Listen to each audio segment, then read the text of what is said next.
Derek's posting comments, don't worry.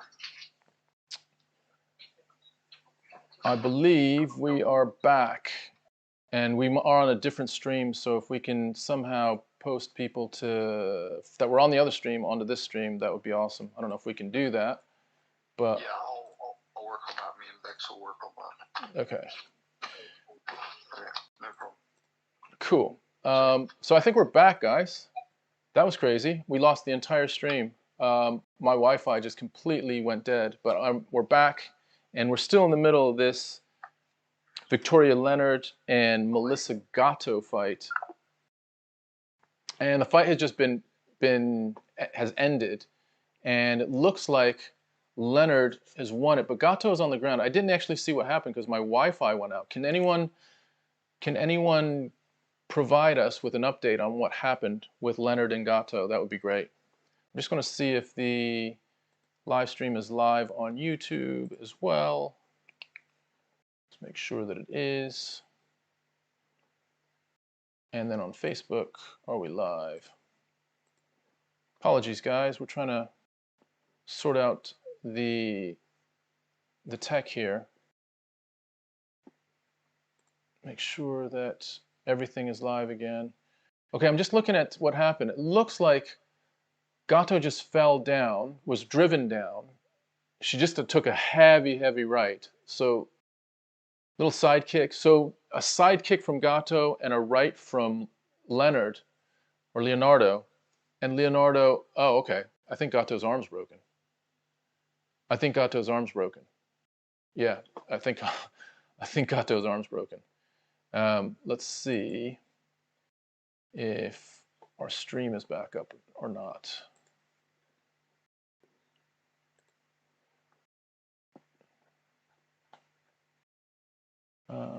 Save.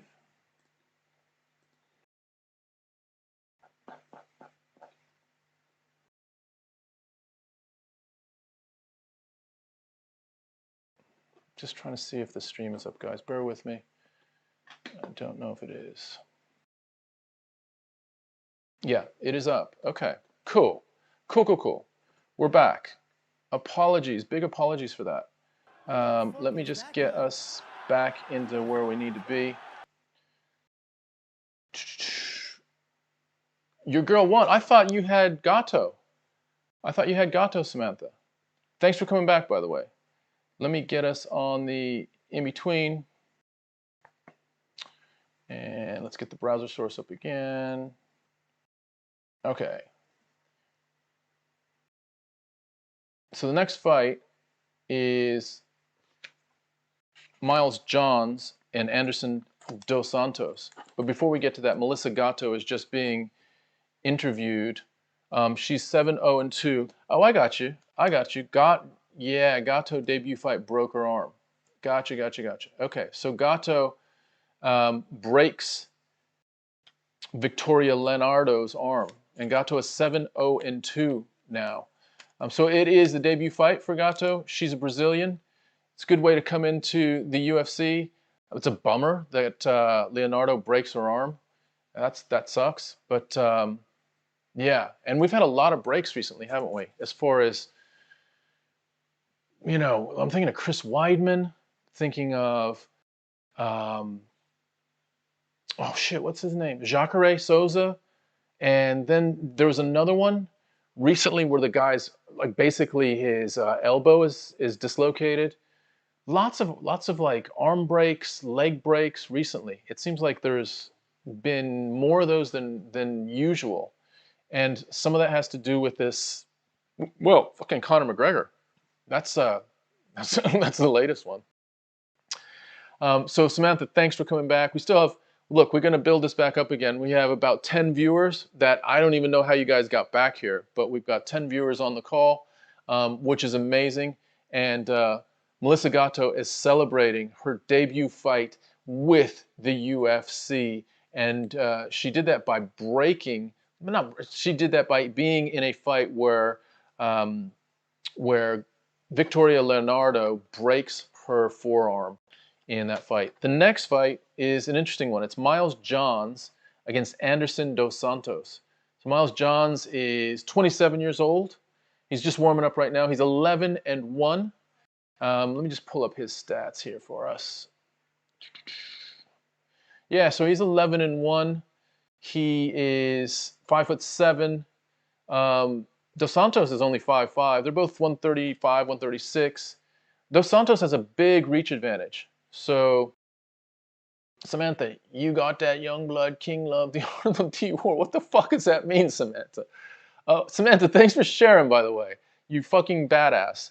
I really, really appreciate that. And by the way, I just need to catch up with some people that are also following and shit. So, Bodie has shared. Scott Atkins has followed. 19 minutes ago. So Why has followed. Hussein has followed 20 minutes ago. So Why has liked. Siobhan has liked. Samantha, you've liked. We have one subscriber from Melanie Trim. So few people rolling in now with likes and subscribes. Very, very much appreciate that. As we're getting ready for this next fight is Miles Johns and Anderson Dos Santos. Tell me why you're here. Tell me what it is. Where are you from? Are you from the US? Are you from the UK? Are you from parts of France, of Europe? You're here for Ciryl Gane. He is representing France, which, by the way, apparently the UFC has big hopes for France. Like, France is tracking as the second strongest following of UFC, of mixed martial arts, through social media metrics, second only to the UK in Europe. And that was just indicated to me in an interview that I think Dana White had done. So the UFC has big, big hopes for France, and Ciryl Gane is, pretty much a rock star. He's a good-looking guy. He's a big guy, super highly skilled. Of course, he speaks French. He speaks a bit of pretty good English as well. So, dude, they might be writing Ciryl Gane more than they're writing Francis Ngannou. What are your thoughts on that? Because it is kind of weird, isn't it, that Ngannou was the guy and is the guy. But what they've done to him is almost like putting him it's like sending him a message that, yo, you're not bigger than the UFC, so you are going to follow our rules. And by the way, we're going to penalize you. We're going to actually make you feel like you aren't the full heavyweight champion. We're going to have someone else that's going to actually split your belt with you. Why did they do that? Like, what do you think is behind that? I'm trying to think about it. And the only thing I can think of is they felt like Francis Ngannou really screwed them over by leaving this August card to be super, super weak. And he wasn't a company guy, so to speak. Before I continue that, Sam, you're from New Orleans, Louisiana. That is awesome. Sam, I have been to New Orleans, Louisiana. I've been to, actually went to Antoine's once with my father-in-law. It was like his lifelong dream to go to Antoine's. But I also went to Tipitina's and watched Galactic, which is one of my favorite bands in Tipitina's. We saw the Red Hot Chili Peppers during Jazz Fest, so have lots of memories of New Orleans, having beignets, all of that. Yeah, Zimmerman, I feel like it's a power play as well. Like, it kind of pisses me off. I'm going to say it. They wouldn't do that with Conor. So why are they doing it with Ngannou? Because Ngannou can be as big as Conor, oh man, I don't want to go there. I don't want to go to that dark place. But the thought came to my mind, like they're not doing it with Conor because he is white. And they are doing it with Ngannou because he is black. I know that isn't popular, but look, you didn't come here for the popular, opinion. If you wanted the popular opinion, you'd be listening to what Daniel Cormier might say. Yeah, so let me just circle back, Samantha. So it's a cultural thing in New Orleans. Creole Indian woman over here, Queens. Nice one. Nice. Creole Indian is amazing. Is this why you like Gane? Because you have that Creole connection to the French. I get it now. And it says that you love the fights. You grow up that your oldest your oldest is living in Seattle, finishing martial arts since he was a little boy. And I was too before I got fibromyalgia. Oh, dude, I feel like fibromyalgia is, from what I understand, is super, super painful. Super, super painful. But anyway, back to the card. This is a bantamweight fight between Miles Johns and Anderson Dos Santos.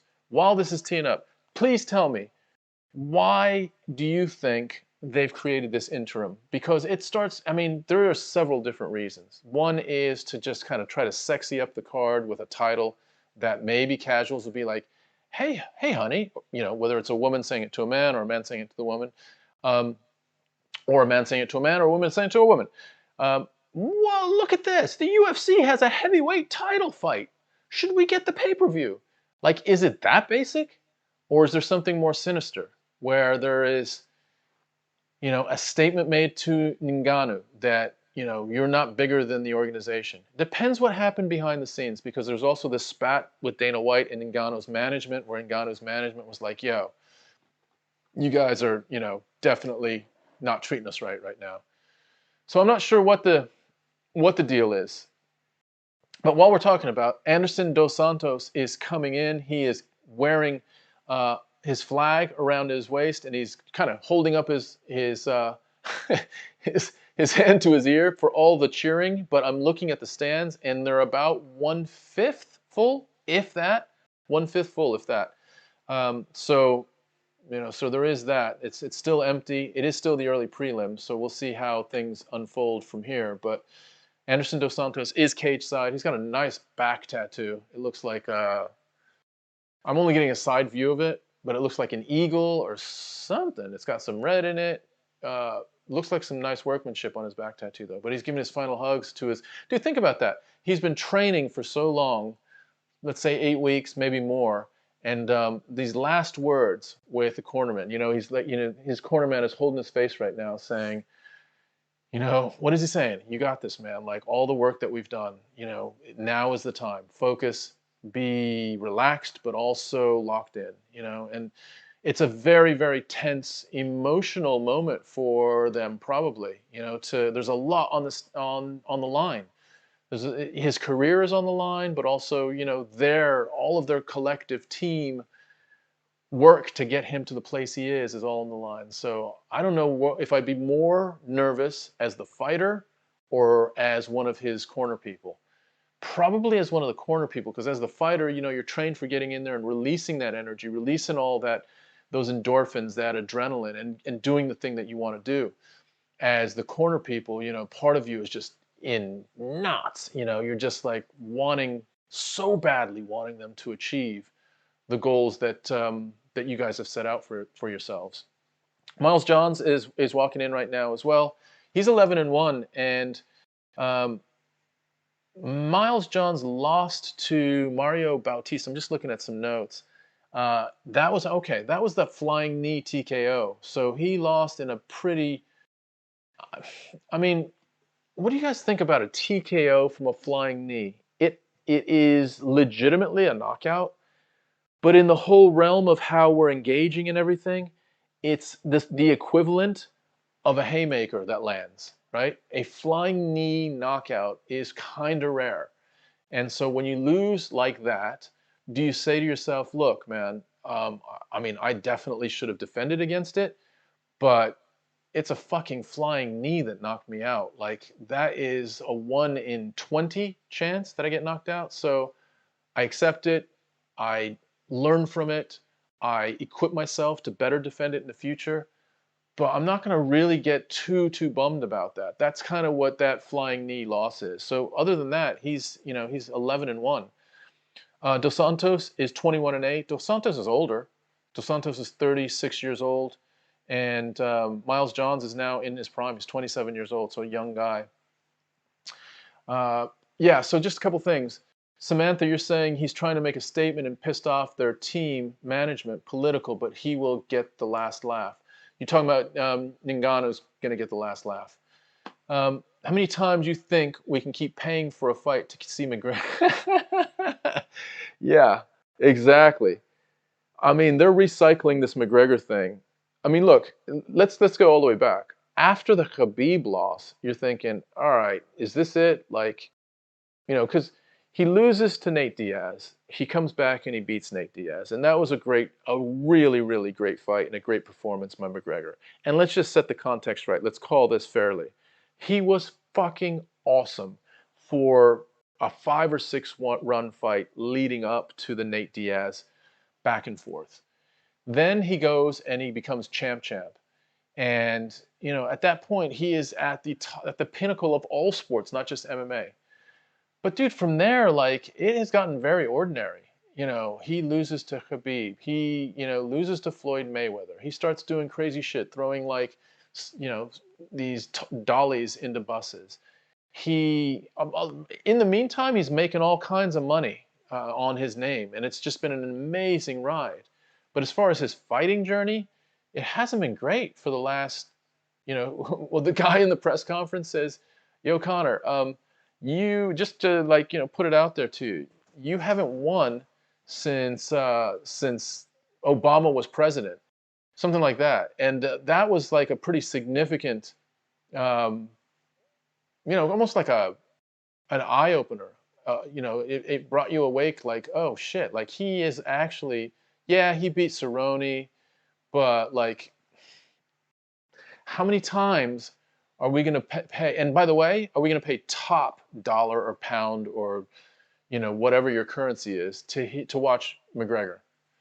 Because I don't think we should pay it next time. I think it should be just a regular, you know, I guess it's going to be a pay-per-view, but like, he doesn't deserve that headline status at this point, I don't think. Let me just look at some of the people that have been liking recently.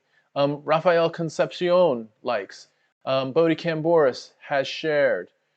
Scott has followed. Sowai has followed. Thank you guys. Thank you very much. If you get a chance to go over to the YouTube and subscribe, all the better. There are links at the top of the chats for those as well.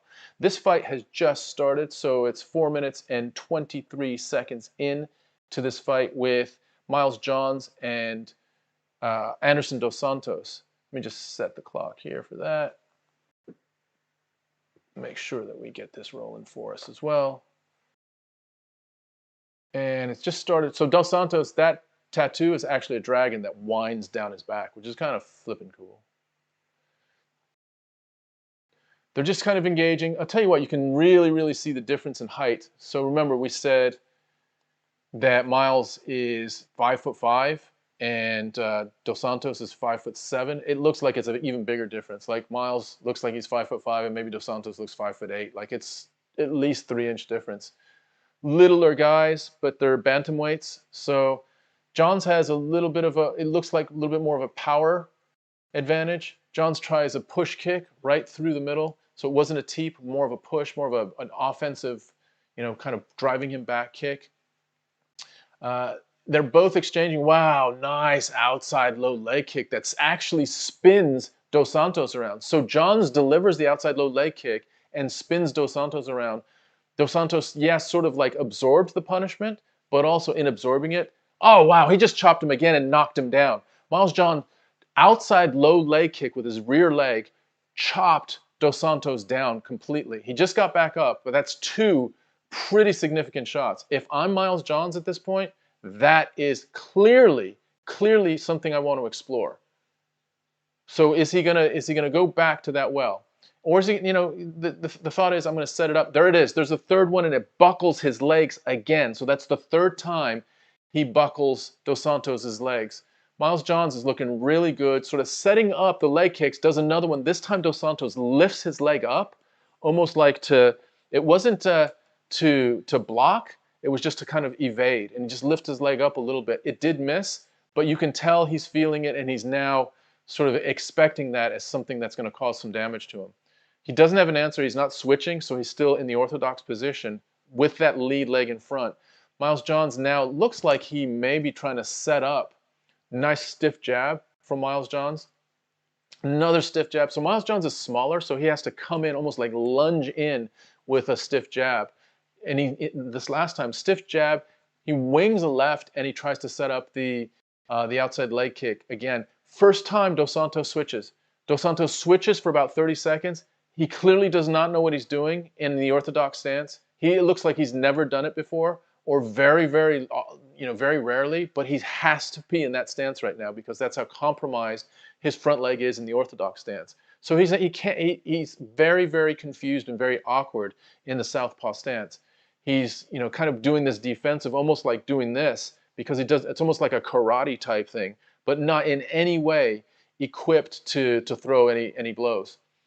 At this point, it looks like Miles Johns he's clearly winning this round. There's a minute left just with the leg kicks. Again, Dos Santos switches to the southpaw position. Wow, nice stiff straight right by Miles Johns. Nice straight right. Johns ducks under. He had an opportunity to take the body of Dos Santos and decides not to. So Johns is very comfortable in the standing position right now, sees that he has a clear advantage in the standing position.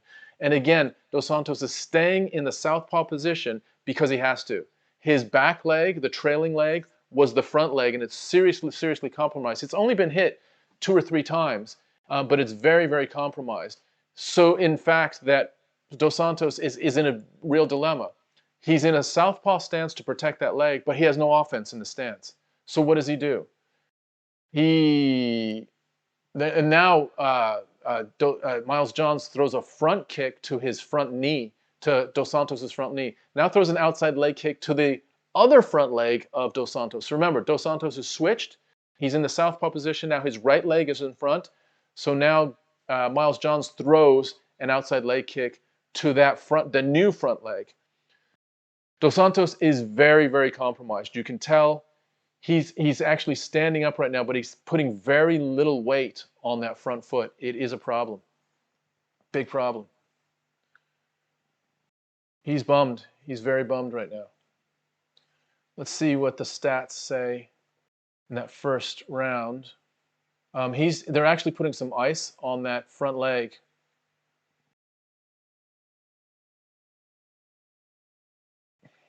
Yeah, so, I mean, although Miles Johns has the clear stat advantage, the real stat that's an advantage is 7 of 8 of leg kicks. 7 of 8.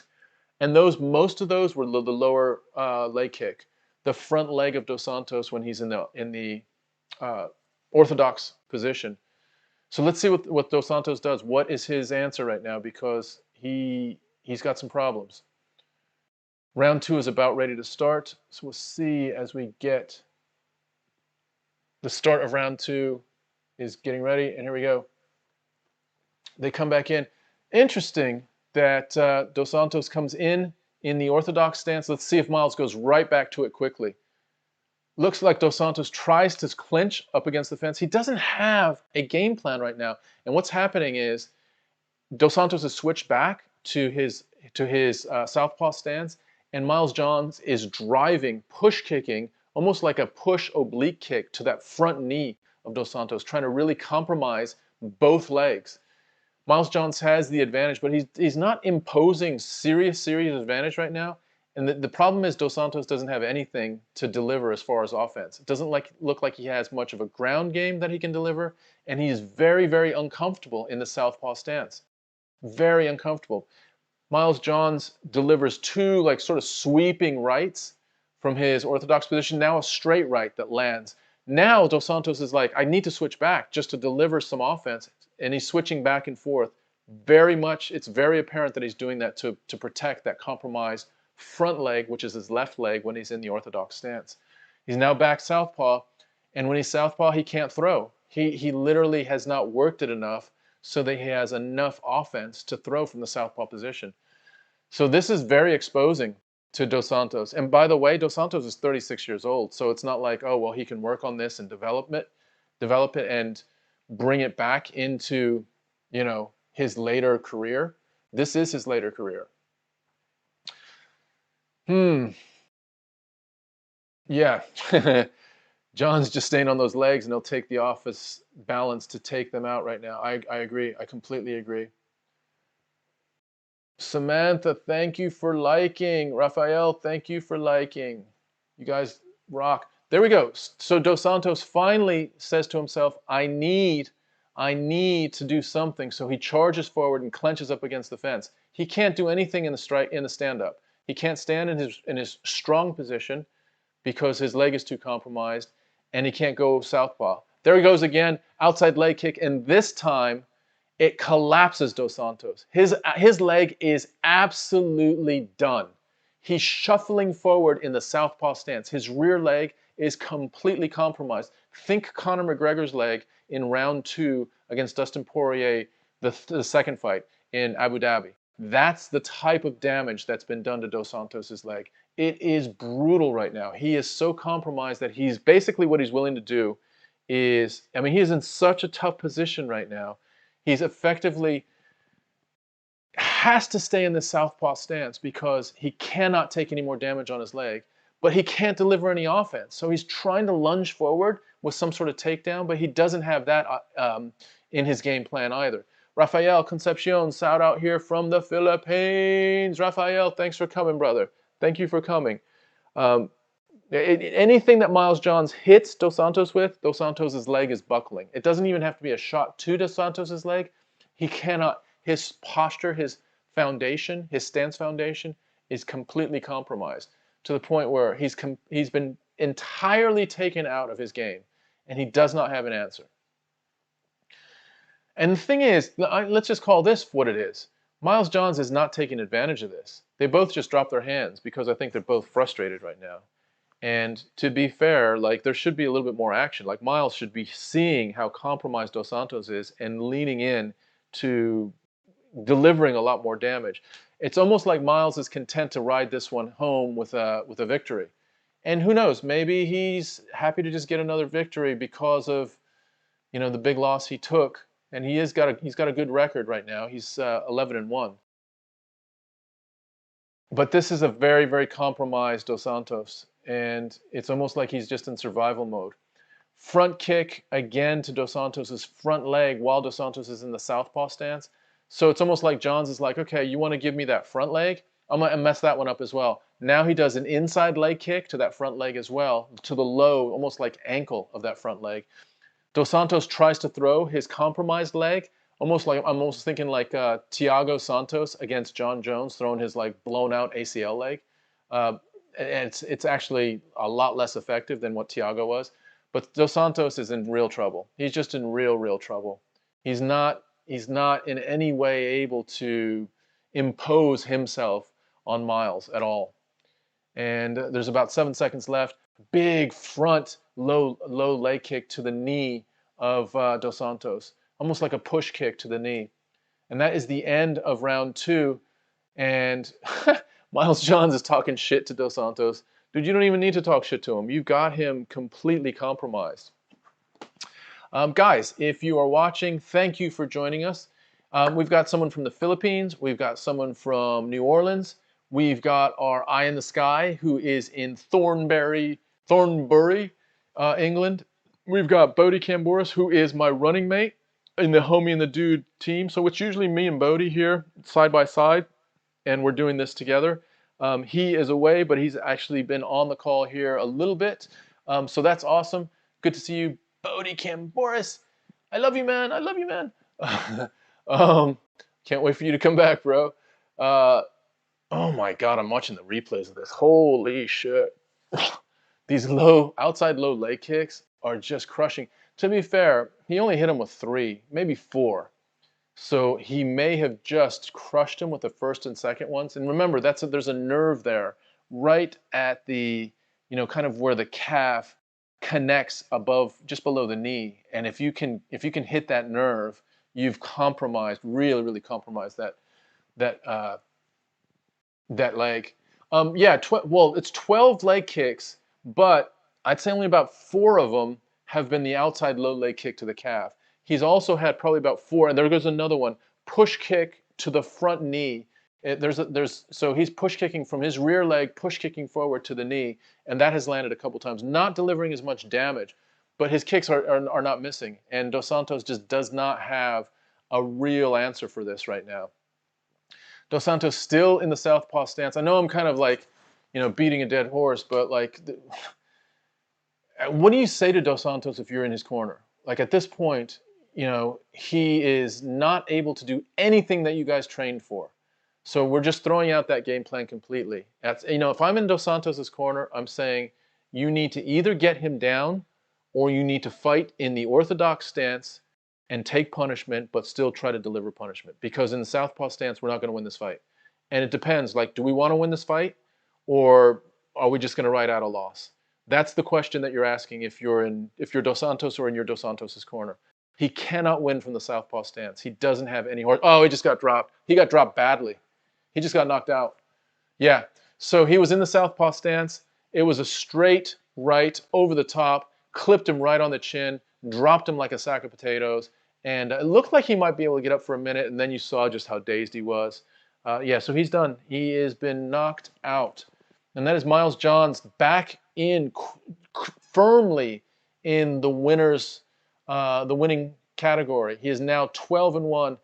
I love to see this. Miles John is on his knees just outside of Dos Santos's, you know, kind of the people that are huddled around him. And Miles Johns is respectfully just outside, just looking at him, making sure that he's offering up his respect. Let's see. Ansari Fjord. Ansari, dude, what are you fucking doing, man? You're fucking spamming us. And you're gonna get fucking blocked. Chris, you say, honestly, I would get him put off there to save his leg and health. I mean, yeah. Hey, Wayne, man, what's up? Brisbane Wayne. How the flip are you, bro? Thanks for coming. We just watched the fight. It was Miles Johns and Anderson Dos Santos, and it was one of those fights. If you've been watching MMA recently, you are very aware of the damage this outside low calf kick has been doing. It has been, I mean, it's doing damage in a bunch of different ways. People have broken their own legs delivering that outside low calf kick.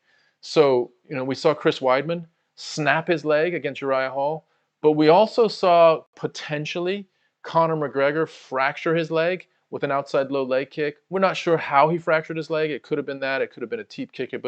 But that's in the offensive delivering of that outside low kick.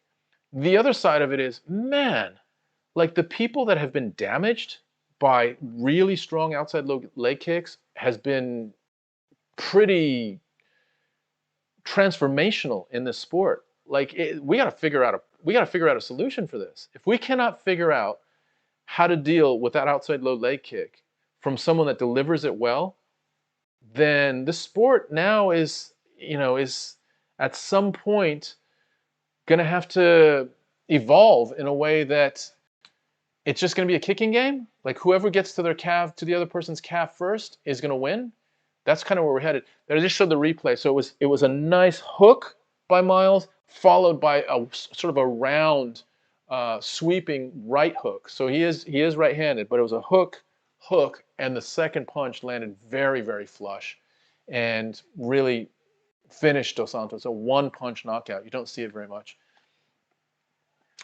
Another beast. You're here for Aldo. Nice, dude. Aldo is... Samantha says, told you Youngblood's king. Yeah, dude, Aldo is a fascinating dude, right? He reigns the 145s forever. Reigns the 135s forever. Now he drops down to 135 now. So yeah, he was part of the 145s in the lightweight division. Gets beaten finally by Conor McGregor, but is just like sweeping through, beats Chad Mendes twice. I mean, really, really, you know, at some point before McGregor beat Aldo, people were looking at Aldo like almost like they look at Khabib now. Do you remember that? It's true.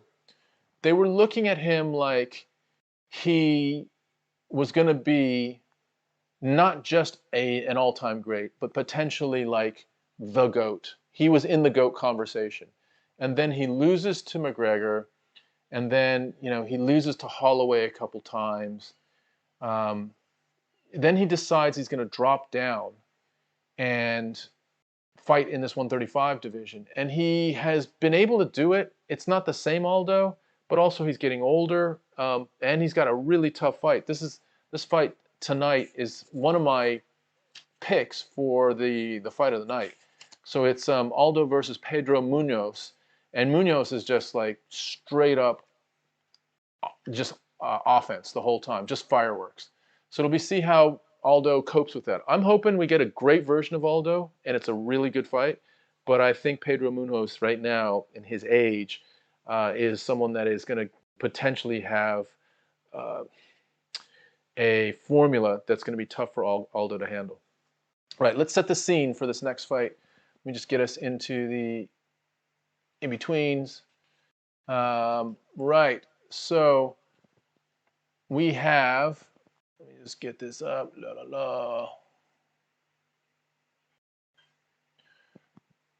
we have Manel Kape or Kape versus Ode Osborne or Ode Osborne. So this fight is interesting as well in that Kape, whose nickname is Starboy, so I love that.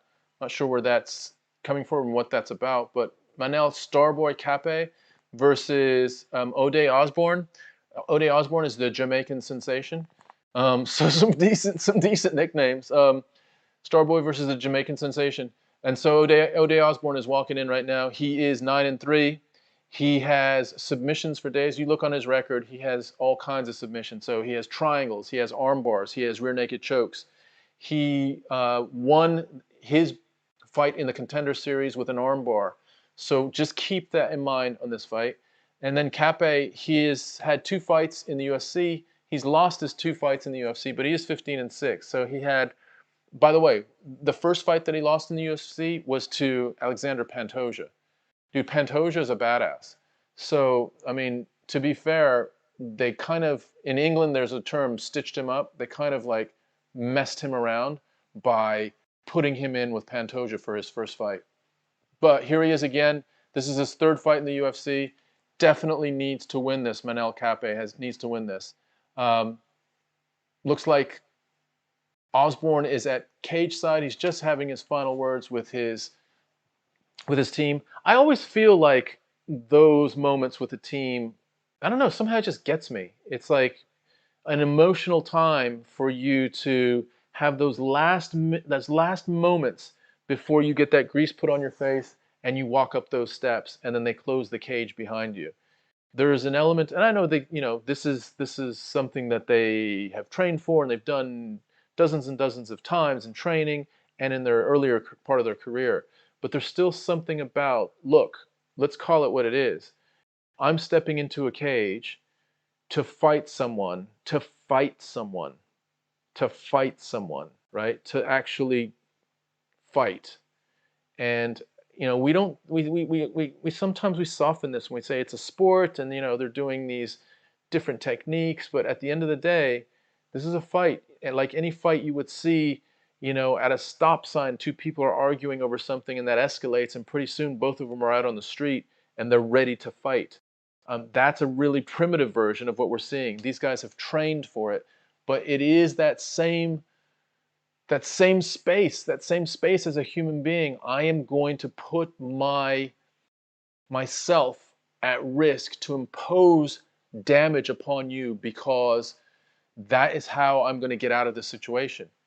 And we've created that dynamic in the UFC and in mixed martial arts where we put 2 guys in, we close the cage. Like, they can't get out of that cage, right? We've never seen it before, but if a guy decided to run, you have to go over the top, right? Because you're not going to just like open the cage. So you're locked in to test yourself against your opponent. And that's pretty badass. Like, that's a pretty intense thing. Even if I've been training for this my whole life, and this is a sport that I'm well equipped to defend myself and also to deliver damage with, it's still in that situation where I could be devastatingly injured, or I could devastatingly injure someone else. So that kind of like limbic, endorphin, like primal fight or flight thing has to be going off in that human brain, in both of those human brains. And some guys thrive in it and some guys don't. We just had a guy that we interviewed last week from the UFC. His name is Mason Jones. and Mason is in the lightweight division, and he said that he absolutely loves that moment where it's just chaos. He thrives on the chaos, and that's when he's at his best. That, like, naturally at his best. And he hasn't trained to be there, but he loves that. Like, from when he was a kid, he would try to recapture these moments, whether he was trying to skydive or do some of these thrill-seeking types of sports, and he couldn't get to the levels that he needed to get to unless he was fighting against someone, whether it's in a cage or in a back alley or wherever. But to get there was a way for him to create this space where he had total lucidity, total clarity, total, like, for him, total peace. How crazy is that? So Mason Jones, yeah, he was a great interview. We're going to drop his podcast on the channel next week. So if you haven't seen any of our podcasts, look out for that podcast with Mason Jones. He is going to be someone to reckon with in that lightweight division. For those of you that have just joined us or are still with us, we are now just looking at the introductions for Manal Kape and O'Day Osborne. Let me just get their clock ready to go. The final instructions are happening, and here we go. Start of the first round. And we immediately start out with, so Osborne is a southpaw, and Kape is a southpaw. They're both southpaws. And so when you have two southpaws, their front legs are both very, very close to each other. It looks like Kape has a nice straight right. Kape has a really, really nice straight right. He's wearing red, so Kape's in the red. He's got some black sort of elements, some stripes, and Osborne has the black, and he's cut up the sides of his black looser shorts. I mean, they're cut up so high, they're almost up to the band, and that is, to me, indicates that he's feeling like they're kind of like restricting his kicking, and he wants to have more freedom with his kicks, so you kind of cut up the sides for that. Both southpaws, it looks like they both are generating good power. They're in this position where they're outside of striking range until they're both in it, and when they're both in it, they both throw hands. So both outside, dancing around, and then, you know, it's not like we're sitting in the pocket and really exchanging. It's we're going in, and oh, it's fun. It was funny. Kape tries to throw a sort of a little low push kick, and Osborne catches it with a hand and dumps him on his back. Osborne tried to come in and take sort of a top position and then backed away. So here we are now again in sort of the stand-up. Chris Osborne, commentary only. Oh, thanks, dude, for helping out with that. Samantha, laughing your ass off. Loose legs. I tell you what, Kape looks like he can hurt Osborne. He's got really, really strong, straight, powerful. His power hand, his back left hand looks very, very strong. Let's see if he does anything with it. Inside leg kick to the inside of Osborne's calf. They're just sort of at distance right now. Kape goes with a 1-2, lands, touches a little bit. They exchange a little bit there. Osborne is taller than Kape. Kape is sort of in that sort of bouncing, almost like Stephen Wonderboy Thompson karate stance. So very much side on, just bouncing around. Osborne with an outside low leg kick. Not a lot of damage right now. Wow, that was weird. Osborne just drops to the ground, almost like he was going to shoot low. Like literally dropped to the ground, like he was going to do a burpee or something like that. And Kape sort of steps back almost in surprise. Osborne then pops back up. So that was the strangest. Does it again. Very, very strange. The way he's trying to drop in, it's like, if we talk about level changes, it's about as an extreme a level change as you can see. He's dropping to the ground. They're both exchanging right now. And Osborne is now feeling a little bit of an advantage with hands. So Osborne's feeling a little bit more comfortable. He's got his hands low, but he looks like he's in more of a rhythm right now, wanting to connect with the hands. They're both still, neither one of them is delivering a lot of damage. There was a nice left by Osborne there. 1 minute and 26 seconds left in this round. And straight, like almost like a teep kick from Osborne to the sternum there. Osborne switches a little bit, and they're both still, you know, kind of nice straight left. I say that nice straight left by Kape. Really, really nice punch. I was just saying that they're kind of both dancing around a little bit, and we have Kape just deliver that. Yeah, Osborne is making it hard to hit for sure. Now does a sort of almost like a inside side kick to his to Kape's body. Not a huge amount of decisive action. I'd like to see them both get in that pocket a little bit more and just throw combinations, either one of them.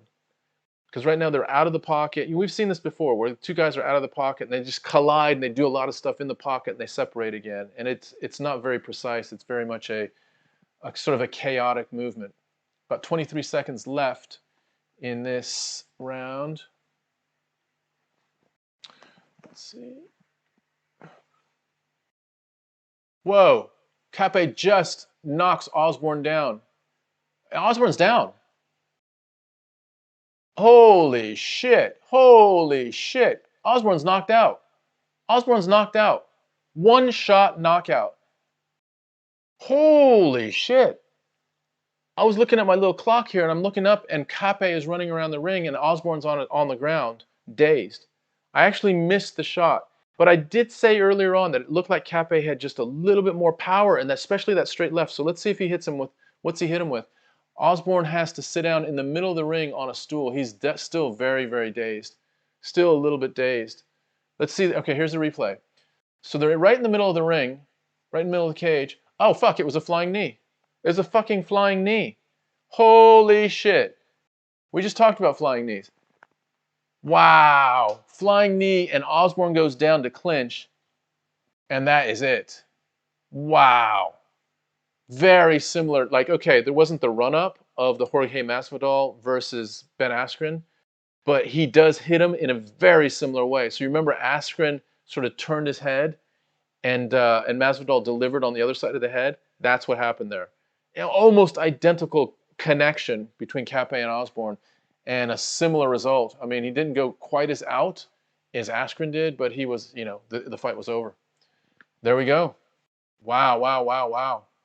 Look at that. Holy moly. That was crazy. That was crazy. In the second round, Osborne. Samantha, what happened? Samantha, what happened? Guys, we got about 25 of us on the stream right now. Oh wait, so you're saying, oh that's right, Kape missed weight by 3 pounds, didn't he? That does suck. I'm hoping Osborne at least gets how much of his purse does he get? I think he gets about 20 to 25% of the purse, or maybe 30% of the purse. I hope he gets all that. I agree. Like, what did they do about that? Because if you're, check this out. Bear with me here. If you're fighting, let's say you're fighting at lightweight, right? And it's 155 pounds.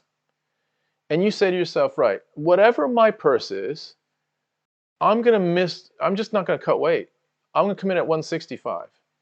And I'll give him 30% of my purse. But I've got a 10-pound weight advantage. Is that possible? Because Kape has missed weight by 3 pounds. Is there like tiered purse penalties per how many pounds that you miss weight? So let's say if you miss weight by 3 pounds, it's 20%. If you missed weight at 5 pounds, it's 30%. If you miss weight at more than 5 pounds, it's 50%. I'm not sure. Be interesting to hear. So Chris, you say it was 20% goes to your opponent at basically 4 pounds. Well, it's actually 3 pounds because you can weigh in at 126. So he weighed at 129. So he was 3 pounds over the allowed weight. We're going to see it again. Wow, just that flying knee. And I'll tell you what, it was pretty 50-50 up until that moment. But, you know, at least Osborne gets 20% of the purse. And I mean, let's call it what it is. It ain't going to be that much. These guys, how much are these guys making? I'm thinking 20 grand. So let's talk about that. You make 20 grand. You've had to pay for your camp, which means you pay for your coaches. You pay for your manager. Your manager's going to get also just a cut off the top, which is probably about 10%. If you have any other management, any other promotion or anything like that, you're going to have to pay for, for that expense as well. Ryan Bates, what is up, homie? Long time no see. Eye in the sky is buzzing around again. Nice one, dude. Good to see you. We actually have an eye in the sky. Holy shit, Toucan, how much is the purse then? Let me tell you a second at Toucan. Let me just talk to Ryan. Ryan, where the hell have you been, bro? You have been missing in action. So this is a very, very fervent fan of the UFC, and we touch base every now and again. So great to have you on the stream, man. Wayne says, make the weight, cheats. I agree. I agree. So here's the deal, Tukes. What happens is, if you miss weight by 3 pounds or less, it's 20% of your purse. So let's say your purse was 20 grand. Well, 4,000 goes straight to the other fighter immediately. So that happens. Now, I do think that if it goes up to, I think, 5 pounds, if you miss by 5 pounds or more, it goes up to 30%. I'm not sure exactly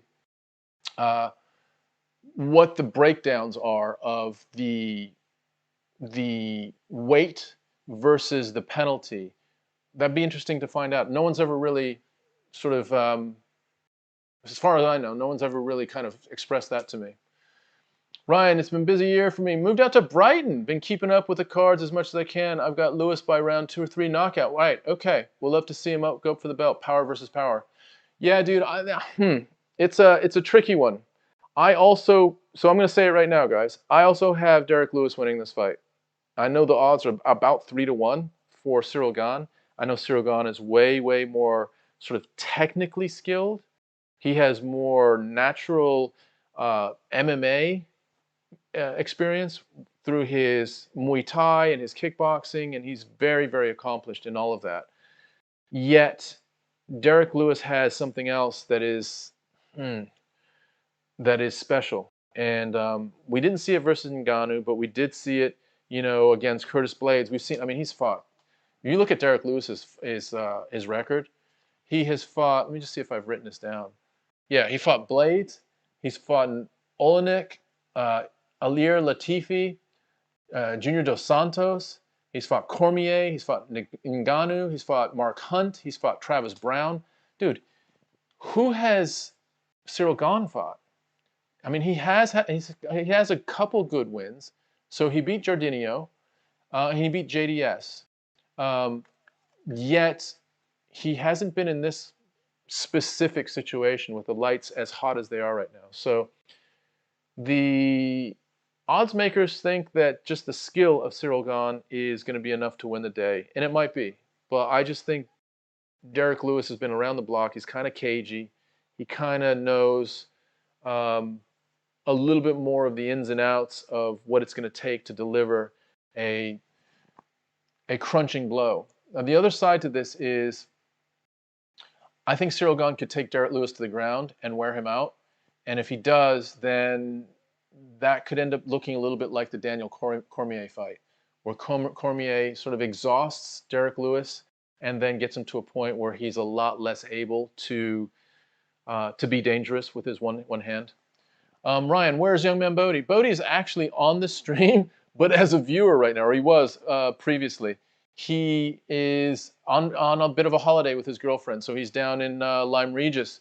They've got a little tent or whatever. He's been doing this now for a year plus without any breaks, so it was his time to get away. And it was just so happened that it was this weekend. They booked it months in advance, and it was this weekend. So I've got the duties this weekend, but it's us back in action for 266, 267, 268, and for the rest of the year. So, yeah. Good to see you, though, man. Good to see you. Right, so the next fight, let's just look at the next fight, what we got. We are in between fights right now. And it is...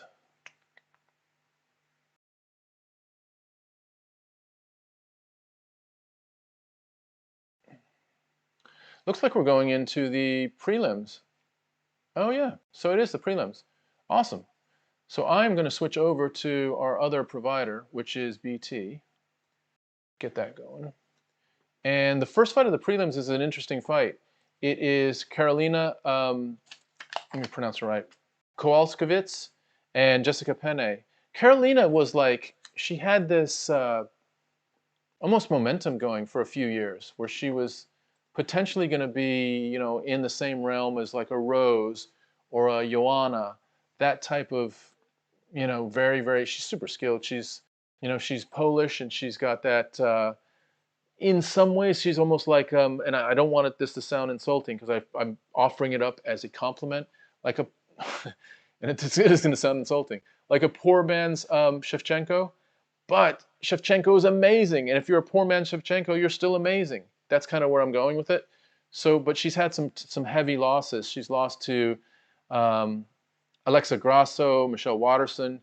She took a really devastating loss to Jessica Andrade, and she's getting older. When I look at Carolina, I thought she was like maybe 30, maybe even late 20s.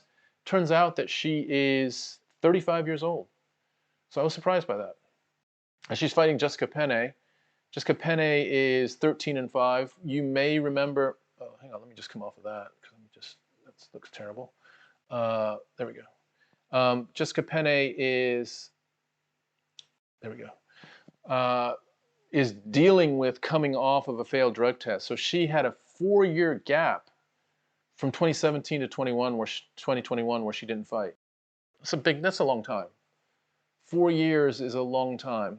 And by the way, she's 38 years old. So from ages 34 to 38, she didn't fight at all. And now she's coming back. She lost to Lupita Godinez in her last fight. So she does have a win in her most recent last fight, and Carolina's on a 4-fight losing streak. So this is really for Carolina to stay in the UFC. It looks like a couple things I want to just touch on. Chris Zimmerman, all my picks for the night have been correct. I'm going for Gane, even though I believe Lewis can end it at any second. So you're on a streak right now, Chris. Are we going to ride your coattails, or are you basically on to something with Ciryl Gane? He could easily win it. If he wins it, though, my guess is it's going to be a bit of a boring fight. He's just going to sort of control him on the ground.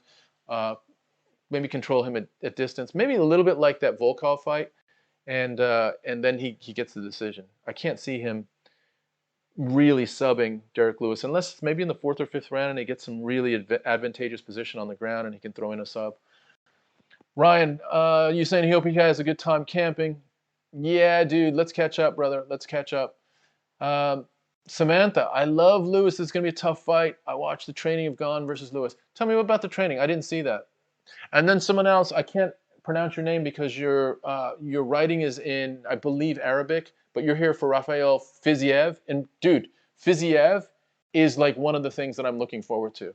He is definitely one of the things I'm looking forward to. He's awesome. And he's going to be, when is Fizziev up? Fizziev is up in 4 fights against Bobby Green. If you haven't seen Rafael Fizziev, guys, you're going to see one of the best strikers, not just like in his weight division, not just in the UFC, not just in mixed martial arts, like in all martial arts. And I'm talking about boxing as well. This dude is a fucking phenomenal striker. So keep your eye out for Fizziev. Yeah. Samantha says that's a serious female, but that's it. She will have a hands full. Yeah, she will. Oh shit, you're 80th in the. I don't even know how that works. How does the pool work, Chris? Let me know about that. Wayne, I remember you now, dude. You're all about the battle of the hotties. Look, dude, let's I mean, as a man, I do appreciate an attractive woman, and they are both attractive. But that's not why I'm here for, homie. I'm here. I am here for to see how they inflict damage on each other. And you know, you at some point, the attractiveness of that person is put in a little bit of a box next to them as they're trying to just beat the shit out of the other person. And by the way, the other person's trying to beat the shit out of them as well. So, but I hear you, dude. I hear you. It's all good. It's all good. Who did we see last time that you loved? You saw, who was it last time? Was it, tell me who it was, Wayne, that you were really, really like loving. We're getting ready for the official prelims. So we were in the early prelims and we're in the official prelims. So we have a little bit of time right now. Let me just set the stage for you. This is Homie and the Dude. That's our channel. As you could tell by the name, there's two of us usually, and it's usually myself and my son Bodie. I'm Tom, and we usually do this as a tag team. And if you haven't seen us as a tag team, it's probably way better than what I'm doing right now. But we bounce off of each other and have a pretty good time. And so I would invite you to come and check us out when we're doing that again in September for UFC 266. But in the meantime, you know what? I'm going to click off of this and just go back to the card because there's the prelims. In the meantime, let's talk a little bit more about what we do. We do a podcast. We oftentimes interview MMA fighters, UFC fighters. We just interviewed Mason Jones, who is a very exciting Welsh lightweight, and he's fighting at, currently, he is at Team Alpha Male with Uriah Faber and all those killers over there. And he had a really interesting perspective on his fight. He had a fight recently where it was a no contest fight, and he didn't know what to do with this no contest on his record because he was the cause of it. And he was talking about, you know, like the mental aspect of fighting and how important it is to catch up your mental side of things so that you're not making these mental errors in really, really important situations. Because, you know, you make a couple mental errors, and I'm thinking of Peter Yan right now against Aljamain Sterling. You know, that type of error is a career-changing mistake. And so Mason was talking about that in the podcast, but that's an example of podcasts that we have. We've interviewed other MMA fighters. Arnold Allen is the 6th ranked featherweight in the world. Corey McKenna, who's fighting in September, I think on September 18th at the Apex. She's coming back from a really, really exciting fight against another young prospect in the strawweight division, Kate Hansen. So Corey McKenna was on the podcast as well. Really looking forward to seeing her fight again, come back from an injury that she had. We also have other types of guests, so we like to call them creatives across many different fields.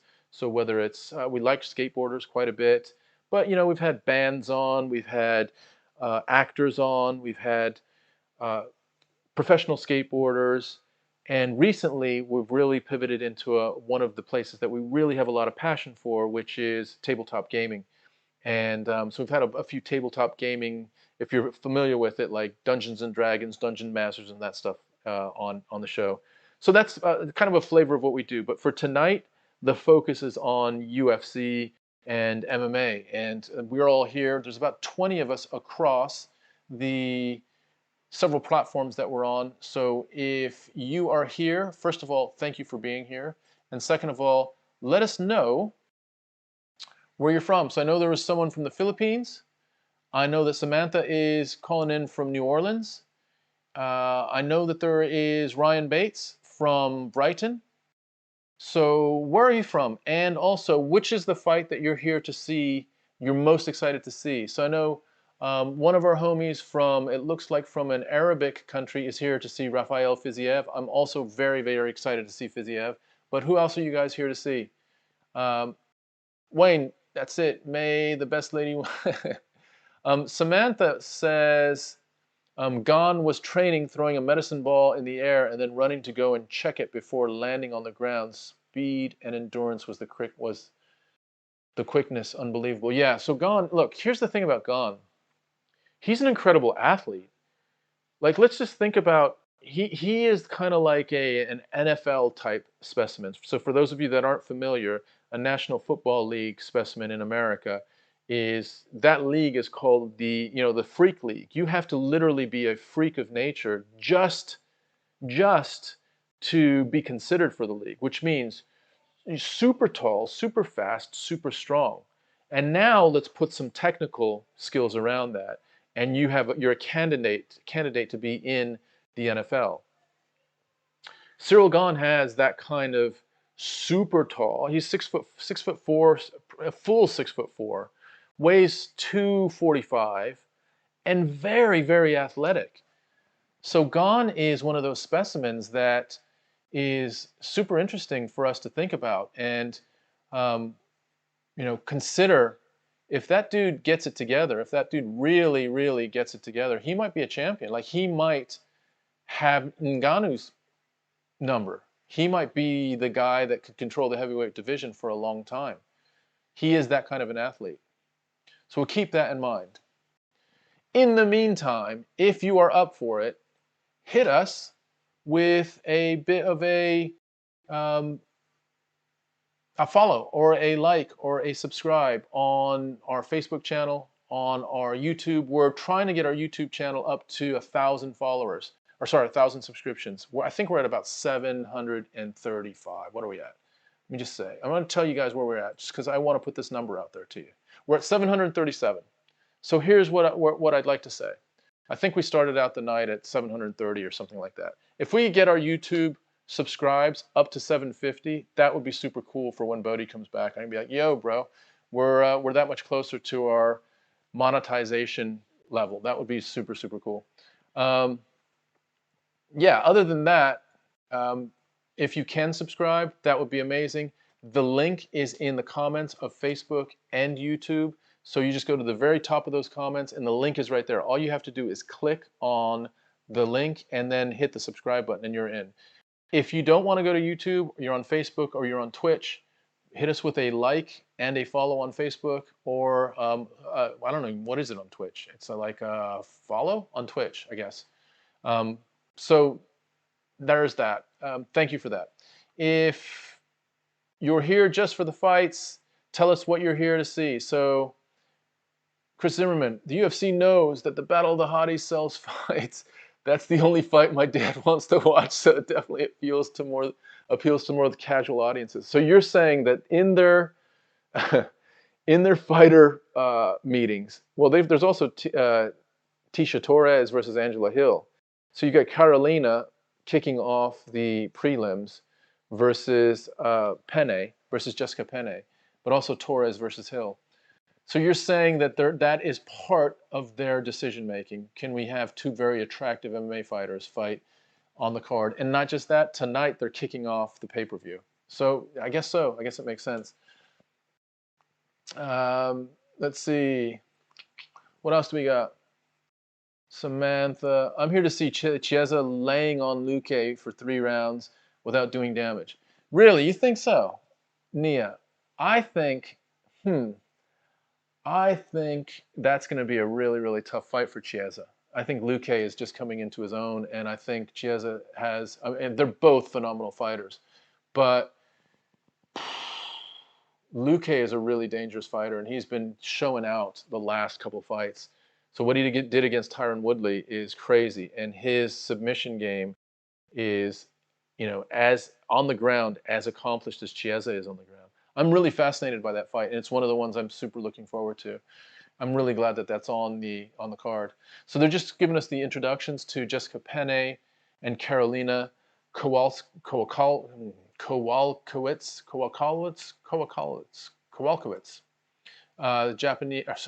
the Polish name, and we'll call her Carolina.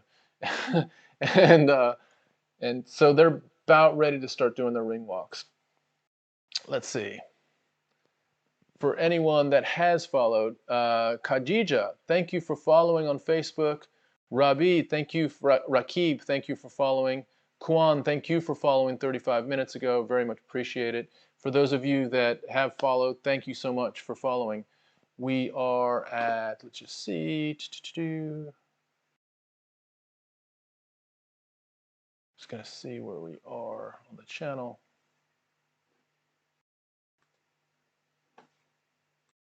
$737 subscribed, so that's awesome. Thank you guys for subscribing, and just keep them coming. Keep them coming. If you guys can get us up to 750, that would be amazing.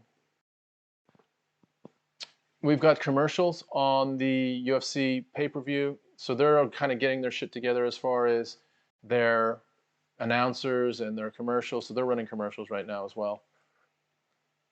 So while we got a little bit of time, tell me where you guys are from. Tell me what you guys are. What are you guys about? Who you here to see? Samantha saying, thank you so much. Appreciate you. Penne is getting ready to fight now. Yep, she sure is. Gane has never lost. Easy win. That's true. Well, I don't know, man. He's never lost, but he's only fought. How many times has Gane fought? He's fought 9 times. And Lewis has fought 32 times. So almost 4 times as many fights for Derrick Lewis. And you have to give some sort of weight and value to experience, to being in that cage so many times and seeing so many different types of styles, so many situations, so much adversity presented to you in different ways, whether it's through your conditioning, through getting hit with a strike to your head, through getting hit with some sort of kick, through being in a bottom position that is being controlled, through being in a top position that is being reversed, someone trying to sub you in many different ways, strangle you, break your arm. Those types of experiences are, you can train for those in training, but it's a whole different situation when you're in the cage and there's thousands of people watching and the lights are on. How are you going to react in those situations? And if you've been in that situation once, in a live fight, a real fight, then the second time you're in that situation, it kind of stands to reason that it's going to be easier or a little bit more familiar, let's say. So Ciryl Gane's only had 9 fights. When we talk about that, that list of all the different circumstances that a fighter goes through, he hasn't gone through as much. His list is shorter than Derrick Lewis's list. And if he gets into a situation where he gets caught, has Ciryl Gane ever been caught by a flush punch? I don't think so. Like the fights that I've seen him, he's very, very able to manage distance and to be in and out and doesn't really get hit flush, get hit cleanly. So what happens the first time that that occurs in the octagon for, by the way, the interim light heavyweight championship? That's what we're talking about, and that's why it's going to be interesting to see how he copes with that. If he copes well, then we might have something really, really interesting on the horizon. For now, though, we're in the octagon with Carolina and Jessica Penne. So Carolina's in there, Penne's in there. Let me get our clock ready to go. All right, let me put this fight on as well. Put the stats on for it, at least. Cool. They're just introducing Jessica Penne right now. Penne's 13-5. Again, she's failed a drug test and had I think she had a 20-month suspension, but during that suspension, she didn't fight for 4 whole years. So let's see what happens. Carolina has this cheeky smile as she's being introduced by Bruce Buffer. So funny. She is 12-6. She's 35 years old. And let's see if she can pull back some of that old, that perception of Carolina that she was going to be one of the chosen ones. Let's see if we can get that from Carolina here. The ring girl comes out of the ring, and we're getting ready to start round 1. Carolina's got her hands behind her back, leaning up against the fence, and Penne looks really relaxed as well. I'll tell you what, Penne doesn't look like she is in, I want to say it, in tip-top shape. She's looks a little soft in the mid area. Carolina starts with an inside low leg kick to the inside of the calf, and immediately, wow, they're actually exchanging blows right at the beginning. Both right, left, right in the pocket. The thing about Carolina is she's not afraid. Nice inside leg kick by Carolina again. That's the second one. So let's see if she's going to invest in this inside low leg kick, which is the one you want to go with when you're fighting as two orthodox fighters. That's the easiest. With your front leg, you're just kicking the inside of that person's leg. Penne just raises her leg, and Carolina catches it and dumps her on the ground. Penne is still on the ground, and Carolina is kicking her and now takes a top position. But they're scrambling in the top position. Penne's trying to put herself in guard and stands up, but Carolina, oh wow, Carolina stood up with her. Carolina got her in almost a guillotine, but it's almost like a sort of a lazy guillotine. As they're standing up, Penne trips Carolina, and now Penne is on top of Carolina and in Carolina's guard. So Carolina's up against the fence. Her neck is actually wrenched against the fence right now, as Penne is sort of in a more sort of stand-up position in Carolina's guard. I'll come back to that comment, Samantha, in a second. But we're still just kind of fighting for position here. Not a lot happening. They're just trying to. Looks like Carolina's trying to use her feet to balance herself while she's got Penne in her guard. Now she's trying to get a little bit of butterfly hooks into Penne's hips. So when you move your feet down onto the other person's hips, that's more of a butterfly guard. Carolina's trying to land some elbows, but at her position, Penne's too close. Penne stands up now. Penne stands up and tries to smash down with a ground and pound. Carolina's doing some up kicks. Carolina's straight on the ground. Penne's holding her legs and looks like trying to just come and crush down. She's going to try to like launch herself down. Carolina's doing like bicycle kicks. But Penne comes in almost like methodically, just breaking through just to get in a better position. Doesn't have a great position. And Carolina is delivering some up kicks that could land. Now, interestingly, Penne rolls Carolina over, almost rolls her into like a ball, and takes her into side position. Carolina does not look very comfortable on the ground here. To be fair, I haven't seen her much on the ground, so this is new territory for me to see her. Carolina's she's hunting a heel hook or a leg hook right now. I don't know if she's gonna get it. She doesn't look like she just got it wrapped as a hook, but it doesn't look like she's really going for it. She's got one leg wrapped around Penne's leg, and she's trying to take her down. She might be trying to get a heel hook here. No, it isn't. Wow, Penne reverses out and gets full mount, and now rolls over into having Carolina's back. But Carolina scrambles out and tumbles, and they're in a weird sort of a. Looks like Penne is now hunting an arm. So Penne is sideways to Carolina. Both of her legs are across Carolina, and she's trying to unlock Carolina's arm to get an arm bar right now. Carolina's hanging on to that arm, and the arm is actually buried underneath Penne's two crossed legs. So I'm not sure if Penne is going to be able to unlock that arm. And Penne doesn't look like she's got huge amounts of strength to get that arm. Carolina's now wrapping her leg over Penne's head.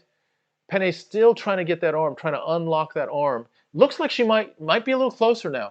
She might be a little closer to getting this arm bar. But Carolina's doing a good job of battling, and now Carolina's got a better position. Carolina's posting up and standing up, so that arm, and Penne's still holding it. Carolina slams Penne down. Penne now has the arm bar. I think she has a version of the arm bar. She's trying to get it again. She's trying to reposition for the arm bar again, and she's crossing her leg over the top. She just can't get the arm bar. Carolina's doing a really good job of battling right now. And it's just a battle to see if that arm gets locked or unlocked. Oh, she's got it. She's got it. She's got the arm bar. She's got the arm bar. It's 30 seconds left, man. She's going to break. Oh, she just got her. She just pinned her. She pins Carolina with an arm bar. Wow. Wow, wow, wow, wow. Wow, wow, wow, wow. Man, that's a bummer. Wow, Carolina comes back, and that's her 5th loss in a row. She gets submitted in the first round by an arm bar.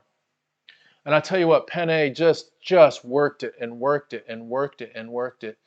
There were so many different positions where Penne didn't have it, and she looked like she wasn't going to get it, to the point where at some point even Carolina was hunting a heel hook. And then through a bit of a scramble, Penne gets into this, almost like Carolina's in a ball, but Penne has her legs crossed over her, and then starts hunting that arm. And at some point, she just crossed her over, flipped her over, and had the arm, squarely had the arm, and there's the tap from Carolina. Unbelievable. And it was a full extension. It wasn't, oh man, it was just as bad as the Charles Oliveira. Oh, it was just as bad. I didn't think it was, but it was just as, oh shit. It was worse. Holy shit. I just watched it again through another angle. She absolutely bent it all the way back. All the way back. Holy moly. Wow. That was a savage armbar. Whew. Okay. All right. Well, there you go. That is the first fight of the prelims, and that was a banging fight. I feel for Carolina because she's, let's just look at her situation. She is, let me just pull it off of this and go back to, so that's the next fight. It's the Menifield versus Herman fight, which is a banging fight. By the way, there's the rest of the prelims. So you got Menifield versus Herman. Then you got Bobby Green versus Rafael Fizziev. And that's going to be just no, sorry. The next fight is Morales versus Draco Rodriguez. Then it's the Fizziev fight. And then the last fight of the prelims is Menifield versus Herman in the light heavies. So Carolina is 12-6. She's 35 years old. She's lost 5 in a row. Man, I didn't think it would, I didn't think it had devolved sort of into that bad of a run right now. And you got to start thinking, are they going to cut her? Are they going to cut her loose? And they may just cut her loose.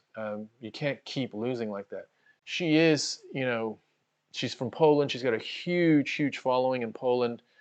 But you just can't keep losing. And Penne is now expressing some real joy about pulling that amazing armbar. Her determination to get that armbar was really impressive. She just hunted it and hunted it and hunted it, different positions. I mean, at one point, there was no way she was going to get it. The arm was actually dug under her own legs, so there was no way she was going to get it. And then she kind of moved to a different position, rolled around, and then at some point, she just kind of flipped Carolina over. It was almost like flipping a, you know, for a less analogy, she kind of flipped Carolina like flipping a fish over, that type of thing, or flipping a turtle over. And at that point, the arm was completely exposed, and the extension, the hyper extension on the arm is ridiculous. I'm looking at it again. They're showing it again, and I can't even watch it. I can't even watch it. It is, I mean, Carolina did really well. She might just be very sort of like double jointed, because the extension on that arm is going to do a lot of damage if she's not. It was really stretched backwards. So, Chris Zimmerman, my streak is over. You had Carolina, brother. So, does this put your prediction on Ciryl Gane at odds as well? Samantha says, how many I didn't call already? I told you Penne had a lot to prove. She did have a lot to prove. From being out of the sport for 4 years, she comes back. This is now her second win in a row, and she's back. She's back. She's paid her, you know, her dues. She's on the T.J. Dillashaw path of redemption, where, you know, you have dabbled in that version of cheating, and you've been caught, and you've paid a heavy fine, and you have to come back now, and you have to fight. Not only do you have to fight again, but you have to fight clean. And so whatever you were taking those PEDs for, whether it was for a psychological advantage, like thinking, you know, I have to take these because if I don't, I feel like for some reason I'm more vulnerable, or did you have to take them for a physical advantage? I know that I have some weaknesses, and through taking performance enhancing drugs, I can train better, I can recover better, I can develop parts of my body faster. Like, all of those things are considerations.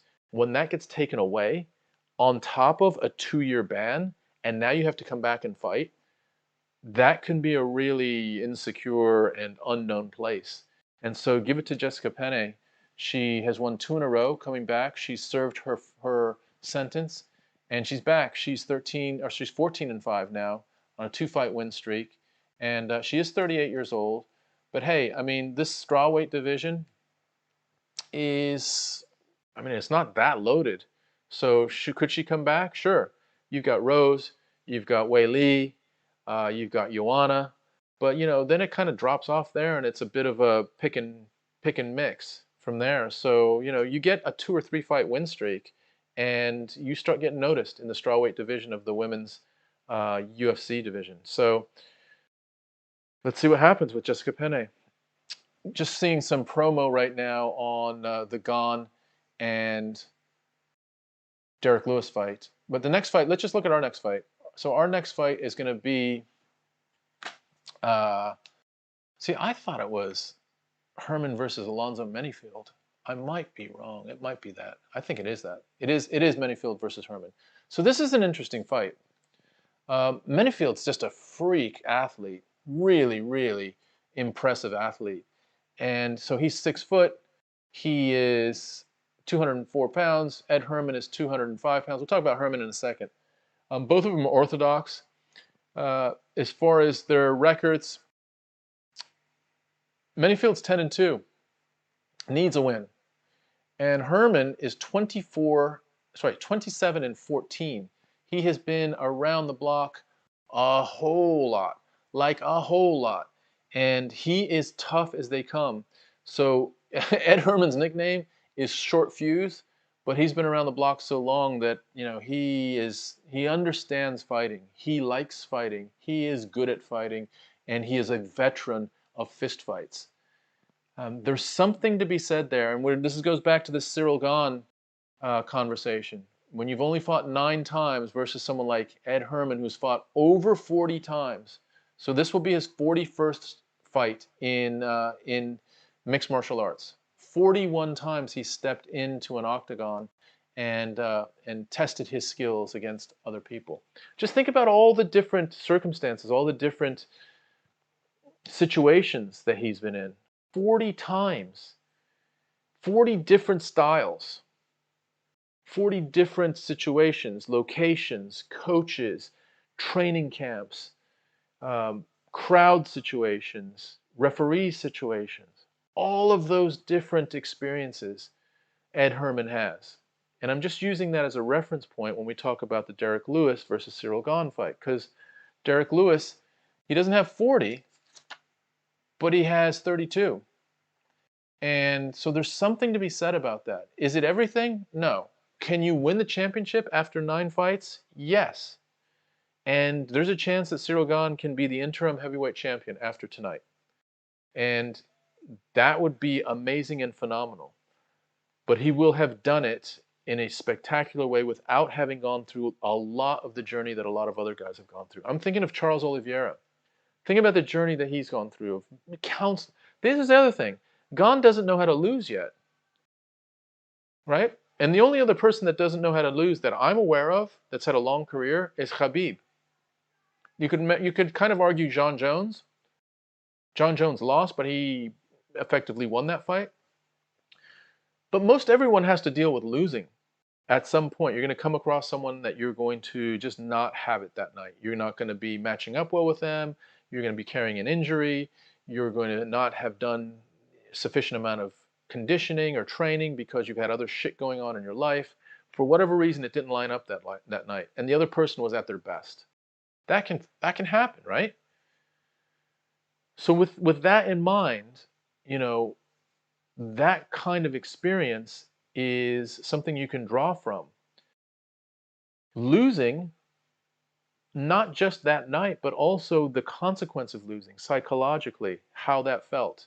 Because Ciryl Gane feels like he's invincible, feels like he beat King Kong. He doesn't know anything but winning in MMA. He's won 9 times in a row. He stepped into the cage 9 times in a row and has come away a winner. So his mentality is, I can't lose. I might not ever lose. I might be the greatest MMA fighter of all time because I've never lost. That could be his mentality. So let's see how that mixes with, you know, an absolute scrapper. Let's see if this gets into an ugly fight and what Ciryl Gane has, because we haven't seen him. I personally have not seen Ciryl Gane go into any deep water. He has controlled fights in a way that's amazingly impressive. And he may be the heavyweight interim champion tonight. And he may end up being the heavyweight champion of the entire UFC because he might have Ngannou's number. By the way, they both train at the same place. But I have concerns that he is not, he hasn't yet put in his time. And he might not be exposed tonight. He might have the answer tonight. But at some point, he's going to come across adversity. And let's see what kind of champion he is when he comes across adversity. That's what I'm talking about. Wayne, I would be a strawweight if they had that division for men. Are you so? Strawweight is 115, I believe. You're not that small, are you, Wayne? 115? That's pretty tiny. That's pretty tiny. I'm actually, I would be well, fuck, these days, since COVID, I'm more of a welterweight, but I should be a middleweight. But let's not talk about it. Let's just not talk about it. All right, so we got Menifield and Herman. Herman is 40 years old. You know, Herman's reputation is that he's just as mean and as tough and as hard as leather, as old boots. That's how Herman is. He loves to fight, and he doesn't actually understand that he's in a fight until he gets hit hard a few times. That's how experienced he is. Menifield, by the way, their nicknames are Ed Short Fuse Herman and Alonzo Atomic Menifield. So Alonzo is an absolute powerful, offensive-minded fighter. In his last 5 fights, he has won his last one, lost 2, and then won one previous to that. So he's won 3 out of his last 5. He's 10-2. Menifield could go on a nice little run here and be right in the conversation with the rest of the light heavies. I mean, light heavy is wide open. When you look at the light heavies, you've got Jan Blachowicz, who's now, what, 37 years old? You've got Glover, who's older. Glover's 40, something like that. And then behind them, you've got different versions of, well, Rakic is possibly someone that's really interesting. But you got Dominic Reyes, who's coming off just a devastating beatdown. And then behind that, it gets thinner and thinner and thinner. So you put a couple wins together like Menifield could do, and he could be right there in the conversation. Be interesting to see. I have a feeling Menifield has more gas in the tank at this point than Ed Herman. Ed Herman is 40. Like, 40 years old to be doing the sport feels really, really old. Like, feels dangerously old. Tell me what you think about that. So we got about 22 people all across our streams. We got someone from a group on Facebook, a group on YouTube, and a group on Twitch. If you are here for the first time, welcome. If you're one of our regulars, thank you for coming back. Samantha, thank you for being so active on the stream. Chris, thank you for being so active on the stream. All the way through to Wayne, you've been great. We've had Ryan here for a little bit. Tukes, I know you've been here for a little bit. You might be in and out. But thank you guys for being so active on the stream. If you haven't been active on the stream, let us know what your reason for being here is. Are you here because you're here to see one specific fighter? Are you here to see one specific fight because it's just a fight that you think is going to be really exciting? Or are you here because you've not seen much MMA before and you want to just check it out? Or you don't give a crap. You love MMA and it doesn't matter who's fighting, you want to see it. What's the reason that we're here tonight? For me, I have followed combat sports, and it started with boxing since I was a kid. I've loved it since I was a kid. Just want to give you guys a bit of an update on the arena. The arena is now probably about 2/3 full. There's some big gaps in some parts of the arena, and the other parts are full. It's so weird that parts of it are emptier than other parts. Sections are emptier than other parts. But yeah, I've been a martial arts fan since I was a kid. I've seen a lot. I grew up in Las Vegas, Nevada, so I've seen a lot of big-time boxing matches in my day, and some of the earlier UFC and K1 and that type of mixed martial arts fights. So I've been lucky enough to see Sugar Ray Leonard fight a couple times. Saw him fight, I think it was the 3rd time against Thomas Hearns. I saw Mike Tyson fight, Frank Bruno, Larry Holmes. I saw one of the best fights, period, in all time. If you want to see one of the best fights of all time, I was there. It was the George Foreman versus Ron Lyle fight. Look it up on YouTube. It's a 5-round fight. Make sure you get through all 5 rounds and then come back to me and tell me what you think of it. Wayne, you're not even 115 dripping wet. You were nearly a jockey. Okay, dude. So you're a small dude. You're a dude that's built for speed. The thing is, like, there isn't a 115 weight class. There's the 125 that, is currently represented by, uh, I guess it's Aljamain Sterling, um, and Peter Yan. I mean, I look at both of those guys as kind of co-champions until we settle this at the end of this year. That's kind of where I am with that. But there isn't a 115 class. So that'd be interesting if there was. But we're having trouble, I think, filling out the 125. The 125 is getting more and more filled out, but no 115s, no strawweights for the men, although there is for the women. Guys, so we are ready for Menifield and Herman. I want to see what Herman has left. For me, I'm 55, and my son Bodie is 23, and we do this together. So we have two different reference points on on how you feel when you're old, your age. And my reference point is I remember what it felt like to be 23, and I remember what it felt like to be 40, and I'm currently 55, so I know what that feels like. But at 40, the recovery, the strength, the endurance, all of that starts just being compromised a little bit, unless you're just a freak, unless you're really, you've been very, very aware of your body for your entire life. Your weight, your training, your diet, your sleep, all of that stuff. And now at 40, you're still able to compete at a really high level. Nia, you said Aljo has a movie coming up. He's playing an MMA fighter who won the belt by accident. Is that a movie? Is that art imitating life or life imitating art? Holy smokes. Dude, Aljo, I mean, I loved Aljo before that fight. I just have to say, I was not hugely impressed by what happened in that fight with Aljo. How he reacted, what happened after that fight. I mean, Jan deserved to lose the fight because it was a stupid mistake. And I get why Aljo stayed down, because he may have been concussed and he probably wanted to not take any chances. I've seen a lot of fights, and I've just not seen anyone react like Aljo did when he got kneed. He was kind of like flopping around and grimacing. And who did a little bit is Oscar De La Hoya when he took that body shot from Bernard Hopkins, almost kind of like exaggerating, accentuating the injury. And that's kind of what it felt like with Aljo. So it wasn't a good look. It just wasn't a good look. So we'll see how that plays out. I love Aljo. I think his submission game is insane. Peter Yan is a beast. If they can fight, a 5-round fight, that is going to be a brutal fight.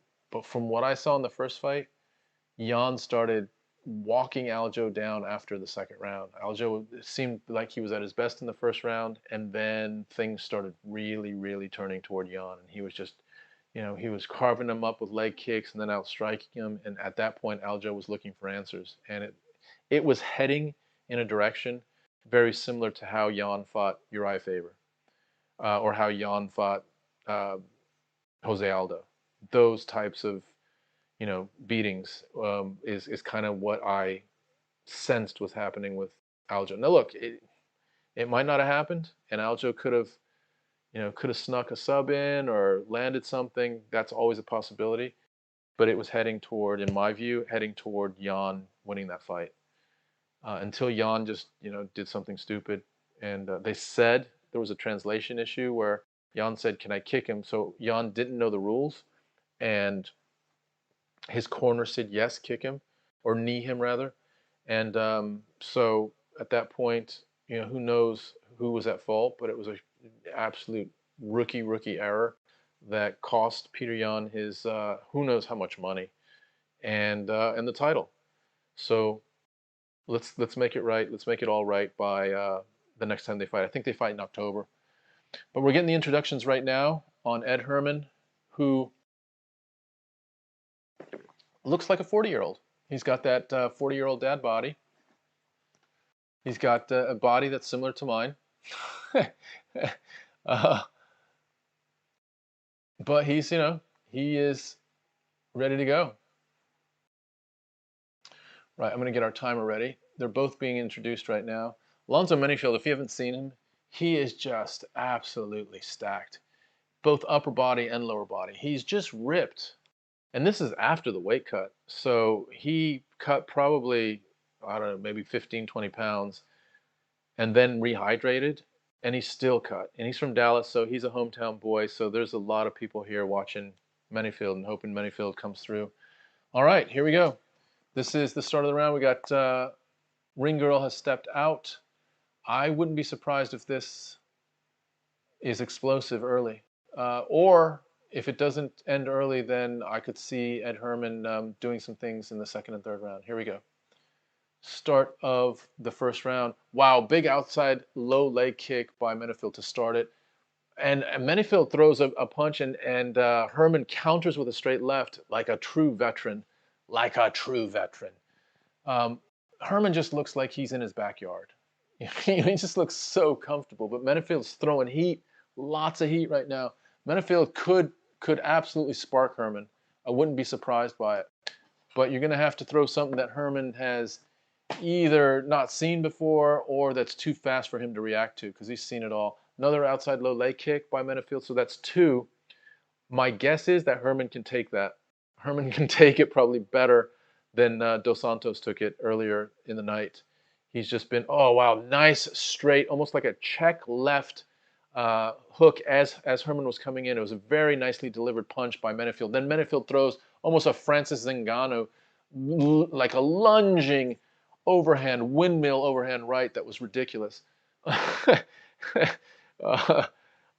Menifield literally going for big time punches. You know, Herman is more in here and Menifield's out here. That could create a counter punch by Herman that could stick to Menifield. It might be a race to see who lands first here, because they're both up for it. They're both in the pocket. So you know, in the previous fights where they were outside of the pocket and then crashing in and going out, this is both guys seem to be happy to be in the pocket, and let's see who scores, who lands what. Menifield lands a big nasty hook right to the tattooed abdomen of Herman. Nice jab by Menifield, nice jab by Herman. Herman just sort of walking him down slowly. Herman's midsection looks almost like distended. I'm not sure if that's just because of age or if he hasn't put the training in, but it might be something for Menifield to explore. Menifield is wearing the blue trunks, tight blue trunks. Wow, Menifield just throws heat. He throws heat.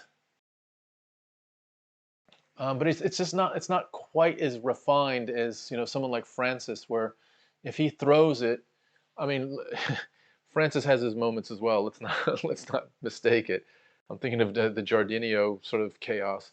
But Menifield looks just a little bit more wild with his accuracy than Francis. Francis tends to seem to find something that's powerful that lands.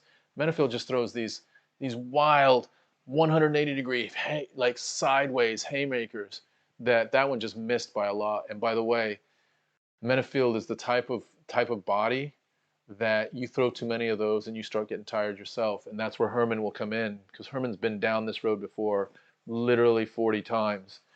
2 minutes left in the first round, and they exchange jabs.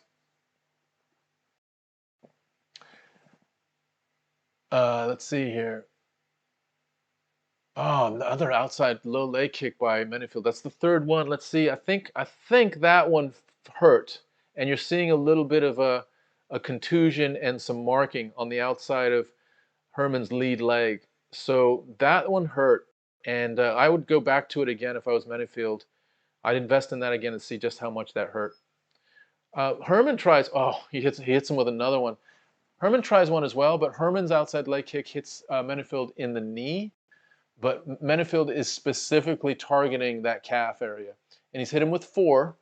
And Herman already, oh, there's the 5th one. And Herman is now getting spun around. And you know what? I mentioned that Herman, I think, can take it. He is also struggling. His front leg is hurting. He's almost like lifting it up. It's almost like he's deflecting or blocking or feinting his left leg without Menifield even throwing. He's just lifting his leg up in preparation to lift it up because he doesn't want to get hit with it anymore. Menifield hits him with a clean left hook, and Herman goes like this, almost like, yo, that's my beard, bro. And you're going to have to do a little bit more than that. Menifield, I think, would be really well suited by trying to deliver one more low leg kick before the end of this round, but Herman is ready for it. His front leg is very, very light right now, super, super light. He's just very much touching it on the ground and ready to lift it again to avoid that outside low leg kick. Alonso throws it and hits low because Herman had lifted his leg up, so hits low and sort of glances off of Herman. So it wasn't a leg kick that was as effective as the previous ones. Herman, it looks like he doesn't have a switch game, so he's still just going to walk down with that front leg the way it is, and that's the end of the first round. Wow. Herman took an amazing amount of damage there. So Chris, fun fact, gingers have a different brain throw. Chris, I mean, I'm willing to accept that, but you're going to have to substantiate it. Give me a research, give me some studies, give me some science behind that. Otherwise, unfortunately and respectfully, I'm going to call bullshit on that. But does anyone know that Ciryl looks like a Walmart version of Anthony Joshua? I don't know what that means, Nia. So just tell me a little bit more about what that means. I'm not sure what that meant. Here's the thing. Herman's front leg is compromised. Herman can't switch. He is still dangerous, and it's a matter of how much Menifield has in the tank. If Menifield has trained for this, he may chop Herman down here in the second round. It was a pretty devastating first round. Let's see how Herman reacts to it. His front leg is definitely compromised. For those of you that are watching, Herman is in the sort of the silver trunks with it looks like the red and black stripes. Menifield's got the tight blue trunks. Here we go. Start of round 2. And again, Herman is really very light on his lead leg. He's almost lifting it up, almost like a karate. You probably can't see this, but he's lifting his leg up like in a karate stance just to keep it out of the way. That's how badly it was compromised. And I think what happens is once your lead leg is compromised, it compromises a lot of the rest of your game.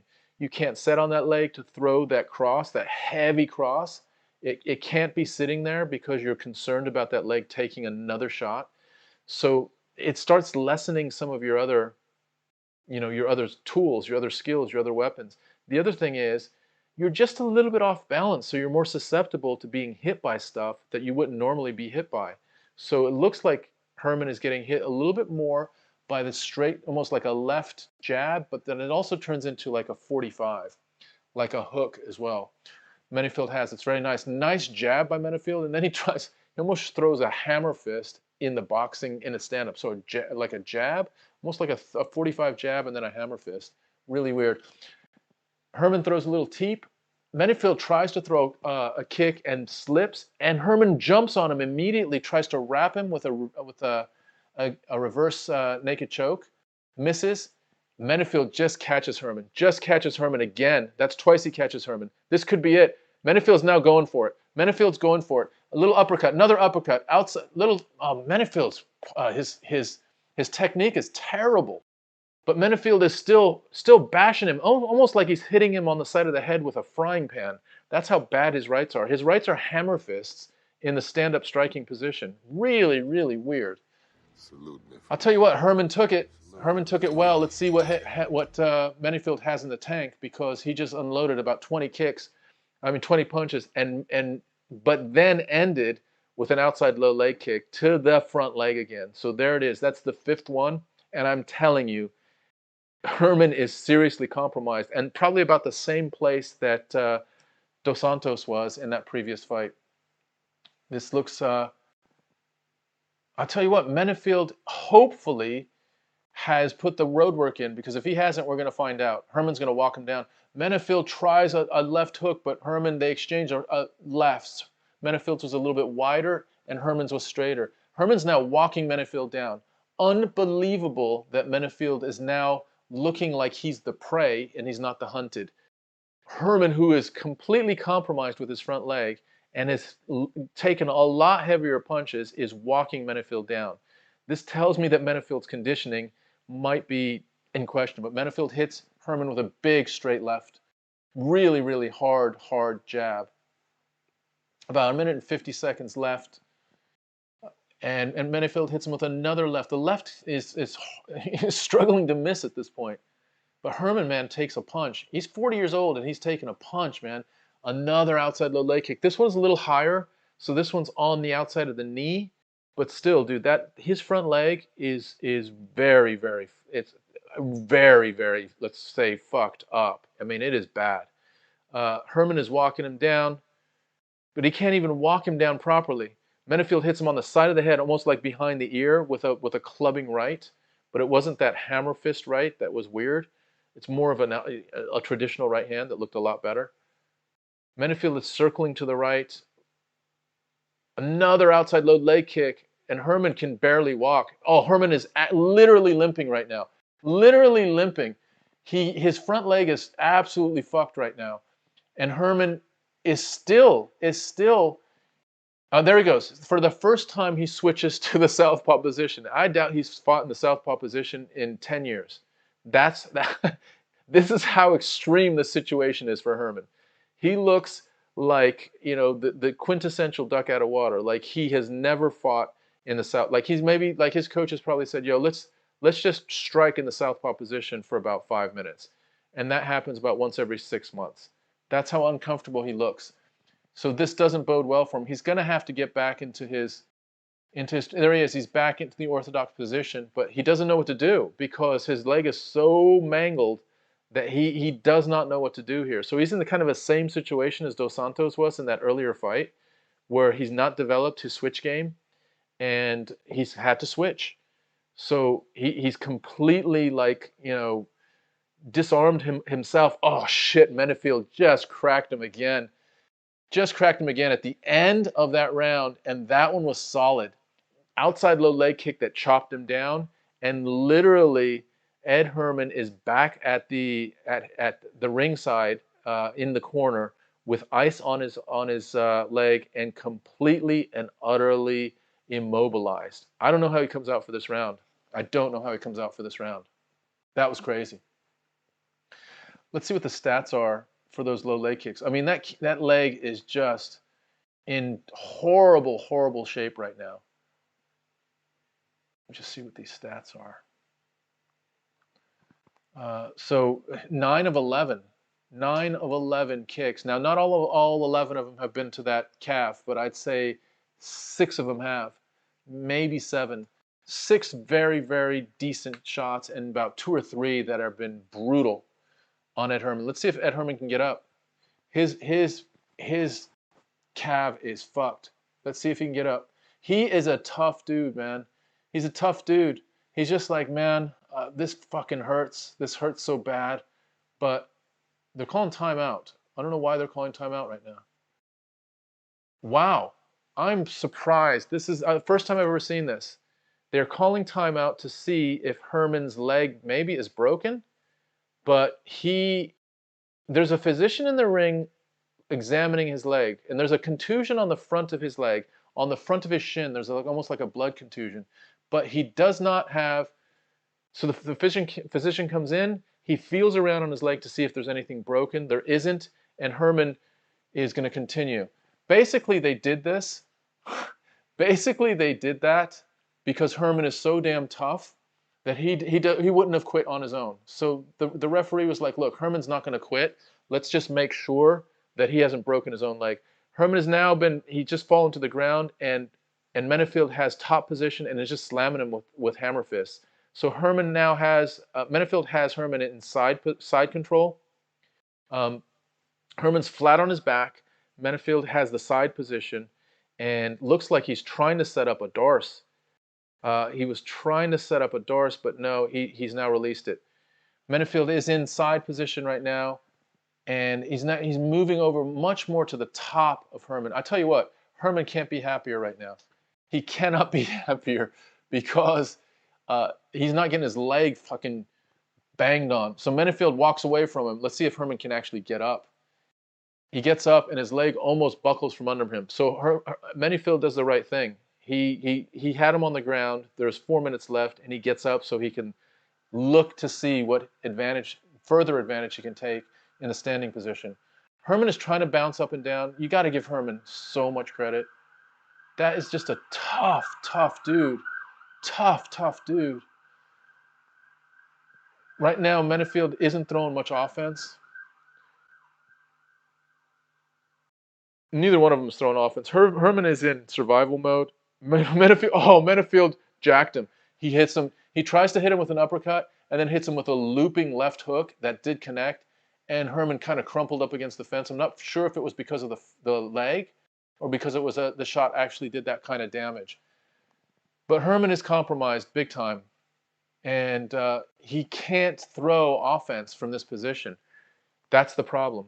And he's not going to switch positions. He does switch for a minute, but he's like, nope, I'm not doing that. There's no way I can take another shot to that leg. So he's in a southpaw position, and he doesn't have any offense in this position. He doesn't know what to do. He's literally not even able to throw a punch.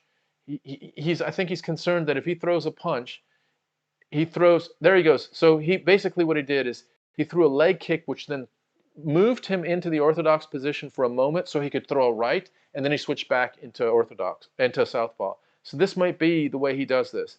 He might set up almost like a walkthrough so he can be in orthodox for a moment to deliver one or two punches and then switch back into southpaw to protect that leg.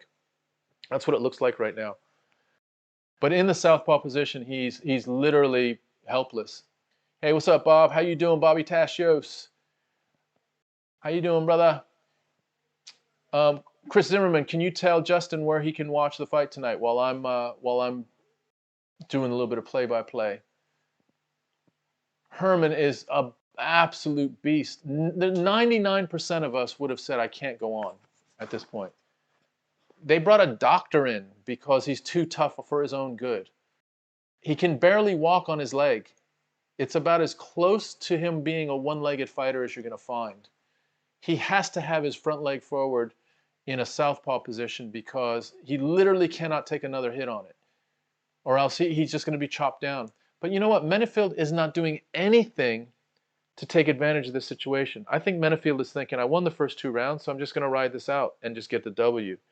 I think Menifield probably thinks, why risk it? Why risk it with this wily veteran? And to be fair, Menifield does launch in, and he gets caught by a sneaky little left. I think that's probably the last of what we're going to see of Menifield lunging forward. So now Menifield's trying to light up his other leg, which I think is a wise decision. So when they're southpaw to orthodox, both front legs are right next to each other, and you can now hit that opponent's front leg with your front leg, just a little outside front leg kick. That can be damaging as well. Menifield is happy to just pick his spots. He's not doing anything that's overly aggressive, just picking his spots. And I think he's just willing to ride this out, you know, and get the win. And at this stage in his career, he's 10-2. He's 1-1, but he's big left, right, almost a haymaker right that hits off the top of Herman's head, and Herman can take a punch. Herman can take a punch, and Herman's now throwing some back. 17 seconds left. Herman trying to throw punches back. 13 seconds left. It's just not going to happen at this point. But you got to give the guy credit, man. He is as tough and and mean as they come. Holy shit. Well, Menifield wins, but it was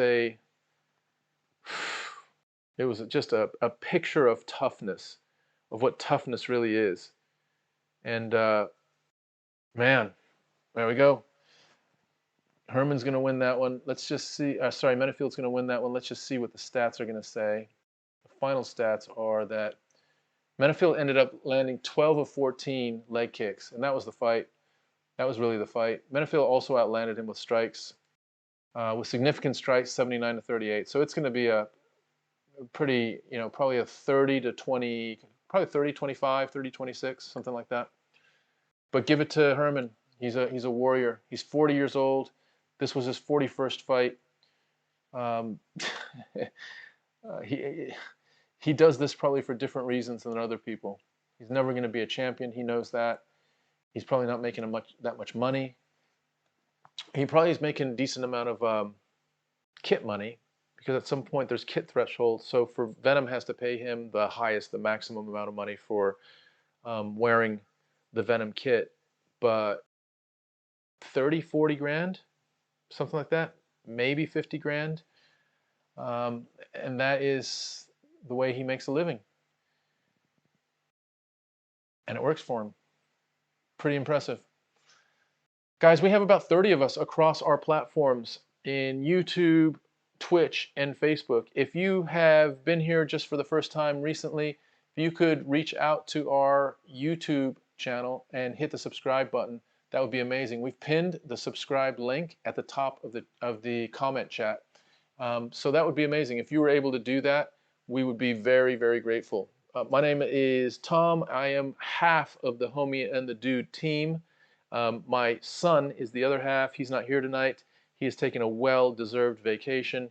We've been doing this for about a year, and I was off last weekend, and he's off this weekend. So I'm running this on my own tonight. But if you haven't been here when the two of us are together, it's a really dynamic show. We have a lot of banter together, and we have a lot of banter and interplay with the chat as well. Nia, let's see. A couple things. Ed Herman was my coach when I was a kid, Team Quest in Damascus, Oregon. Are you shitting me, Dalton? That is fucking amazing. Now I heard, that's interesting that you said that. Wow, he just got swept up by that.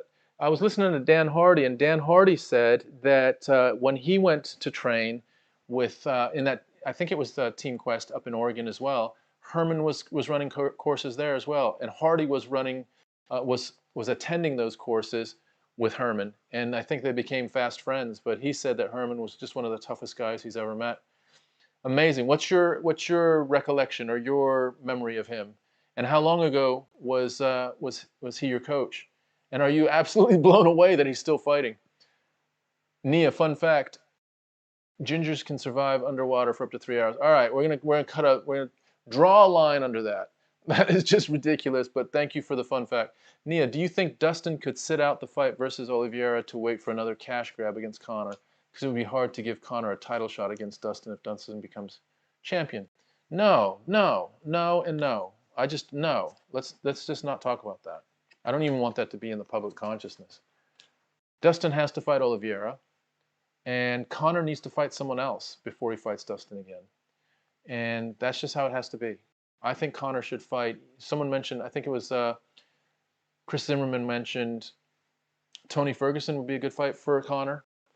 I thought Nate Diaz, the trilogy, would be a good fight for Conor. He's got to fight someone else. There's no way he needs, he has a broken leg, and he's been way less than at his best for years now. To give him a title shot would be an injustice to Conor, not just to us as the fans.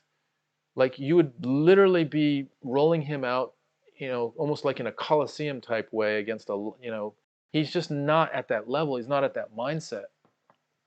I know, we know why he isn't at that mindset, but, you got 100, 200, whatever hundreds of millions of dollars or pounds in your bank account, it changes your perspective. And we see it on Instagram. He's not the same guy. He's just not. And I wouldn't be either. And that's fucking okay. Like, he did it. He did it. Like, he did what all these guys want to do. Conor McGregor did it. And for some strange reason, he still wants to do it. And he's trying to recapture that hunger that you have to have before, as you're climbing the mountain. Once you get to the top of the mountain, like metaphorically and for real, you know how when we've climbed to a top of the mountain, it's a different mindset than that progression up the mountain. And so he needs to fight someone to see if he still can fight, and to gain back some of that confidence and some of that belief in himself, because he doesn't have it anymore. All that shit that we saw before the Poirier fight was bullshit.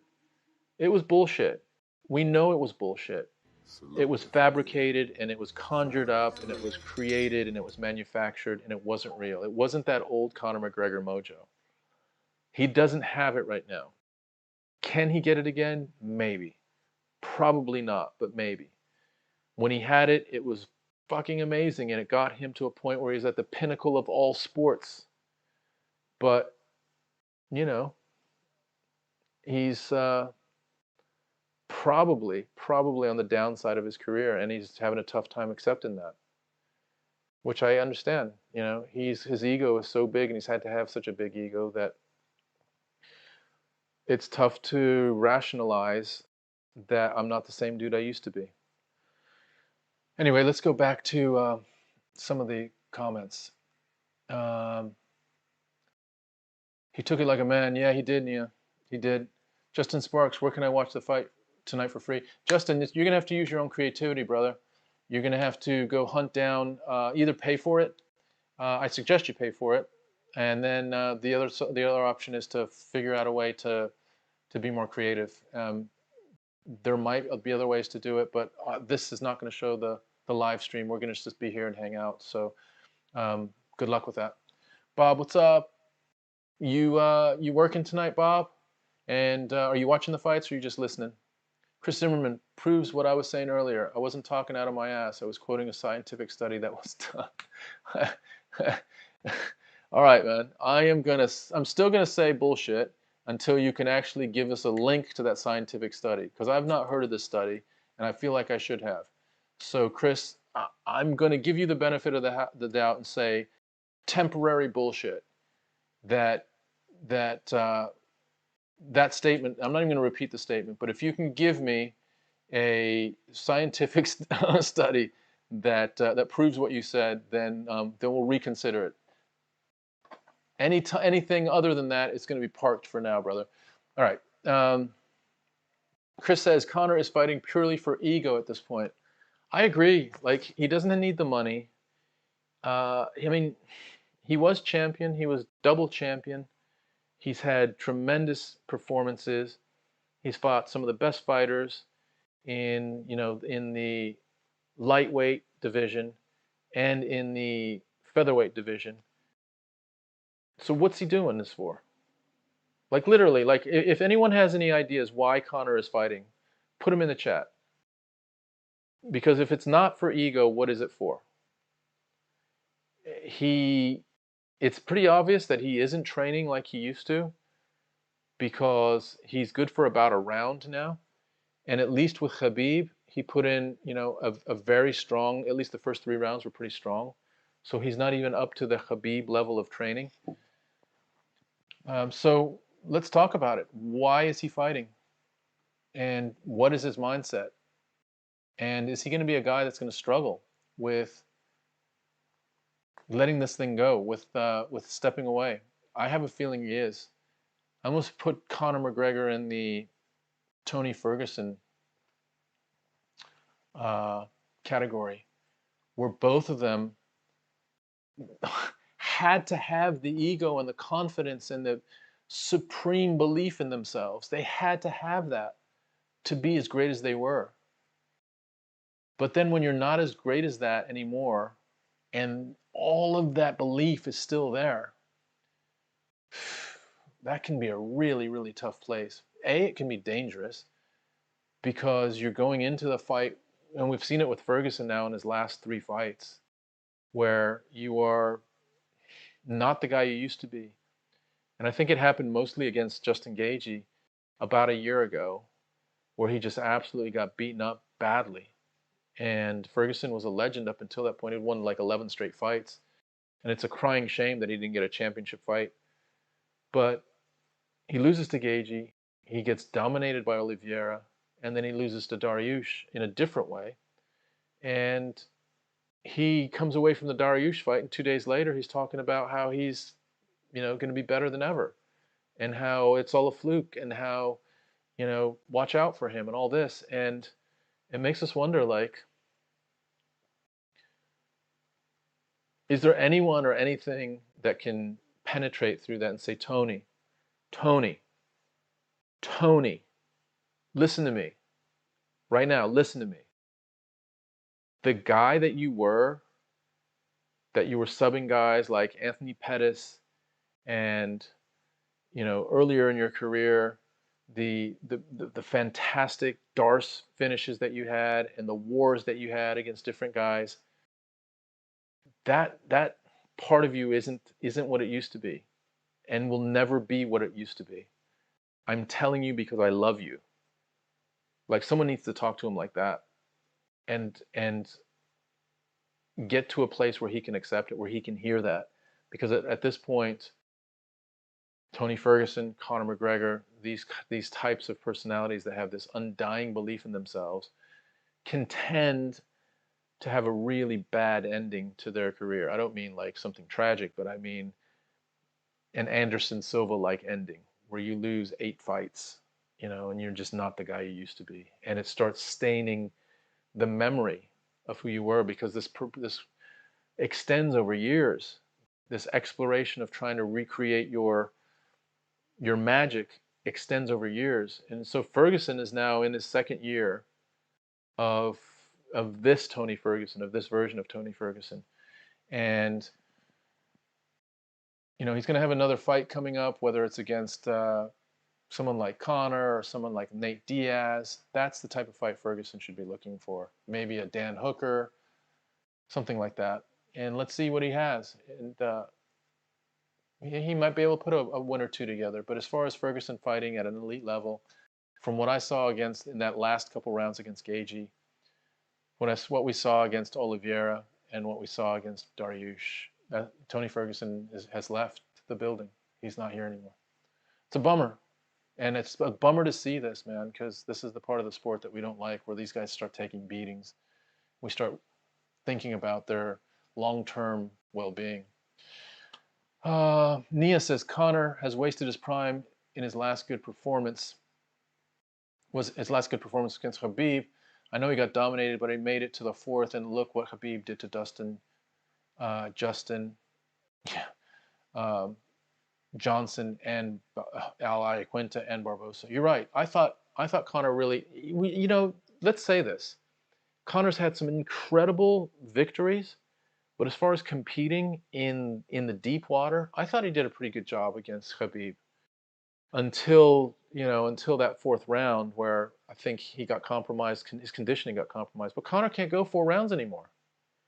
Conor has got about a round and a bit, we think.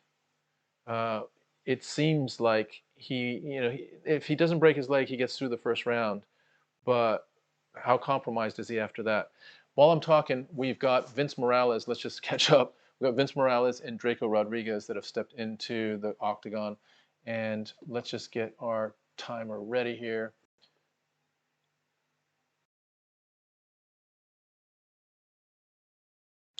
So let me just give you some highlights and then we'll come back to this conversation about Tony and Conor. But Vince Morales is 9-5. His nickname is Vanetta. And he did lose to Song Yadong, who's fighting tonight. That fight with Song Yadong and Casey Kenney is going to be a nice fight tonight. That might be fight of the night. He's fighting Draco Rodriguez, who is 7-2. The great Dracolini. That is legitimately his fighter name. The great Dracolini. So I'm picturing that Draco considers himself a bit of a magician in the cage, and he's gone with that. He's committing to it. Draco is 7-2. I mean, he's a bit unpolished. He's got skills, but they're not decisive finishing skills. So we're going to see, a full repertoire. But as far as him imposing that repertoire in a way that's advantageous, it feels like he's still a little bit raw. But he's from Houston, and it's a Houston crowd, so he's probably going to be supported a lot tonight. Morales is 9-5. He's lost his last 2, so both these guys need a win. And it is the 1st round, 4 minutes left in the 1st round. Rodriguez is in the white trunks, and Morales is in the dark trunks. And they're just feeling each other out. It's that feeling out process where, you're throwing jabs, but you don't really mean it. You're just getting distance. It's kind of like a rangefinder, and you're bouncing around, but you're not in the other person's range. They might be able to hit you with a leg kick, but probably not, because you're going to be able to bounce out. That's kind of the range they're in. They just moved into the pocket a little bit and exchanged just a moment, and now they're kind of getting closer into the pocket. These are the fights where you get into that pocket and you start exchanging.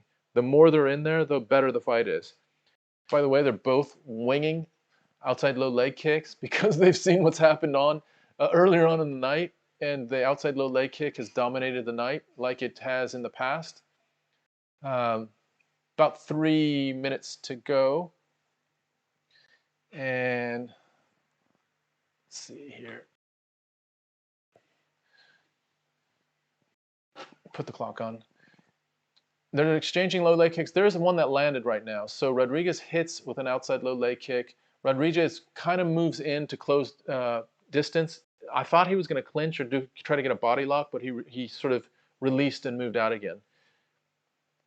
Rodriguez lands a really nice crunching, sort of like compact over the top right that landed.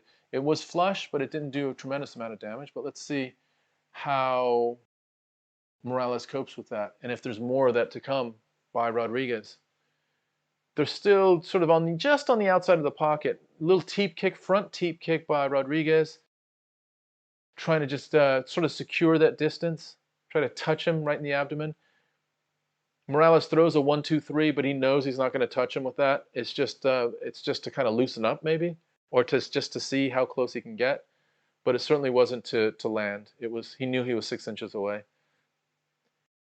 Rodriguez is doing a decent job of cutting off the ring, and he's got Morales just kind of rotating around what I call the warning track. So in baseball, there's a warning track which has a line around it. If you look at the octagon, there's an inside line, and there's a bit of a strip on the outside of that line, and that's where Morales is rotating himself around. He's moving both to the right and to the left. Rodriguez throws that overhand crunching right again, and it actually hits Morales on the top of the head. It's hit him there twice. So let's see if that's something that might cause some damage, because we know that top of the head or right behind the ear punch can cause an equilibrium problem. It can cause some issues with balance. It can actually get you compromised in different ways. I'm thinking of Deontay Wilder against Tyson Fury, that second fight. And once Wilder was hit in the first round, he was never the same again. He actually was depleted. It almost like was a leak in his energy tank. And Rodriguez gets a body lock on. No, sorry, Morales gets a body lock on Rodriguez, and he's probably happy to clinch this up. So he's got a body lock, and almost like a lockdown, a standing lockdown on Rodriguez's leg from 10th Planet Jiu-Jitsu. They sort of separate again, and now Rodriguez throws a half-hearted side kick that misses by about 10 inches, and misses with a jab by about another 6 or 7 inches. Nice teep kick by Morales.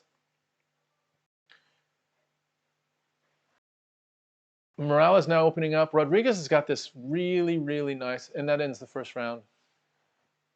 Rodriguez has a nice overhand right that lands. It does land.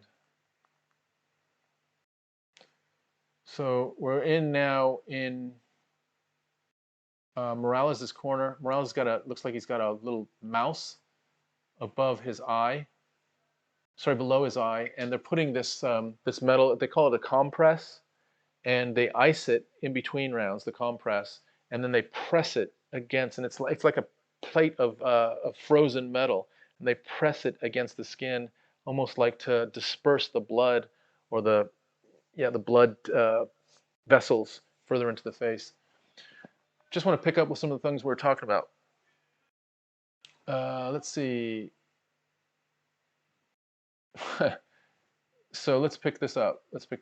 Conor had wasted his prime in his last good performance, right? Okay, Conor didn't have money, but he had the respect of the world as a fighter. Now he has all the money, but he doesn't have the respect as one of the best.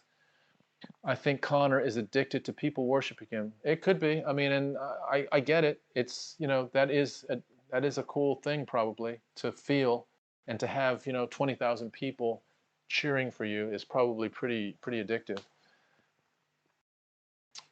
Joe Blow 2 says Tony is obviously bipolar. Can't tell them anything when in mania. That's a really good point. Anderson was bored. His last boxing match was spectacular. Old Anderson in the ring. He's going to starch that YouTube kid.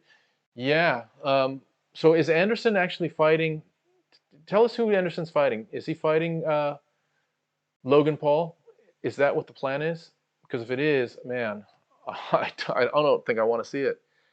I think I would. It would really, really, really hurt me if Anderson Silva got outworked and outstruck by Logan Paul. That would just be devastating. And I'm not sure if Anderson Silva has enough in the tank to deal with a 25 or 26-year-old, strong, what we saw against Floyd Mayweather. It was a nice counter shot by Rodriguez.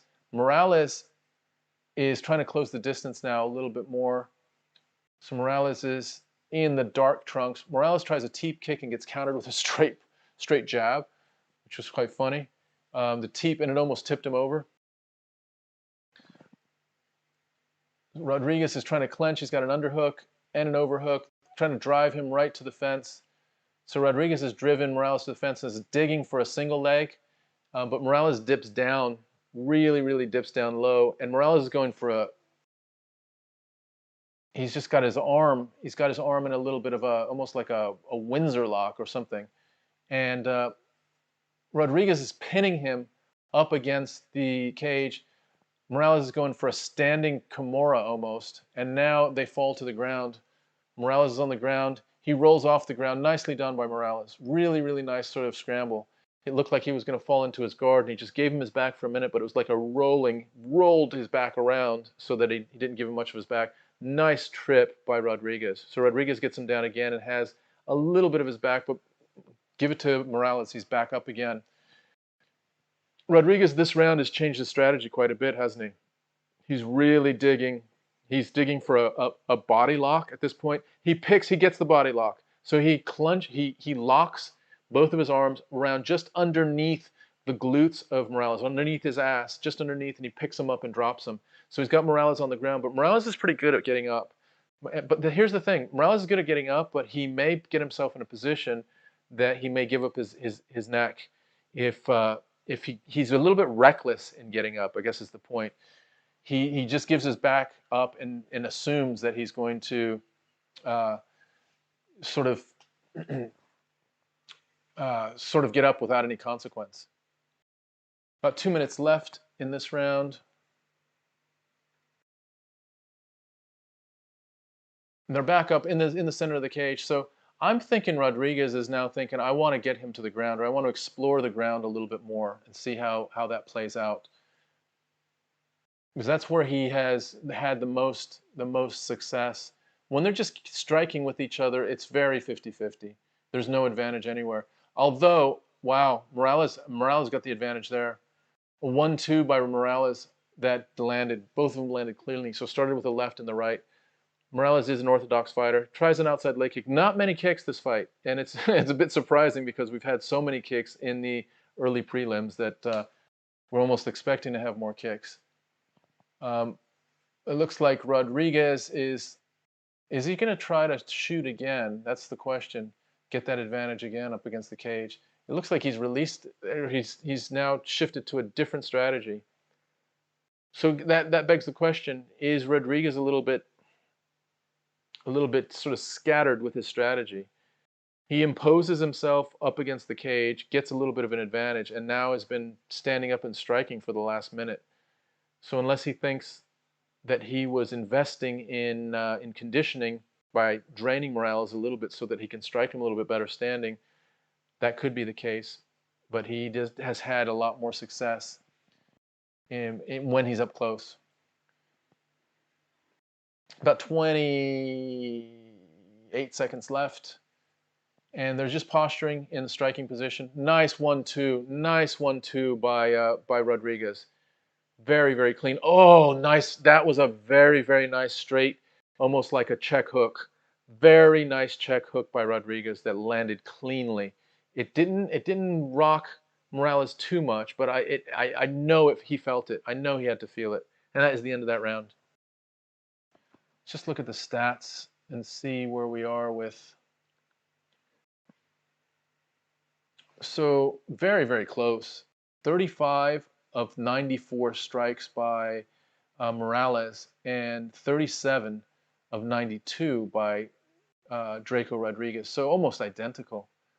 Significant strikes 31 to 32, almost identical. It's the body shots Morales has a little bit of an advantage on, and kicks looks like 7 out of 10 for Rodriguez and 1 out of 4 for Morales. And also Rodriguez has more control time. So he has a minute and 13 of control time. Morales has 29 seconds of control time. 3 of 3 in takedowns for Rodriguez. So that's the path to victory for him, I believe. Rodriguez needs to get him up against the fence again, and then just work from there. I think that's his best chance of winning this fight. You got to think the second round was Rodriguez. The first round was probably split, and it's very much in the balance right now. All right, here we go. This is the third round of a 3-round fight. It is Vince Morales in a bantamweight fight against Draco Rodriguez. Morales is 9-5. Rodriguez 7-2. Rodriguez is in the white trunks, and Morales is in the dark trunks. If you're watching, Morales is now walking down Rodriguez. Rodriguez has now got his back up against the fence, which is crazy because that's how we had a full round where Morales was in that position. Rodriguez is really, oh man, I'll tell you what, Morales has got a sweet right, a sweet sort of over the top right that's very, very nice. Very, very nice. Rodriguez still has some good sort of hop to his stance, so his conditioning looks good. Both of their conditioning looks good. The problem is that neither one of them look like they have a really conclusive weapon, something that's gonna generate some real damage and buzz someone or actually collapse someone in any way. There was a nice hook by Morales. Rodriguez comes back with a 1-2 and misses. In the striking game, neither one of them are super clean. Neither one of them are super clean. There goes Morales with a 1-2, and now he's got Rodriguez up against the fence. But he's not willing to impose himself in a way that really keeps Morales up against the fence. He just sort of gets him there, holds him there, and then Morales can leave if he wants. Neither one of these guys has really imposed himself in a way that the other guy feels it. The other guy's feeling that pressure or that a bit of vulnerability or a bit of a disadvantage. That's the good news. The bad news is neither one of them is feeling like they have an advantage either. So it's one of those fights where, you know, you're watching it and you could literally drift away into thinking about other things. It's you know, there's action, but it's sort of kind of like superficial action. And now we have Rodriguez trying to sink in a single and to get into that position again, but he releases it. 2 minutes and 30 seconds left in the third round. Everything is on the line here. I don't think this fight is at all decided. So 2 minutes and 25 seconds left, and you know, you go hard and you win this fight. That's where it is. You go hard and you win.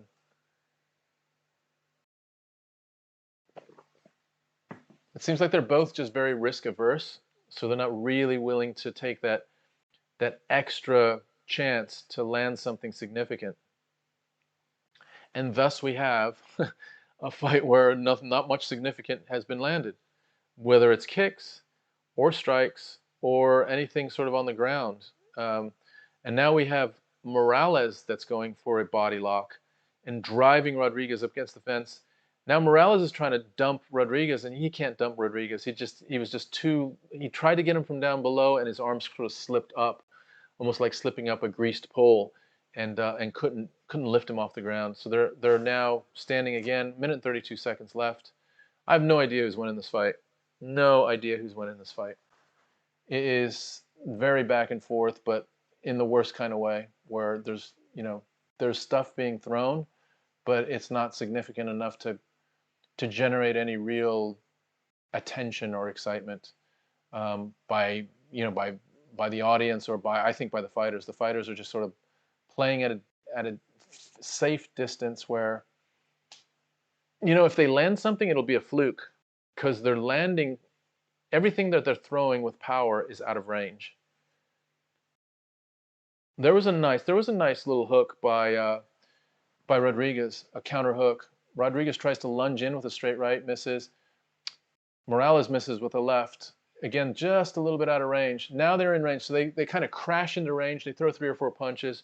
A lot of times those punches are missing because they're too close, and then they come apart too far apart. So this is the dance that we've been in that can sometimes end up being a little bit of a less eventful fight, let's say. 22 seconds left in this one, and they're starting to open up a little bit more in the pocket. I think they both realize they could still probably win it here if they did something outrageous. It's that, oh, there was a nice straight by Rodriguez. Didn't hurt him though. I honestly don't know who's going to win this fight. It should be it should be a split decision, and I wouldn't have a problem if it was a draw. And both of them are raising their hands, of course, because neither one of them knows whether neither one of them thinks they lost. I don't know how much they believe they won, but that's kind of where we are.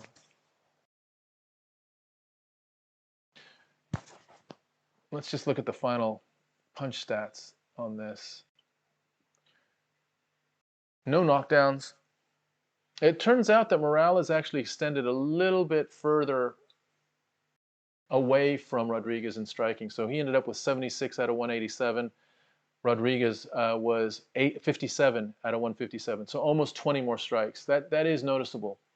So that in itself, that statistic tells me that I'm guessing that it's going to probably lean more towards Morales. But when you look at significant strikes, same thing, 72 to 51, so almost 20 strike difference. To the head, there was 54 for Morales, 41 for Rodriguez, and then 20 for Morales to the body, 8 to the body for Rodriguez. So pretty much a 20 strike difference. Takedowns is if you like takedowns as a judge, you're going to probably give a little bit more credit to Rodriguez because he had 3 of 5 takedowns. He had slightly more control time, so 1 minute and 14 seconds of control time versus 40 seconds of control time for Morales. But overall, it wasn't a very eventful fight. It's not a fight that anyone is going to say, man, I can't wait to see one of those guys again. And that's just how it is. They're waiting for the decision. Let's have a look at some of the other comments that were expressed. I'm just going to keep that up for a moment. Tony's crazy. I know when a news outlet came out when he threw hot water at his wife because he thought she was a demon or something. He's a crazy guy, great fighter, but crazy. Yeah, he is a little bit. Yeah, I mean, there's an actual something to be considered about his mental state, and we're just going to get the decision here. So let's just see if it is Morales or not because he had more strikes. They're just reading out the decision now, and they're both raising their hands. Yeah, it is Morales. Rodriguez is pissed off. Yeah, so I mean, it is a valid point to say if Tony is bipolar and he's not taking any medication, then he's manic and he has delusions of grandeur and all this other stuff. We don't see him very much when he's depressed, but who knows if he's behind closed doors when that's happening. McGregor got too much money and his trash talk is just evil shit. I used to follow him, but no more. Okay, Wayne, I appreciate that. I'm kind of the same way. I really, really respect him as a fighter and what he's done up till now. I think the last 3 or 4 fights he's shown some real vulnerability, but in his prime he was really had some special things and some special performances and an ability to perform in pressurized situations. So I thought he was able to do that in a way that very, very few people are. But I agree with you. He has got turned into this less fun version of himself. We're talking about Conor McGregor. Less fun version of himself. Joe Blow 2, does he rise up out of a lamp? Who are we talking about? Is it racist? I think Song Yadong is a hilarious name. Hey, whatever, Song Yadong, I guess. Yeah, probably. I mean, it's his name. So Uh, Joe Blow, Benson Henderson deserves more credit. I think you're referring to the fact that he was one of the first to develop the outside low leg kick. If that's the case, then I agree. Um, I agree that he deserves more credit, and he's way, way ahead of his time. And it's weird how he was doing it, but people weren't feeling it the way they're feeling it now. So maybe there's something in the fact that he did it, but he just didn't. He didn't realize the damage that he was able to do to people in a way that would have continued to develop that outside low leg kick 10 years earlier than it now has developed over the last 3 or 4 years. But it's a great shout out. Nia says, Wayne, I like Conor as a fighter, but the excuses are unbearable at this point. I agree. Joe Blow, Lewis's finishing style reminds me of Robbie Lawler. Yeah, I think so. I think Lawler might have been just a little bit more polished, and I think Lewis has a little bit more firepower in his right hand, basically. But I get what you're saying. You know, that brawler style, that let's just mix it up and see what happens. I get what you're saying. Joe Blow 2, fishing, lol, fighting. Joe Blow, you're through only other person I've heard it talk about him suffering a concussion in that first round against Fury. You're the only other person I've heard talking about. I didn't say a concussion. I didn't say a concussion, Joe. I said he got hit behind the ear. And I said it may have been a concussion. But what I did see is, we're talking about now Deontay Wilder against Tyson Fury, where he got hit behind the ear in the first round, and it almost like leaked out energy out of him. His legs went, you know, his lethal punching was not quite as lethal. So there's something about getting hit behind the head that can cause a really, almost like a debilitating response to that. Not always, but sometimes. So that's what I was talking about. Joe Blow 2, watch his footwork in round 1 against Fury after he gets rocked. His footwork is never the same. That's why he thinks he was drugged or his outfit was too heavy. Yeah, maybe he thinks that. Maybe he doesn't realize that he was concussed. I mean, that's actually a good point. And maybe no one could convince him of that, or there was no examination that would prove it. There was no real process to say, hey, dude, you are actually concussed in the first round, and this is what happens when you get concussed. You know, when your legs felt tired and you couldn't throw and you felt off balance, those are symptoms of concussion. That might have been helpful for him, but we didn't get any of that. So anyway, that's that. In the meantime, I'm just going to read some more of these, but can I just ask you guys, we've got about 25 of you across our platforms, across Twitch, Facebook, and YouTube. There is a link at the top of the comments of YouTube and Facebook, I believe. We're trying to get up over 750 subscribers today. So let me just tell you where we are. We're at 737. So if you click on that link up there, it's just like 2 clicks. Click on the link and then click on subscribe, and you're in, and then we're back to where we are. That would be really, we would greatly appreciate it. If you didn't know, I am Tom, and my son is Bodie, and we are Homie and the Dude. My son isn't here because he has a well-deserved holiday vacation. We've been promoting this channel for about a year and a couple months, and I took my first time off last weekend, and he's taking his first time off this weekend. So if you haven't seen us before, definitely tune into us for 266 as well as tonight. You'll see us as a 2-man team. He does a lot of the tech. So in the tech, there's cool things that we can do that I'm just not doing, like showing you that you can subscribe to all of our channels and follow us and like us. I'm doing that a lot less than I would typically be doing.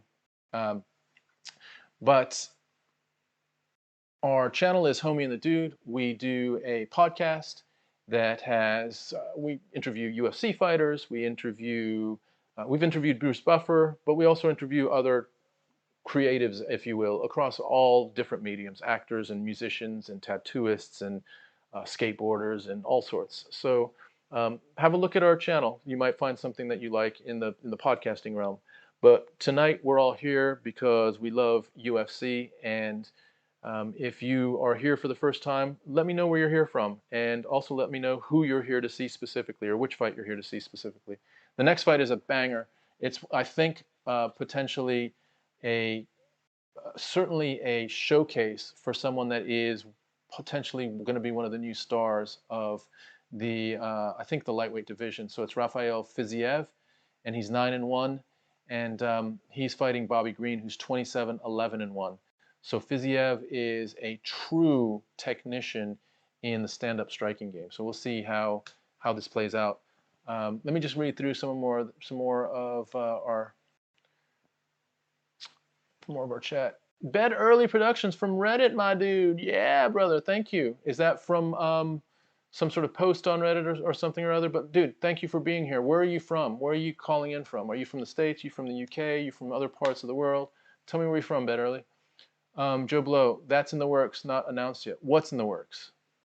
That was probably earlier on. When will it start? The main event will probably start around 5 to 5:30.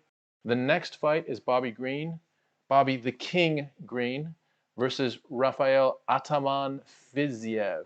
And like I said, guys, Fizziev is someone that the UFC is very, very high on. And so let's see if he fits the bill, if he actually shows out under his marquee, because the UFC thinks that he is going to be potentially another champion. He's one of the best strikers in the world. He did have a loss, but it was a loss to Magomed Mustafayev, and that was a spinning back kick. So again, we talked about these, I'm not going to call them fluke finishes, but rare finishes, and a spinning back kick is a rare way to lose if someone lands a spinning back kick against you. Fazayev has like sort of a top knot and a beard. He's wearing the gray tight Venom shorts and blue straps around his gloves. And let's see what Bobby Green is sporting. I'm going to get us to our fight graphic. Let's pull up our timer. All right, so they're being introduced. Fazayev is 28 years old, right in the sweet spot of his prime.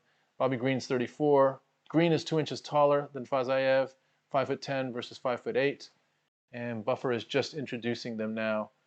Fazayev is for his height, he is a stud. He's from Kyrgyzstan, so he's got that that mentality, that almost like Dagestani, Kyrgyzstani, warrior, sambo, all of that discipline behind him. It's almost a different type of animal. They train in more inclement weather. They are sort of in this mindset where they eat it, live it, breathe it, sleep it, just a little bit more, I think, than we tend to see out here. People out here are building their brand and also training like madmen, but it's just a little bit more distracted.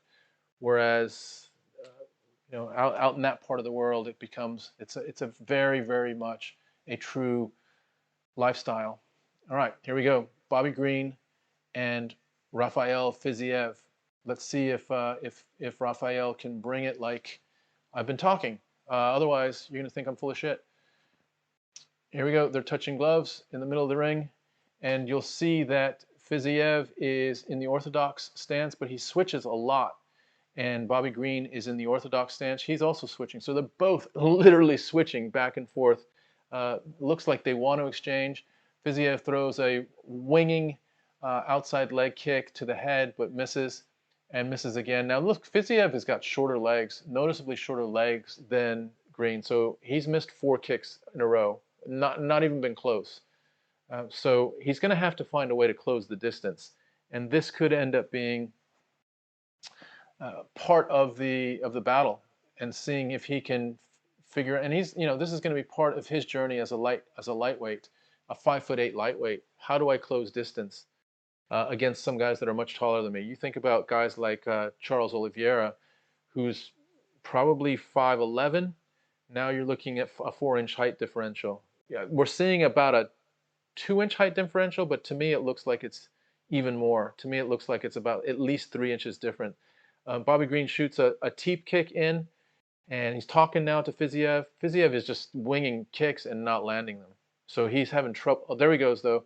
They close distance a little bit. Fizziev is almost taunting him to get into a striking battle. Bobby Green would be best informed not to. Bobby Green looks though like he's going to jump into it. He's going to jump into this striking battle, and I don't. And his hands are low, man. Bobby Green's hands are low. He throws a little side kick to Fizziev's knee. Bobby Green does a little bit of almost like a Superman 1-2 lunge forward.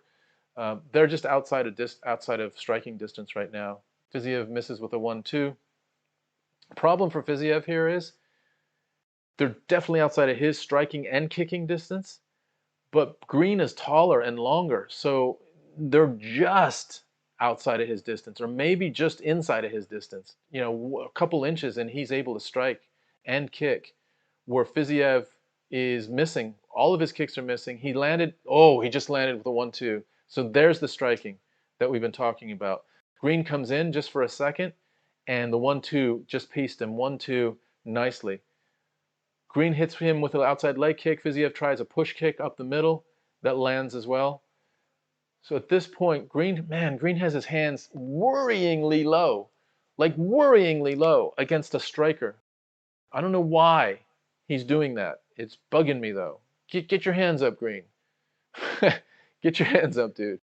I mean, maybe he knows something I don't, but you're man.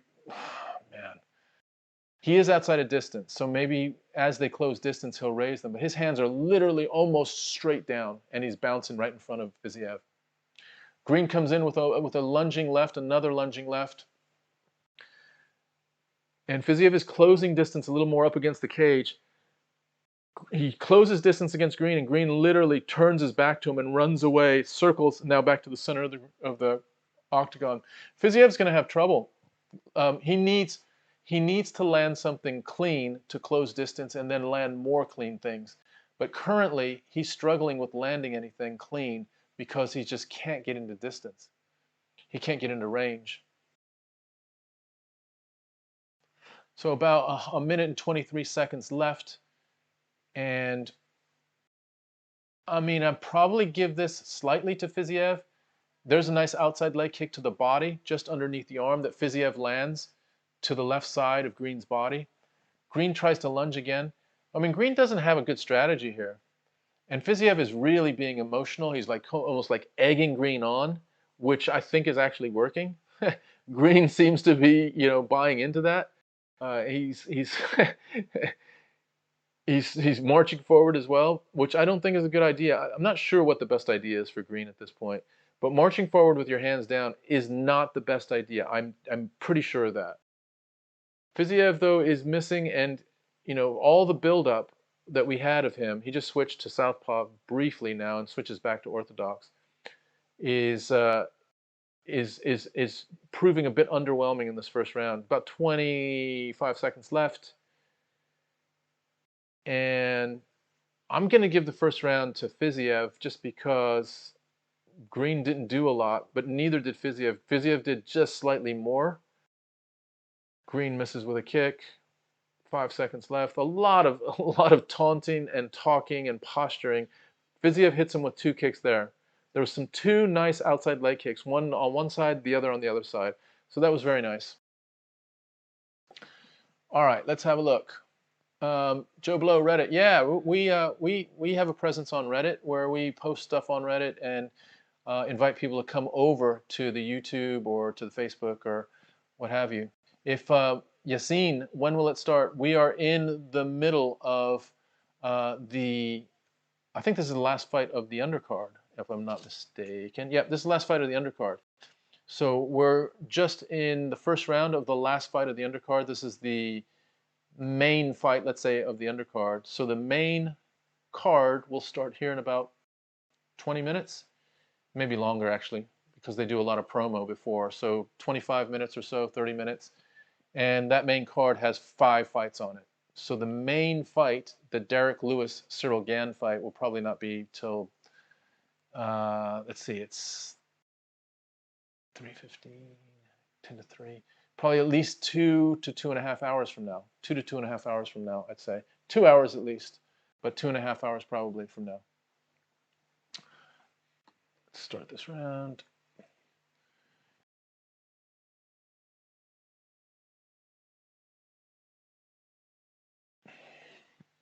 MD Farhan Hossein, why are you spamming our channel, homie? All right, here we've just started round 2, 4 minutes and 30 some seconds left, and Fizziev is getting a little bit closer now, and you can tell he's closing distance a little bit because his leg kicks are landing a little bit more. So his outside leg kick to the body is now landing. His low kicks, his low calf kicks are not landing, but his outside leg kick to the body is landing. And with that, he's now getting in more punching range where those strikes can be a little bit more lethal. Man, his combinations are quick and straight. He's very, very clean with his striking. Very clean. Oh, that's interesting. Bobby Green tries to catch his leg as he strikes, as he kicks an outside leg kick and drives him back. Nothing doing though, and they separate again. Bobby Green is just so casual in this. He is out of range right now, so I get it. But in having his hands so far down, he's not able to throw either. And then when he has to throw, he has to sort of raise them and lunge forward. So it's not as efficient as just having your hands up and striking, like Fizziev is able to do, actually. Nice jab by, or actually a straight left by Bobby Green.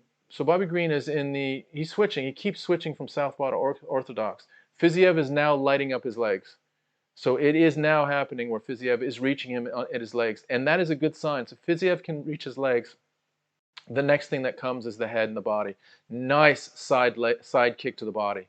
Very nice side kick to the body that landed by Fizziev to the left side of Bobby Green and actually crumpled his side a little bit. He winced a little bit.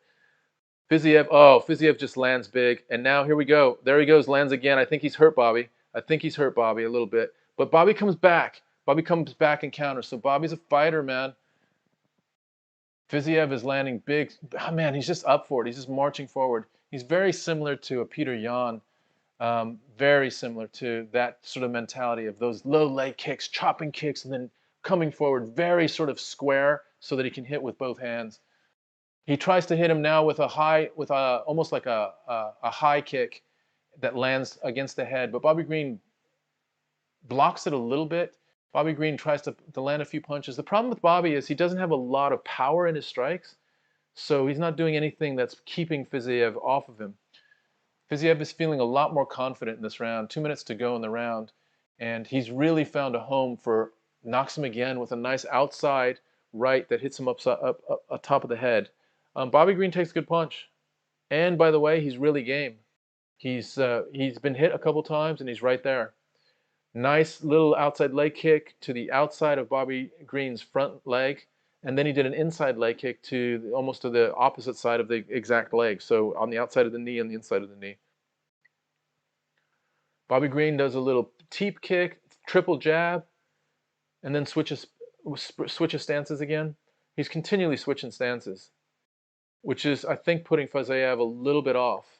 He's just not, Fizziev is not figured out the puzzle completely and not able to really be as clinical as I thought he would be with his striking. But Bobby Green moves his head pretty well. He stays out of range pretty well. But Fizziev is lighting up his legs now and his body. Bobby Green trying to touch him. Wow, Bobby Green hits him with a 1-2 and an outside leg kick. Bobby Green is really, really game. And he's just mixing it up with him now.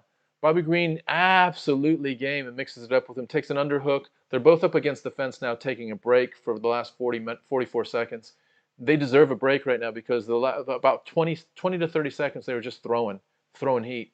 But Bobby Green is really impressing me with just sort of biting down and just being like, you know what, this guy's a striker, but I just need to get in there and strike with him. And every now and again, otherwise, he's staying on the outside, but every now and again you see him just make the decision, I need to get in there. That was a nice strike by Green. Fizziev lands a nice strike back. Wow, Bobby Green, he's putting his punches together and his combination. So 1, 1, 2, 3. Really, really nice combinations. You need to throw just a little bit more, Bobby. Just throw just a little bit more, and I think you do some damage here. That was the end of the second round, and I'll tell you what. I'll tell you what. I think Bobby Green won that round. I really, really think Bobby Green won that round. You might disagree with me. You might disagree with me, but I think he won that round. And I'll tell you what, I think Fizziev is also frustrated.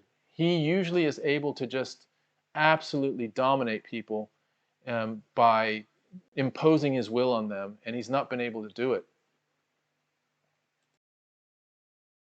Really interesting. Bobby Green is in this fight. I didn't think I was going to say that at this point, but he's absolutely in this fight.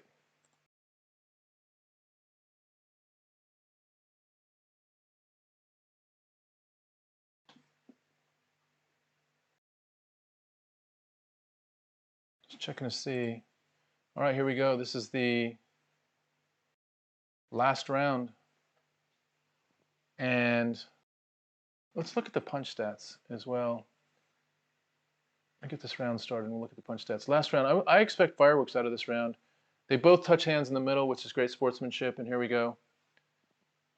This fight is in the balance. I think this fight is in the balance. If one person can hurt the other, I really think they'll win the fight. And if I were to bet who's going to hurt who, I'd say Fizziev is going to hurt Green, but I'm not convinced. I believe Green could still hurt Fizziev. He still has that kind of. He just needs to throw more combinations. He's actually really, really effective with his combinations. He's just trying to be too cute with his, with his almost like Ali type shuffle or Roy Jones type stuff, or Israel Adesanya stuff. He needs to just throw his hands because he throws really nice combinations, and he's right there with Fizziev with his combinations. So he throws a right and then a teep kick to follow. He's throwing really interesting combinations. This time he throws almost like a little side kick to the knee and then a right. Oh, he just got buzzed. He just got buzzed again, twice. Got buzzed 3 more times. Wow, Fizziev is throwing a lot of leather right now. Green comes back and says, "Let's throw." Green, let's go. Let's go, Green. Let's go, Green. Wow, he's just chopping the leg, chopping the leg. Fizziev has just chopped the leg 4 times and throwing against Green. This has turned into a war. This last round has turned into what we wanted. Green is now coming back. Green is coming back. Wow. This is turning into a war. Wow, wow, wow. Green he's really, really game. Green, a jab. Fiziev's taken a little break, but at a point, Fizziev hit Green with about 4 solid outside low leg kicks to the calf, and Green was inviting him to do it. Let's see if they get into that exchange. They're right in the box right now. It's like they both have a foot in a tire. They're right in the box right now, in the pocket, wanting to exchange. I love what I'm seeing with Bobby Green. I think Bobby Green can hurt him if he just lets his hands go. He needs to let his hands go, and he takes a tremendous punch because Fizziev has hit him 2 or 3 times. I think Fiziev's getting a little tired. If Green could put it on him right now, I reckon he could actually. Wow, nice left by Green. Another straight right by Green. Green's touching him. Really, really interesting. This is a great 3rd round. This is a great 3rd round. Green keeps stance switching. Fizziev does not like that stance switch. And every time Green stance switches, he hits with a lead. His strong hand, his backhand, finds home. Now he finds a straight right, hits him with a jab. He likes to just mix it up, but he's just not throwing quite enough punches. He's right in the pocket. Man, I'm surprised Fizziev is not able to touch him because he is right in the pocket. And Green has a real great capacity to turn his head with a punch and just almost like take the energy and the power out of the punch. He does it about as good as anyone I've ever seen in MMA. You see boxers do it a lot more, but Green is really good at riding out a punch with his head. So it looks like he's been hit hard, but really what he's done is he's just sort of, he's absorbed the power of the punch and just turned away from it. At first, the first 3 or 4 times I saw it, I thought the punch was actually turning his head like that. But it turns out that's how he takes a punch. Just got a big side kick to the head, to the body by Fizziev, another side kick to the other side of the body. Green, you need to throw punches. If you're going to be in this, Green, you need to throw punches. You really need to now let go. A minute and 16 seconds left. They're both trading. It's a great last round. Really, really dynamic last round. Wow. They're just absolutely trading with each other. Oh, Gane has lit Fizziev up with a 1-2. Wow, Gane has got great combinations. He's actually striking with Fizziev. You've got to be very, very impressed by this. Really in it to win it. Wow. I don't know who wins this fight. Oh, Fizziev just hit Gane with an outside head kick. And now an outside leg kick to the body. Gane grabs Fizziev and hits him with a knee to the body. Gane double jab. Fizziev tries another head kick. Gane is just staying in the pocket, really, really happy to just be in the pocket with him. Hands down, riding out punches, and touching Fizziev. It's just not quite enough. It's just not quite enough. There's 20 seconds left right now. Gane hits Fizziev with a little left, now almost tries to Superman in. Oh, hits him with a straight right. Gane is touching Fizziev more now than Fizziev is touching Gane. He's finishing stronger. Gane is finishing a lot stronger than Fizziev. He's hit him with about 4 punches. Fizziev's missed a couple. I think Fizziev's hurt. Wow. Wow. If that goes another minute, I'll tell you what, man. I'll tell you what. Bobby Gane, if he turned it on just a little bit sooner, I think he gets him out of there. I really do. That last 30 seconds was pretty conclusive. That was crazy. That was crazy.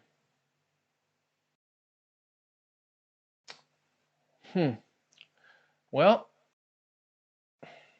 there we go. It was a great, great fight. Let's look at what the punch stat says.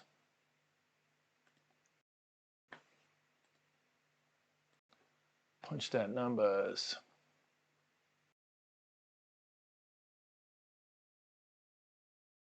I think Fizziev wins this fight, but very, very close. Very, very close. Let's pull those up. So Gane outstrikes Fizziev 136 to 106. 136 out of 266, 106 out of 225. So it strikes him by 30 strikes. Kicks Fizziev about 30 more kicks than Gane, 18 more kicks than Gane. Nothing on the ground. The whole fight was standing. Fizziev hits him with a couple high head kicks. I mean, who knows? Who knows about this one? It could very, very well be a split decision. I think Fizziev wins it, but it was not conclusive at all. Not conclusive at all.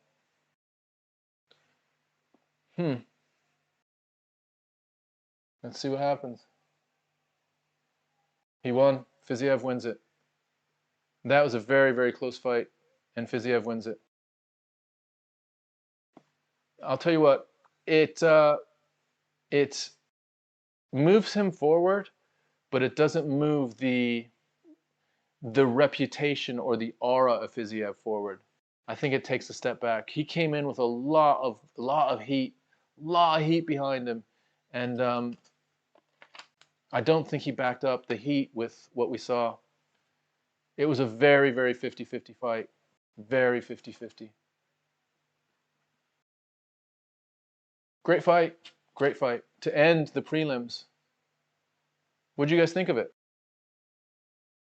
Yeah, Fizziev wins. So the person that posted in the Arabic language asked me if Fizziev won. Fizziev wins a decision fight. It is a unanimous decision that Fizziev won. The stats don't really portray that. I think the leg kicks probably won it for him and some clean shots, but you got to give it to Gane as well. Bobby Gane landed 20 more strikes than Fizziev.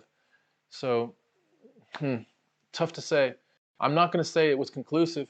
I'm not going to say that was conclusive. I'm not going to say that was a decisive win. And, you know, Bobby Gane probably feels like shit. Probably feels like he won that fight. And when he looks back at it, he could probably see reasons why he thinks he won that fight. Okay, well, we are going to be heading to the main card. I don't know if you guys have seen pay-per-view before, but when we go to the main card, It usually takes about a 15 to 20-minute promotion time that the UFC is running, you know, all their behind-the-scenes stuff and promoting the fights and everything. I'm going to take a break as well, but when I take a break, I'm going to run a commercial for you guys to see a little bit about us and who we are. So if you're happy to see that, I'd love to see you when we come back for the main card. It will literally be about a minute and a half, 2 minutes. So I will see you in a minute and a half or 2 minutes. Here we go. All right, we are here. This is Homie and the Dude. As someone who is constantly told don't meet your heroes, I say fuck that, meet your heroes, because some of them are incredible. We got a fucking Olympian, I know. on the podcast. It's crazy. Let's talk about the Olympics. So, China, like, just to put the disclaimer out there, I love China. Got into stoicism about three or so years ago. You know, when I fought at the London Olympics, I'd been doing judo for 20 years already. You're a young guy, and it was probably a pretty like substantial thing in your life. Yeah, boy. All right, hold on. This is the non-crying moment right here. We're right in that zone, the non-cry. Bah! Right? Guy number 1 gets another like, bah! The guy number 50 gets another like, That'll have to be like, boom, boom, boom, Yeah. right? This stuff, sad. So when you hear like a waving song comes up, you're gonna be doing a waving style, you know what I mean? Or if you're doing something where there's hitting on the beat, or if you're top rocking because it's a funky song, or Yeah. black, you know what I mean? Oh, another quote is, you are already the supervillain in someone else's story, and you don't know it. That is amazing. How does it feel to be a fucking pioneer of a sport, dude? You're one of the guys that's really pushing one-wheeling forward and inventing tricks and stuff. How does that feel, dude? I definitely am aware of that fact. It's almost so rad and so unique that it almost doesn't really feel real. Yeah, my shit was like all completely off. That's all I'm saying. A lot of the work I do is big work, so it means I'm going to be spending time with that person, just me and them, and there's going to be a lot of those days that that combine together to make their finished tattoo. I want to make sure I enjoy the people I'm spending my days with. You're the coolest person I've ever met. I was just You're gonna say, literally the coolest person. What the fuck is going on right now? Black is the power, black is my skin. Deep are the roots that this culture's within. Black. boom! I love acting stuff. And oh boy, the guys like, everyone's like this on the ground. Everyone's swinging tired. This is the original stamp. Yeah. Right? Yeah. And it's multiple stamps, obviously. So, the old skateboarding origin story. I don't even like your skateboarding, but you're good enough to be pro. Is I am never attacking and I am never defending. I am simply just waiting for an opportunity. Boom. I'm an adult. I've seen a lot of things and I have no idea what that was. And that was just season 1. This next season is going to be bigger and even better quality, with us adding comedy skits and tabletop gaming to our content.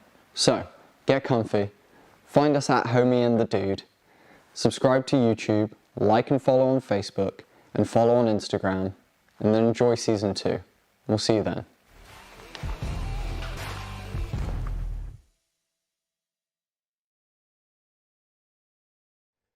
Hi everybody, I've had an absolute blast recording your championship intros on audio and also on video. And for those of you that didn't know, the videos can be done special exactly the way you like them, because these are green screens and we can do them with a scene behind me. Do you want a fighting scene? Do you want a beach scene? Do you want a race car scene?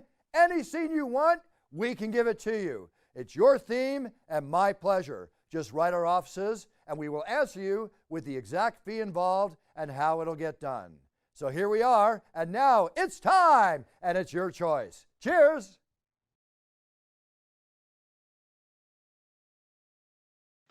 all right, everyone, we are back. I am back, recharged up and ready for the main card. So let's just look at this main card. I want to bring in the actual card itself. We've got Son Yadong versus Casey Kenney as the first fight, but let's look at the entire card because it's a pretty good. The actual main card of this is deceptively good, and you look at it from a distance and you're like, there's no real headline fight, and that is correct. But as far as a good competitive main card of equally matched opponents across a few of these fights, it's a really interesting card. So let me just see what we have here. The first fight is going to be Sonia Yadong versus Casey Kenney, and that to me is a candidate for fight of the night. That is just going to be explosion. Those two guys like stand up. They are really, really skilled. Sonia Yadong is from Team Alpha Male, so he's fighting with a bunch of killers all the time. He beat Chito Vera. And we got Casey Kenney as well, who just lost to Dominic Cruz, but is very much a young, up-and-coming fighter. He's 16-3. So that's the first fight. The second one is a decent women's fight. So it's Tecia Torres versus Angela Hill. And then the third fight is one that I'm really, really interested in. It potentially could be setting us up for a welterweight contender. And that's Vicente Luque versus Michael Chiesa. Michael Chiesa is just an outstanding wrestler, and Luque has shown out. His fight against Tyron Woodley was destruction, absolute destruction, and just Tyron Woodley was the best version of himself as he's been in years, and even with that, Vicente Luque just took him apart and destroyed him in the first round. So that is a really interesting fight. And then the two co-main events is Jose Aldo versus Pedro Munoz. And Pedro Munoz is another, he's kind of a young, up-and-coming, just absolute, rockets in his hands, knocked out Cody Garbrandt. He is going to be a real problem in that bantamweight division. Jose Aldo is a legend, a living legend. Let's see what he has left in the tank. But we love Jose Aldo. He's going to bring it. He's now fighting in this bantamweight division instead of the featherweight division. And then we got the main event, which a lot of us are here for, which is the Derrick Lewis, the Black Beast versus Ciryl Gane. Ciryl Gane has a nickname as well. Ciryl Gane's nickname is Bon Gamin, I think, or Bon Gamin, which means good kid. It's not quite the same as the Black Beast, but it's his nickname. So he's chosen that well. So let's get the Sonia Yadong versus Casey Kenney fight. This is a great fight and could be, like I said, I think this is a candidate for fight of the night. And we look at some of the stats. Sonia Yadong is 5'8", Kenney's 5'7". Pretty straight up with the reach is pretty equal. Orthodox for Sonia Yadong. Casey Kenney is a southpaw. So now we're going to have those two front feet next to each other, which allows for that front-footed outside leg kick to be there all night. That's something that we can look for in that fight. What else that pops out? Takedown accuracy. So Sonia Yadong is 75% takedown accuracy. Casey Kenney's 39%. So there's a little bit of something that's interesting there. Let's just look at what else. Is this a real stream? This is a watch along. You feds. This is not a stream as per you watching anything to do with the fights on this stream. You can watch us all interacting, and we're going to be talking about the fights and commenting on them and offering up our opinions, but you're not going to get a stream here. You can need to go find your stream and turn the sound down on that, or keep the sound up on that and keep the sound here, and you can have a simulcast. But yeah, good luck with that. Derrick better win, Easy Egg says. Why does Derrick have to win? I know he is, from your opinion, he is going to win. But what is it that makes you, is it just that you're a big fan of his? Future Anime, you're back. Nice, dude. I was sleeping because it's night here in Germany and I needed the nap for this stream. Dude, I'm in the UK, so it's just as night here in the UK as it is in Germany. I know in the US it is, it's getting later on the East Coast. It's pretty all right on the West Coast. What is it, about 9 o'clock on the West Coast? No, maybe about 7 o'clock on the West Coast. So not too bad. Easy Eggs going says Lewis and Munoz for the win. Is that a bet that you got, Easy Eggs? Do you have a parlay going? Let me know where you are with that. Future Anime, Jose Aldo will win this by decision. Okay, I want to see that, Future Anime, because I really think Pedro Munoz has some heat, and I also think Jose Aldo has legendary heat, but I think it's one of those where it could also be a fight of the night.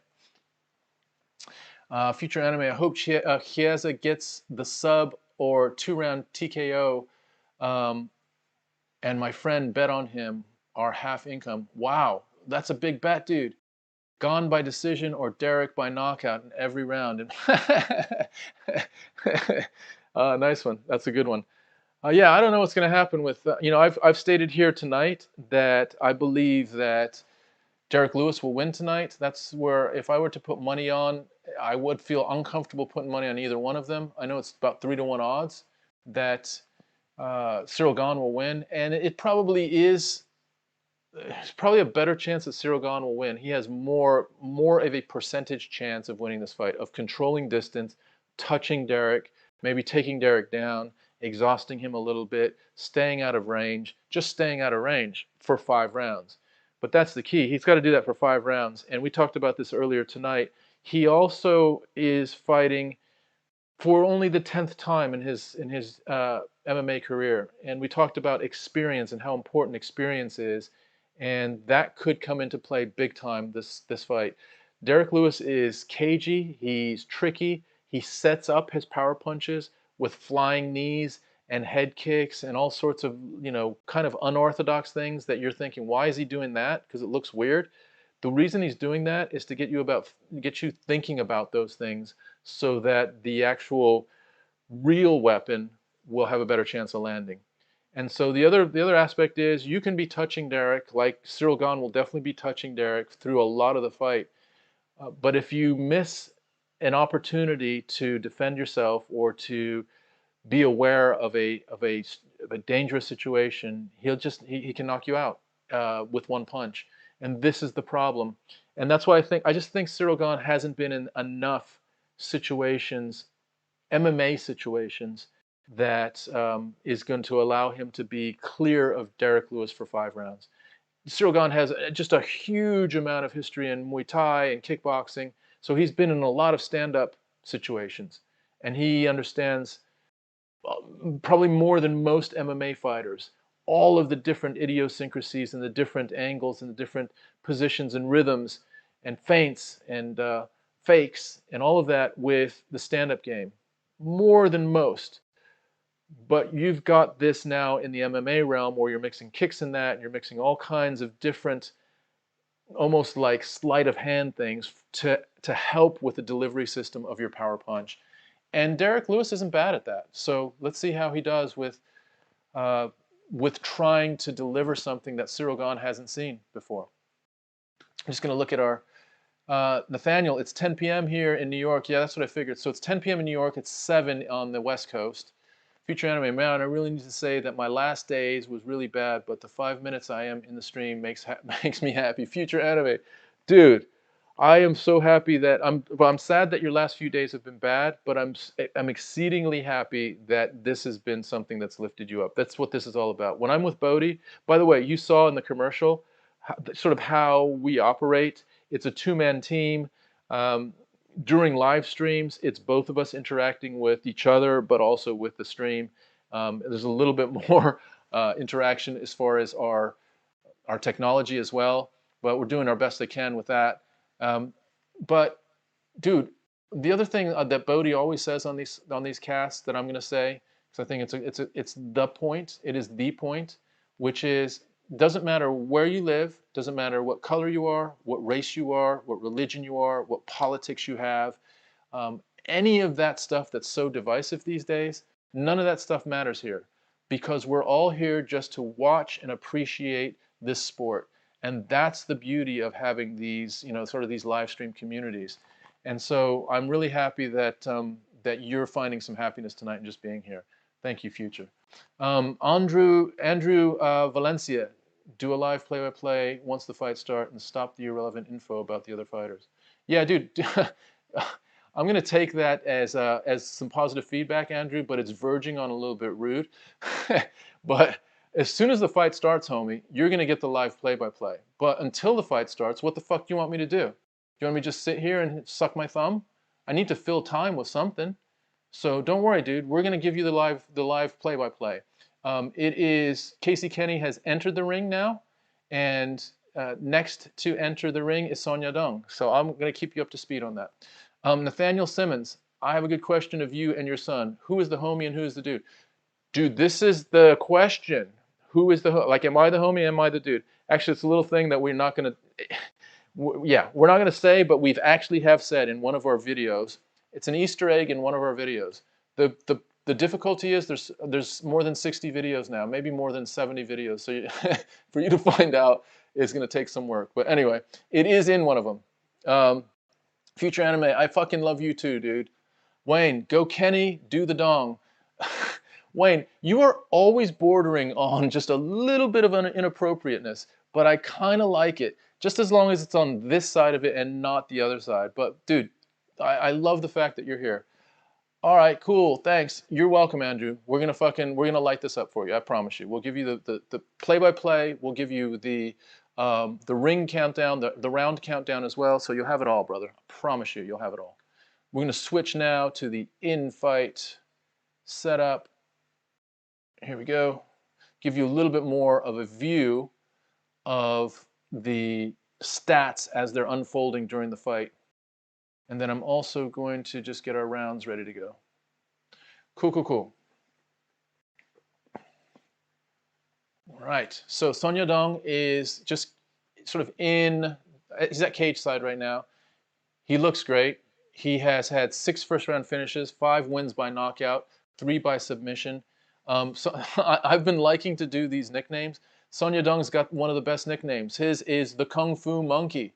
So Son Yadong considers himself as sort of a follower and someone that appreciates Kung Fu. And I don't know what the connection is with the monkey, but I love the nickname.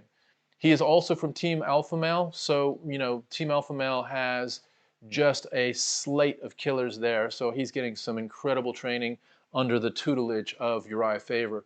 So that's where Son Yadong trains. His last fight, he lost to Kyler Phillips. I don't know if you guys saw that. It was a few months ago, and it was an absolute, just really, really intense throwing hands fight. And I think that this is going to be a similar fight. I think my guess is that this is going to be a candidate for Fight of the Night. I haven't really seen one up till now, so it looks like Fight of the Night is still all to play for at this point. But I'm going to tell you guys, this could be one of them. They're just doing some shots of the crowd, and finally the place is filling up. I wouldn't say it's completely full, but it's definitely filling up. Where Blue at? Let's go to the mailbox. I don't know what that means. Goatfather, what does that mean? By the way, guys, if you're able to go to our YouTube and subscribe, I would be greatly appreciative if you could do that.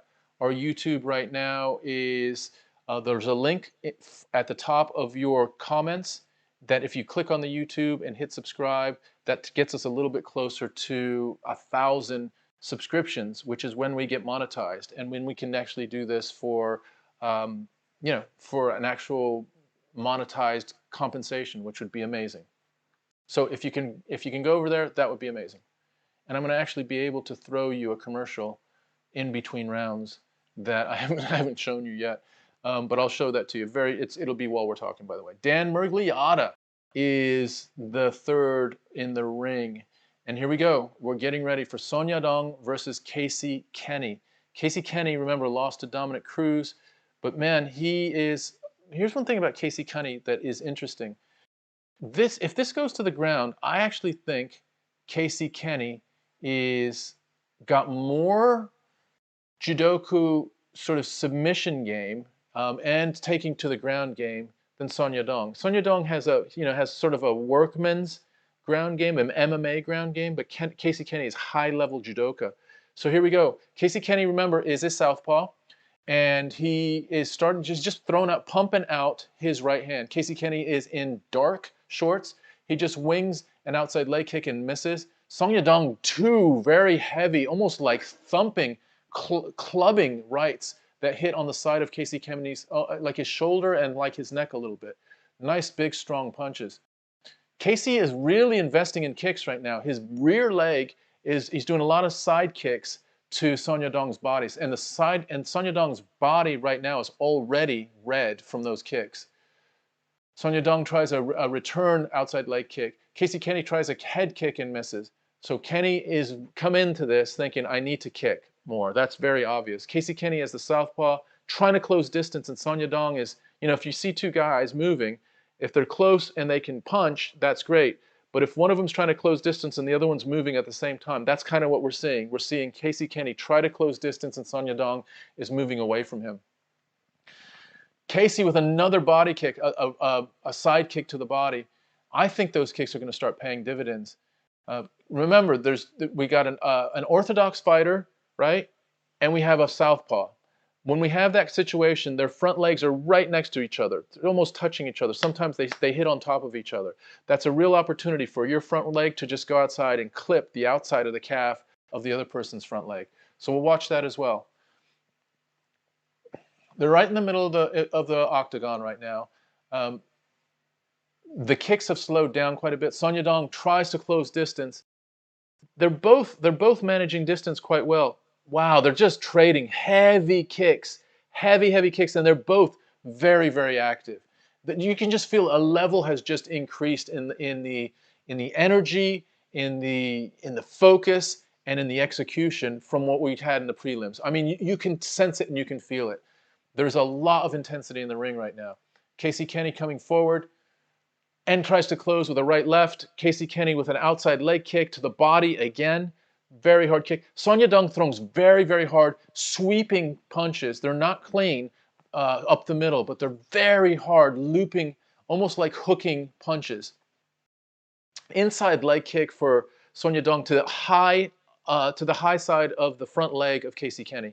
Song Yadong with a nice lead left, almost like a check hook left, that lands a little bit. Song Yadong now with an outside leg kick to Kenney. So they're trading kicks. Both get into the pocket and miss with strikes a little bit. Really, really intense first round. About 1 minute and 55 seconds left in this first round. Really, really action-packed. So far, wow, Song Yadong hits Casey Kenney with a big, this is like the type of outside low leg kick that we've seen earlier on in this card. It was a damaging low kick that Song Yadong hit Casey Kenney with. Song Yadong is now straightening up his punches a little bit more. Casey Kenney with a teep kick. And Kenney's now got Song Yadong up against the fence, tries a wheel kick and misses. Casey coming around, Casey Kenney trying now a little bit of a spinning back kick by Kenney. Kenny's thrown like 6 different types of kicks in this first round. Spinning get back kicks, side kicks, leg kicks, wheel kick, all sorts. Wow, Song Yadong tries a kick and falls because Casey Kenney checked the kick almost with his body. They're both on the ground. Casey Kenney has Song Yadong on the ground. 56 seconds left. He almost has him almost like a guillotine from the top. They're both now standing. Casey has an overhook as they're standing. Song Yadong has Kenney up against the fence. Song Yadong has an overhook on Kenney. But there's no clear advantage on the fence. They're both very, very equal. There's no clear strength advantage. Very, very even first round. Song Yadong sort of dancing away. And Casey Kenney still marching forward. Casey Kenney throws an outside leg kick and misses. And there's Song Yadong trying to jab. Wow, Casey Kenney throws a really, really hard right and misses. But I mean, it was a smoker. Absolute smoker.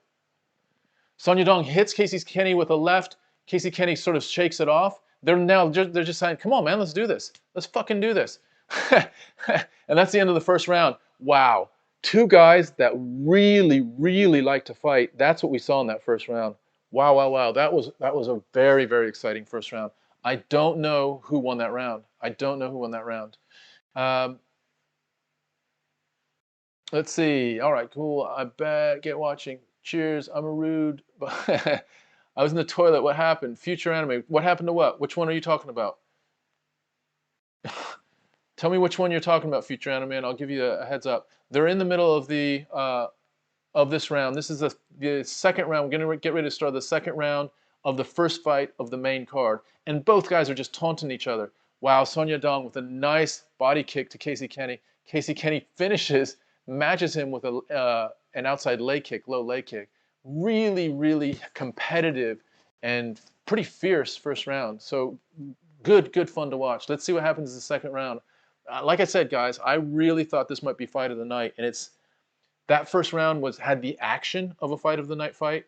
Typically, you need a conclusive, dominant finish or just a complete slugfest to have a fight of the night. So let's see how this plays out in the second round.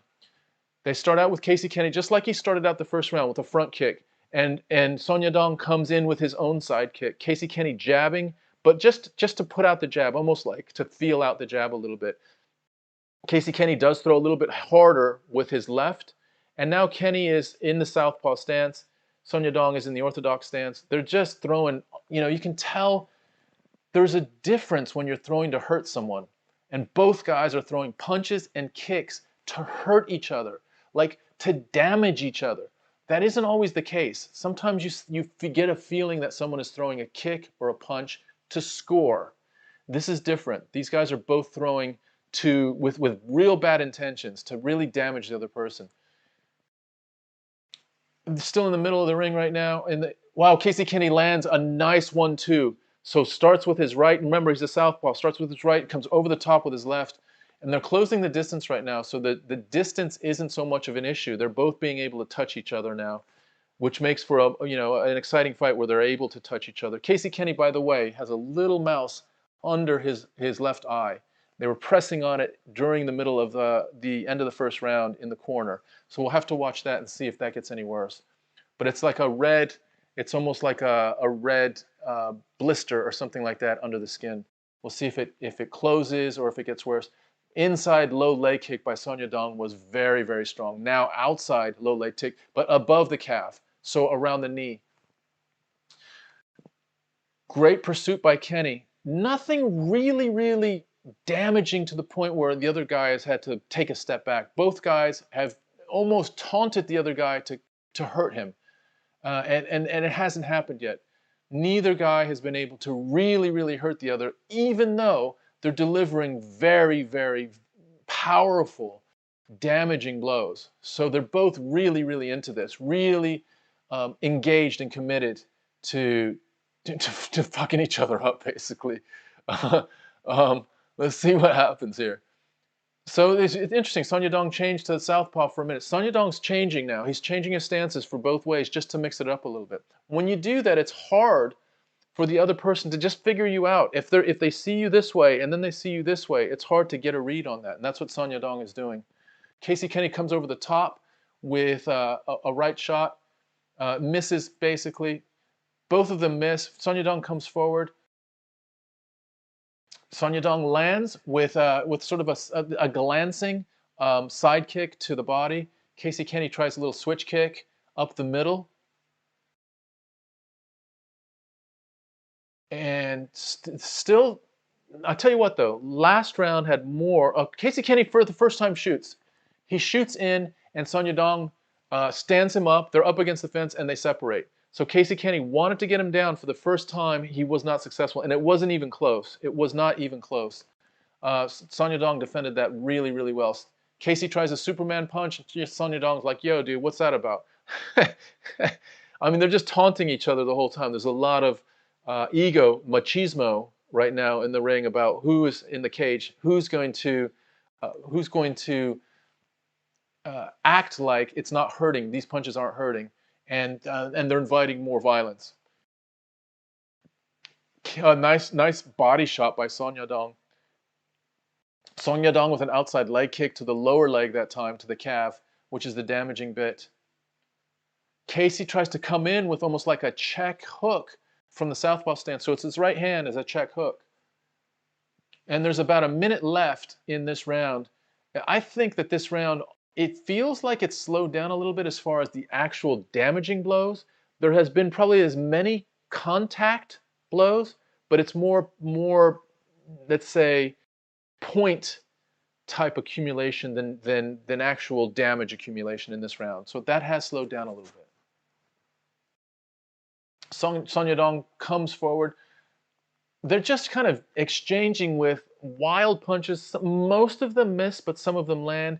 Kicks, most of them are not really, really clean, but some of them are hitting. But it's all very frenetic. It's all just happening very, very quick. Son Yadong now shoots. Casey Kenney grabs an overhook, and Son Yadong has him, Casey Kenney has basically a Windsor, and now switches over. So Kenney has Son Yadong against the fence. Kenney dives for doubles, does not get the doubles. He comes back up with underhooks. Son Yadong now has a body lock, and that's the end of the second round. Wow. That was a tough round. That's a tough round to score. Let's have a look at the stats, because there might be something in these stats that we can get here. So it looks like Son Yadong is landed 63 of 137. Casey Kenney's 47 of 127. So about 15 more strikes for Son Yadong. As far as leg kicks, Son Yadong has 13 out of 14 leg kicks. He can't fucking miss. He throws his leg in the air and it hits something on Casey Kenney. Casey Kenney has hit him 9 out of 14 times with leg kicks. Ground control, or control in general, is a wash, 20 to 21 seconds. So, I mean, if you were to say who won that fight, you're going to probably give it to Son Yadong. He's got more kicks and about 15 more strikes. That's kind of what it looks like to me. All right, here we go. Round 2 is about ready to start. Dan Miragliotta is clearing the cage, cameraman and cornerman and all that, and he's about ready to get them to start. Here we go. Start of round 3. This has been a great fight. Let's see if this ends as well as it started, because it was an absolute cracking first round. Second round slowed down a little bit as far as pure destruction. but my guess is both dudes want to win. This is a very important fight. These guys their dream is a legitimate dream to be in the top 5. Like, some people, you know, have that dream. Probably every fighter has that dream. But these guys could legitimately be in the top 5, winning the next 2 or 3 fights. That's how good both of them are. And that shows how important this fight is for both of them. So they're bringing as much as they can. They both need to win this fight. Casey Kenney is sort of bobbing and weaving a little bit. They're pawing at each other. Both of them are pawing at each other. Remember, their front hands are very close to each other because one's orthodox and one's a southpaw. Another body kick by Son Yadong. Casey Kenney's trying to close distance, trying to get closer so that he can land something powerful. Basically, that straight left. Son Yadong lands 2 very nice punches, coming in, a 1-2, very nice punch, and a side kick. Son Yadong's kicks have lit up Casey Kenney's. His left side of his body is completely red. From the front all the way around to the back is completely red from just those stinging kicks all the way up to the back shoulder. I mean, from the shoulder down to the waist is lit up. So Son Yadong has done a really good job of lighting up that left side of Casey Kenney's body. Son Yadong now it's sort of just kind of, they're both standing there. One of the reasons that there hasn't been any really, really conclusive, damaging strikes is they're both very good defensively. Their hands are up, they're blocking a lot. So although they're throwing, they're also both defending really well. And that's why we're not seeing a lot of damaging strikes. It's a different situation with the kicks. Both of these guys have messed each other up with kicks, and they're both going to feel like shit tomorrow, guaranteed, guaranteed. Their legs, their bodies, their shoulders, they're going to feel terrible. There's about just under 3 minutes now, and there's still this. Oh wow, Casey Kenney went up for a side kick and then changed it to a knee as Son Yadong was leaning down and almost hit him with it. Kenney hits Son Yadong with an outside leg kick to the body. Son Yadong with a nice body shot to Casey Kenney. Son Yadong's got a little bit of a bruise underneath his eye as well. They're both getting marked up. This is a fight. This is a fight. Both guys are in it. Yeah, just throwing now. Just throwing now. This is now heating up. Both guys just exchanging jabs, and they both now know they need to win this fight. The last 2 minutes, it's almost like they both said, "Look, we're now going to just throw," and we're getting a lot more output now of really, really powerful strikes. Both of the guys are touching each other now quite a bit. with headshots. Kenney, nice counter right off of Son Yadong's outside leg kick. So Casey shoots for a single and misses. Son Yadong is excellent at defending. His takedown defense is outstanding. I mean, Casey is not even close. Son Yadong is very, very, very athletic in his ability to just sort of scramble out of any takedown. There's twice that have been really, really miserable attempts by Casey. He's got to be upset by that. 1 minute and 28 seconds left. Both guys are still in it. I'm giving maybe slightly to Son Yadong right now. Slightly to Son Yadong. Nice outside body kick to Son Yadong again. Just upside, and tries another one just above the waist. Casey tries a teep kick and Son Yadong catches it and drives him back. Casey loses balance. I'll tell you what, there's certain types of fights where guys will just be happy to get to the decision. This fight is both guys want to inflict as much damage as they can, and if it goes to the decision, fine, but I'm going to really lay it all out there. I want to lay it all out there. I'm taking risks. This is the difference. These guys are taking risks.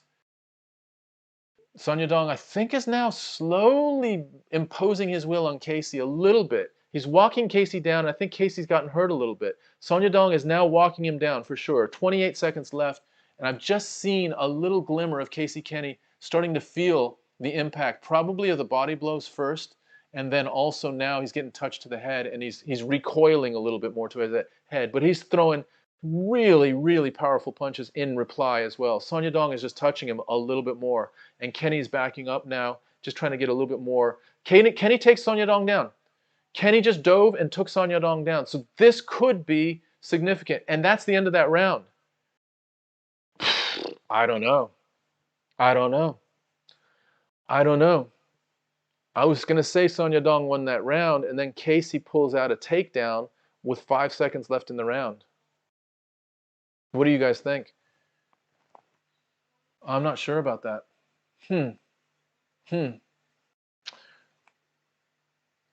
I don't know. Let's look at the stats. I'll put it back on here just so you guys can see the stats a little bit more. Son Yadong, 111 strikes to Casey Kenny's 81, so 30 more strikes.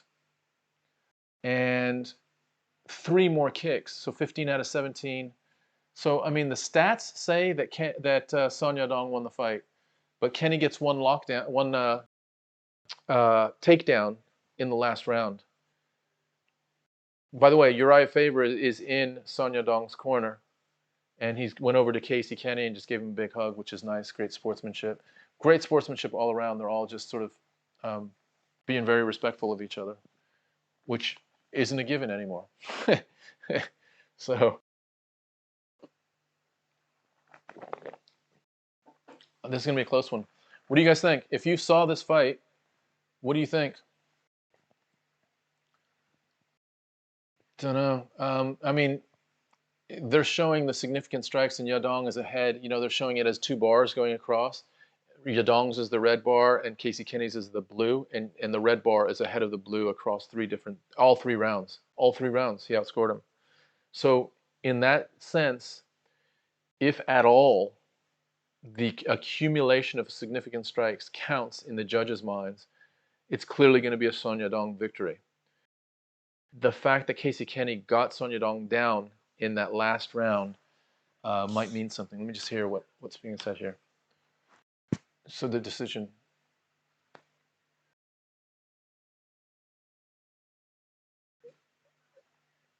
Split decision. 30-27. Son Yadong gets split decision. The last, it was 28-27 Kenny by 1 judge. Sorry, 29-28 Kenny by 1 judge. 29-28 Yadong by 1 judge. And then 30-27 Yadong by the 3rd judge. You got to give it to Yadong, whether whether you're a big Casey Kenny fan or not. I love Casey Kenny and I love Son Yadong, but you got to give it to Yadong. He landed more strikes in every single round. I don't know what to say. I know, you know, some of us are upset by that, but that's the case. That's what happened. All right, so the next fight is Tisha Torres versus Angela Hill.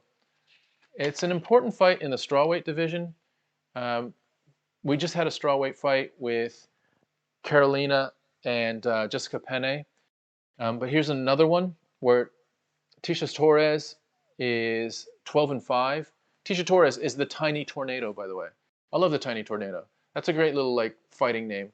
It just gives you a picture of what she's going to be like, almost like a, you know, like a Tasmanian devil. She's going to come in there, but she kind of is very action-packed and energetic in her style. Angela Hill, her nickname is Overkill. Angela Overkill Hill. Okay. Tisha Torres is 12-5.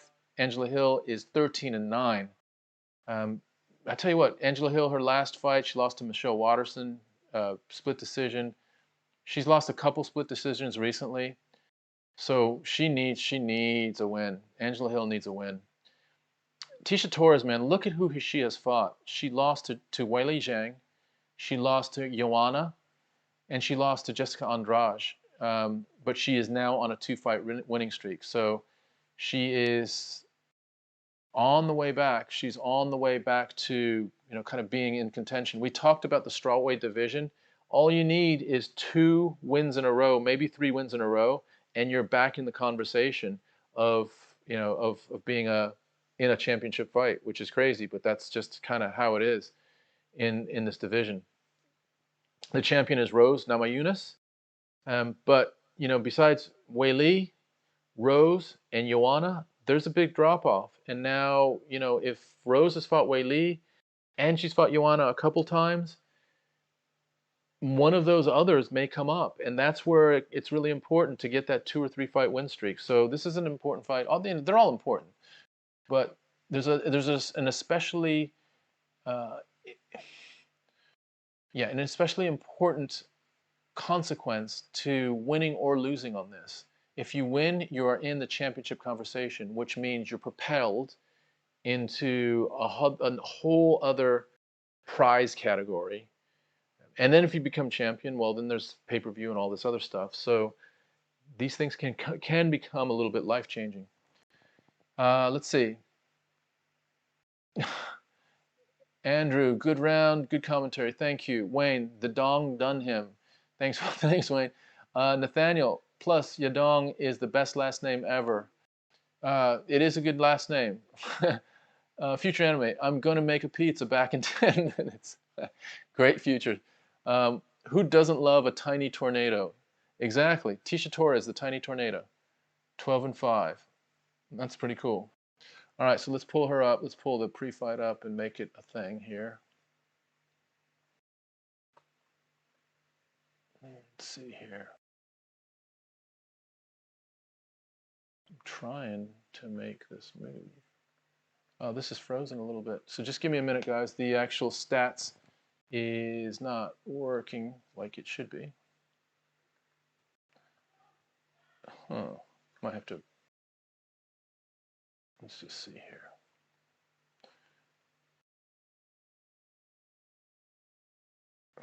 Browsers.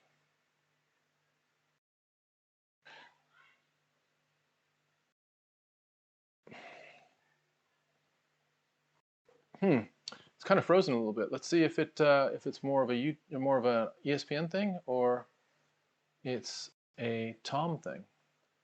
We'll have to see. Tisha Torres. Uh-oh. No, we're okay. We're okay. Okay. So we've got about 35 people here on the call. Who are you here to see? Tell me where you are right now. And also, if you are able to go over to YouTube and hit the subscribe button, that would help us pretty substantially. Let me just see where we are with YouTube. And we have, just refresh this, 737 subs. So if you're all to go over to YouTube right now, and I'll tell you how you do it, on the top of the chat of whatever your stream you're on, whether you're in Facebook or YouTube or Twitch, on the top of that chat, the comments, is a link, and all you have to do is just click on that link. It just says, do you want to subscribe to Homie and the Dude YouTube? You just hit yes, and then you're back. You don't even have to leave whatever chat you're on. So it's super easy, and it would help us a lot. If we get to 750 by the end of the night, that gets us just that little bit closer to 1,000, which then we can start monetizing these pay-per-views. So that would be great. Otherwise, just to let you guys know, this is Homie and the Dude. I am one of a two-man team. My son is the second of the two-man team. So we do all kinds of podcasts and live streams. Our live streams have been mostly around MMA and the UFC. And we've had podcasts with MMA fighters. So we've had Arnold Allen, who's the 6th ranked featherweight right now in the UFC. We've had Corey McKenna, who is an undefeated and I think the youngest strawweight woman in the UFC. She's going to be fighting on September 18th.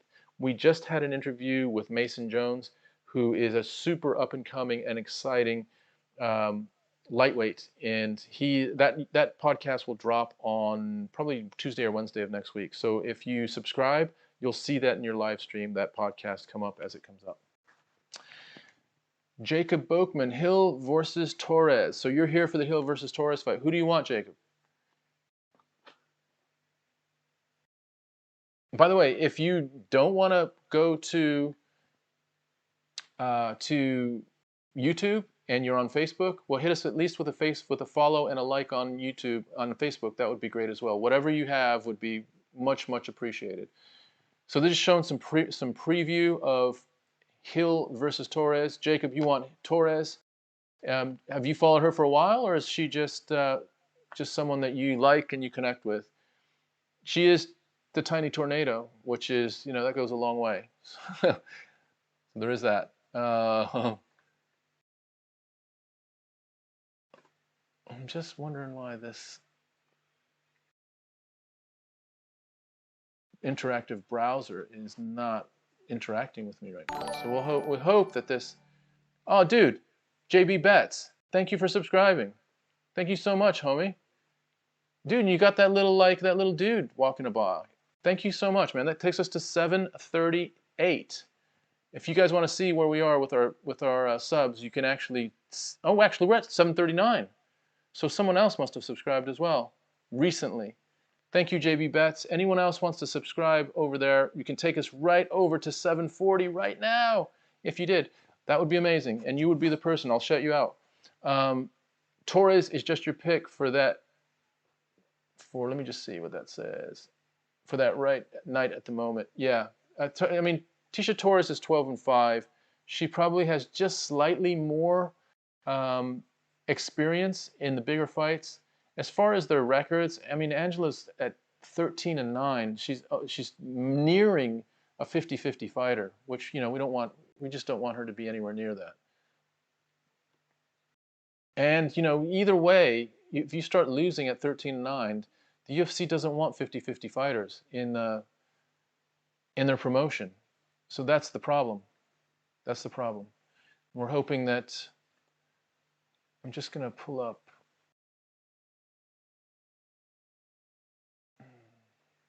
Trying to pull up this live stream.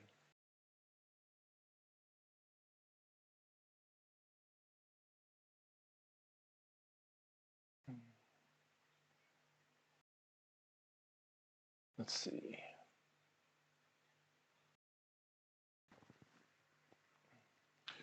They're both now in the octagon, and I will switch over now to my game face as John Miragliotta. Sorry, no, it's not Rich Miragliotta. Now it's Tecia Torres coming in to the ring. Torres is just your pick for the fight at the moment.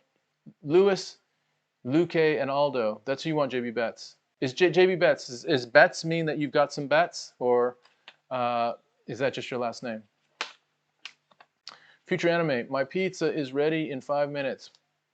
My CBD blunt isn't right here, and my salty popcorn ready for the best stream. Thanks, dude. All right, man. Well, we're ready for you, too. This is going to be, hopefully, a good fight. So, in retrospect, I don't think the last fight is a candidate for fight of the night. I don't think it was the fight of the night. Anthony, we're streaming. I'm streaming and watching, and everyone else in here is probably streaming and watching, or they're just listening to me do the play-by-play. So I'm not going to actually be streaming the fight for you, Anthony. You need to go find the fight and then come back. And if you find the fight, just turn off the commentary and you'll be in our community and you can listen to us talking shit with each other. Or just listen, and we'll give you the play-by-play on what's going on. I'm trying to get this YouTube to be more interactive, but somehow it's not doing it. Not the YouTube, the ESPN, and it just ain't doing it right now. What's going on? Let's see. Fight night. ESPN Fight Night. Let's go. Walkouts. Yeah, so that's interactive. Okay. Sorry, guys. I'm just trying to get this so that you can see the interactive parts of the fight as we have it.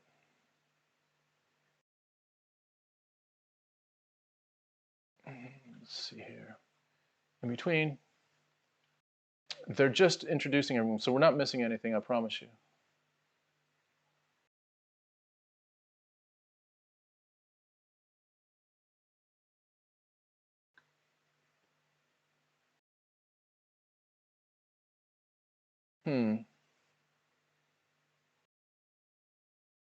Don't know how to. JB, me to half income in Chiesa. So, well, who'd you bet on, JB? Who'd you bet on? All right, we're getting the introductions now. Let's see here. I hope Chiesa gets the win. I want to see him as a champ. Dude, Chiesa's a good dude. He's a really nice, talkative dude. By the way, Tisha Torres is now being introduced. Tisha Torres is wearing the all red. She looks like a tiny tornado. She's cut. She's in shape. Tisha Torres is in shape.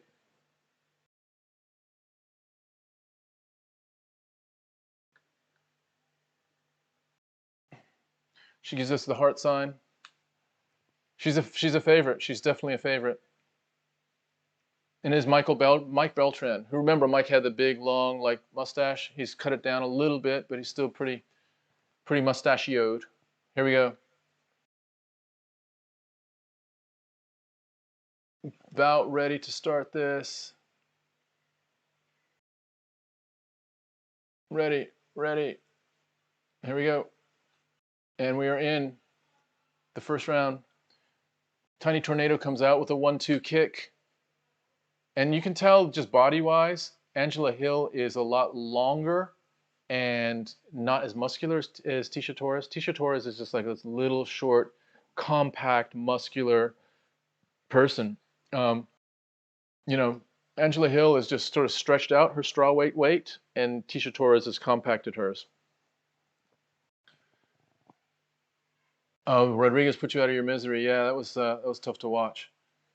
All right, here we go. 4:22 left. Tisha Torres is in the red, and Angela Hill is in the white. I would think, who needs this more? I would say Angela Hill needs this more than Tisha Torres. I mean, they both need it, but if Angela Hill is getting to the point where she's going to struggle staying in the UFC, if she can't get a win here. They're just exchanging a little bit in the middle. Nothing significant. Tisha Torres tries an outside leg kick. Angela Hill is just sort of doing, you know, kind of doing the, I'm just trying to range find you a little bit. Angela Hill, nice, grabs one leg and trips the other leg. So Tisha Torres is now on the ground. Angela Hill has her on the ground, has hold of one of her legs and is trying to get to a place where she can do some ground and pound. Tisha Torres is trying to get up. Angela Hill is doing a really, really good job of controlling her along the fence. She's controlling one of her ankles, but I think Torres is just so powerful that she's going to be able to get up off the fence. Yep, she gets up off the ground, and she's still on the fence. Angela Hill is good at tripping, very good trips, and she's good at just riding Torres down. So you wouldn't think that Angela Hill is this strong, and you'd probably give it to Tecia Torres being stronger, but Angela Hill is now proving to be a lot stronger and flips Torres onto the ground. They get back up again. So Torres has almost like a Windsor under one arm, but Angela Hill is relentless. She's really stuck on her. Really, really stuck on her. Angela Hill is just controlling that space in a way that Torres is probably not liking as much. Angela Hill really dominated that let's say that 45-second exchange right there, and most of it was just trying to get standing control up against the fence. Angela Hill was impressive there. Torres hitting Angela Hill with some decent kicks. So outside leg kick to the lower calf, nice. Tecia Torres is explosive, so I think she's probably going to bring a little bit more power to her strikes than Angela Hill. She just tries a push kick up front, almost like an Anderson Silva push kick against Vitor Belfort. Very nice. Oh, Angela Hill tries one back to her, and I think she landed. It was like a push kick almost like right into her nose. Outside leg kick by Tecia Torres. Angela Hill is managing the space a little bit more. And so Torres is reacting to Hill in that space a little bit more. But Hill comes with a 1-2 nicely. Hill did a little switch kick, outside switch kick, tried to the head. Tecia Torres a little side kick there. Hill with a teep. Torres gets a nice takedown. Hill's back up though, but Torres timed the takedown very well. Hill was coming in. Torres goes for almost like a double leg and gets her down, but they're both back up almost immediately. And Torres is still in pretty dominant position.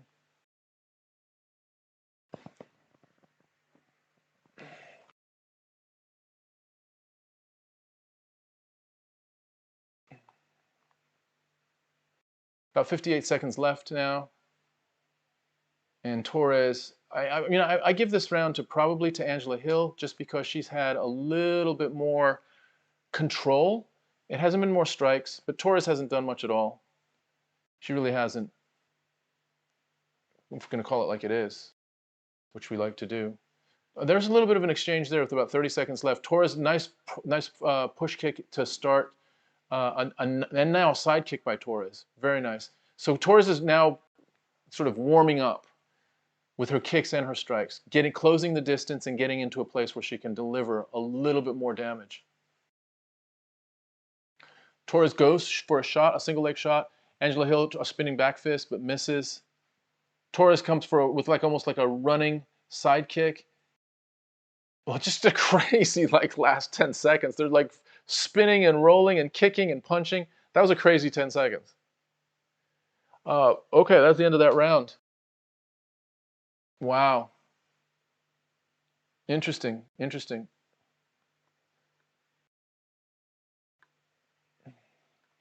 Angela Hill has a little bit of a mouse under her eye. She's breathing real heavily as well. Real heavily.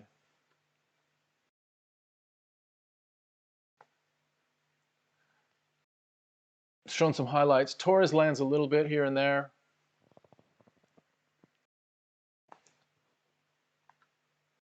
Angela Hill, when she gets Torres down, she really controlled that for about, it seemed like it was under a minute, but probably 30 to 45 seconds. Angela has a little mouse under her eye. They're really trying to swipe it away under her right eye. Just trying to flatten that out so that it doesn't puff up her eye or anything. This is the start of the second round. And Mike Beltran is clearing the cage of cameras and cornermen and all this. And here we go. Start of the second round. Torres comes out with a front kick and a little side kick. Neither one of them do much damage. Oh, wow.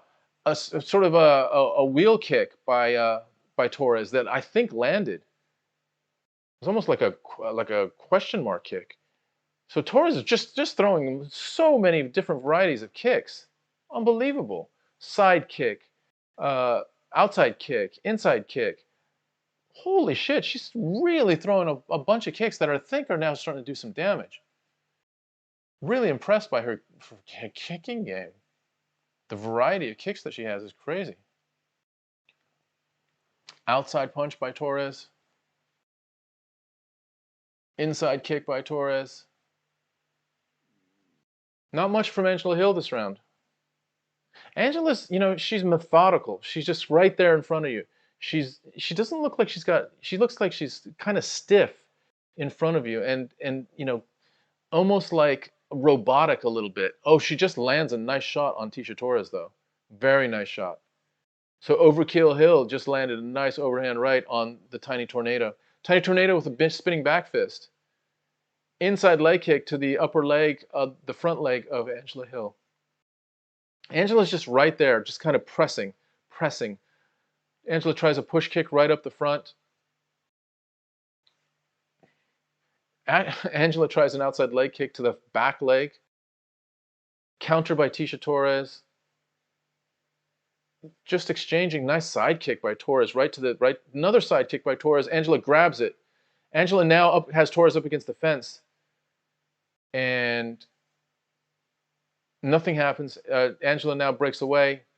Torres is, they're just kind of mixing it up. Not a lot of anything decisive. Torres with another side kick. Angela grabs it again. Angela now spins around and has Torres by the body and just sort of wrestles her down to the ground and gets one hook in. So she now has her back. They're standing and she has one hook in, but she's more to the side of Tecia Torres. They're now leaning up against the fence, standing, and they're sort of fighting hands right now to see who can win that hand fight.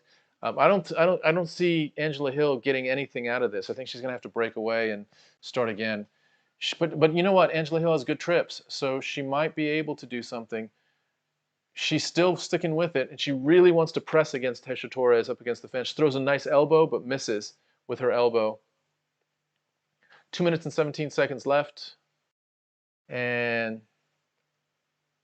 Torres again with a nice sort of teep kick right to the, but it's higher. It's more like around the throat than the usual sternum for the teep kick. Hill is just like a zombie, man. She just comes forward like a zombie. She's not very, oh man, that's a nice spinning heel kick by Tecia Torres. Really nice spinning heel kick. Wow. Tecia has some great kicks. Tecia tried to now manhandle Angela, but Angela is just, you know, she's like a zombie. She just keeps marching forward. She doesn't do much damage. I mean, she's, you know, she does all right with her damage and her strikes, but nothing crazy. And then all of a sudden she just moves, you know, nothing changes. Nothing will influence her one way or the other. Crazy. There's a minute and 7 seconds left, and I'll tell you what, not a lot has happened in this round. I mean, there's a lot of delivery of strikes and kicks, but as far as damage, you know, we compare this damage to the damage of the last fight, and I know we're talking about women versus men and a strength differential, but there's also an intention differential, and the intention here is to strike without being struck, you know, the purest of MMA. Whereas the last fight was, I'm going to hit you really hard, and if I get hit in the meantime, in the process of that, that's part of the job. We're not getting that as much here. It's a little bit more tactical. Now they're swinging out a little bit. Angela Hill has a nice teep kick, throws almost a head kick, misses by about 6-8 inches. Angela tries a spinning back fist to the body. Wow, Tecia Torres tries another spinning heel kick, and Angela Hill was too close. So Angela grabs her, and now Angela has mount. She doesn't have full mount. Tecia has one leg, barely has one leg. She has near mount, and that's the end of the round. So I guess Angela gets credit for that, but it was from a slip. So Angela is in nearly the mount position, but it was from a slip. So I don't know if that does anything for the scoring, but as far as scoring wise, I don't know. Let's have a look. Angela's now getting the what they called is the compressors, compressing both of her eyes. So both of her eyes are now injured, not like swollen too badly, but have been marked up. I think they're doing it as much precautionary as anything.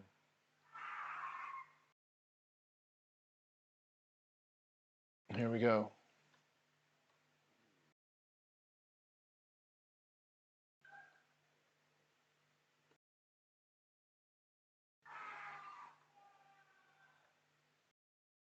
And my screen, that ESPN screen, is just locked up. It's just not refreshing or interacting or anything, so apologies for that. I'll try to get it sorted. This is the last round. Important fight, really, for both fighters. I think for Tisha, trying to get herself up into the strawweight conversation, and for Angela just to stay in the promotion. That's kind of how I feel like it is. I'm trying to just think about how one of them wins convincingly. It's hard to think about that. It's hard to really understand how one of them imposes so much offense on the other that they can win pretty convincingly. There could be a sub here. I mean, that isn't out of the realm of possibilities. But as far as just a massive strike or a massive kick, I'm not seeing it. There's a nice body kick by Angela Hill. Torres is strong. You know, anytime they're clenching, Torres can spin out or can just muscle her way out, which is handy for her. Again, Torres is just sort of trying to be in the right position. Both in the middle of the ring, in the cage. Angela just walking forward, just like, you know, Shaun of the Dead, just like walking forward. Just marching forward. It's incredible. Like she, you know, I think Tisha should be lighting her up a little bit more, because you can probably start timing Angela Hill a little bit. It's very similar. It's the same march. But she has enough skill, I guess, to make it complicated. She just defends a takedown very nicely. So Tisha goes for almost like a body lock, and then I guess was going to try to do a trip or something, and Angela just stood her right up. So no problem standing her up. Nice straight, just a crunching straight by Tisha Torres, right on the, almost like over the brow of Angela. Didn't seem to do much difference. I tell you, Angela does this teep kick it's almost like comes up. It's almost like a flipping teep kick. Instead of a sort of touching or driving push kick, it's almost like a, you know, like one of those dance girl like flip kick type things. And it feels like it's going to like hit Tisha Torres under the chin or something with the top of Angela Hill's foot. It doesn't quite hit. It's almost more for, I'm not sure if it's more for show or what, but she's thrown it about 4 or 5 times. It's just an odd kick that I haven't seen delivered like that. Nice jab by Angela Hill. Very nice jab. Tisha's up against the fence. Angela's got her up. Oh, now Angela throws a really nice straight right, and this could be something. Tisha comes back and just sort of winging punches as she crosses the ring and pushes Angela back. Tisha throws an outside leg kick, misses. 2 minutes to go, and they both look tired.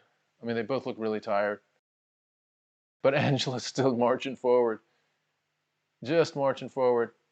Angela does that was a nice little knee to the side, almost like to the outside of the thigh. Not seen that very often. She grabbed that Muay Thai clinch, and instead of bringing the knee to the body or to the head, she just brought it to the thigh, the outside thigh. Nice combination by Angela. 1 minute and 30 some seconds left. 1 minute and 29 seconds left.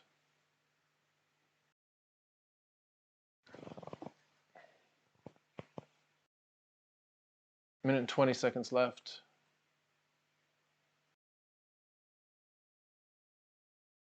They're both tired. They're both really, really tired. I don't know, is that an excuse? That you're really tired? Not sure. I mean, as far as strikes, it looks like Torres has landed more significant strikes in all 3 rounds. Torres has just been a little bit busier. You know, Angela Hill just marches forward in a very like robotic way, and Tisha has just a little bit more of a whirlwind energy to her and has had a lot of dynamic kicks.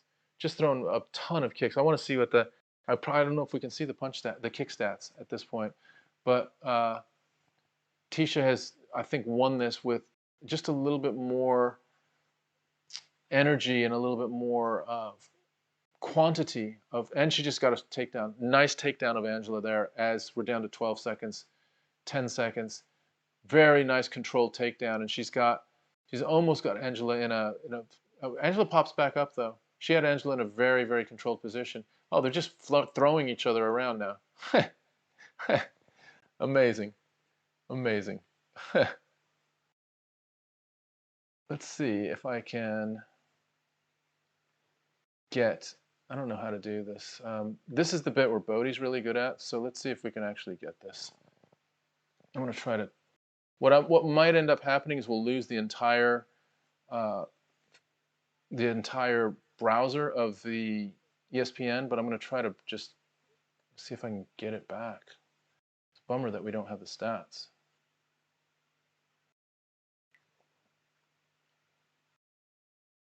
Browser source, copy, select, transform, interact. Oh man. Let's see.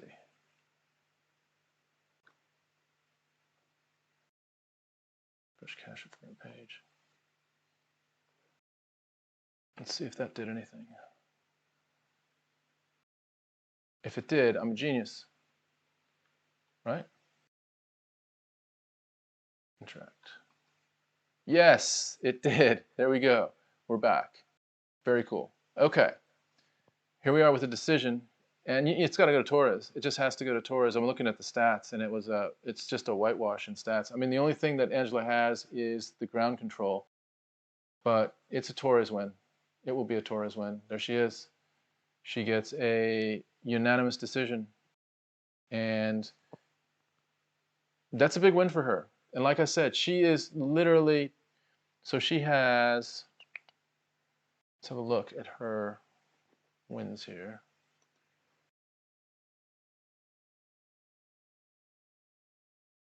She's being interviewed right now. I'm just going to tell you kind of what she has been doing with her last few fights and see if she's in a place where she is getting closer. So she's got 2 wins in a row. She came off of 4 losses. So she beat Michelle Waterston. She gets decision by Jessica Andrade. She loses to Joanna. She loses to Weili Zhang.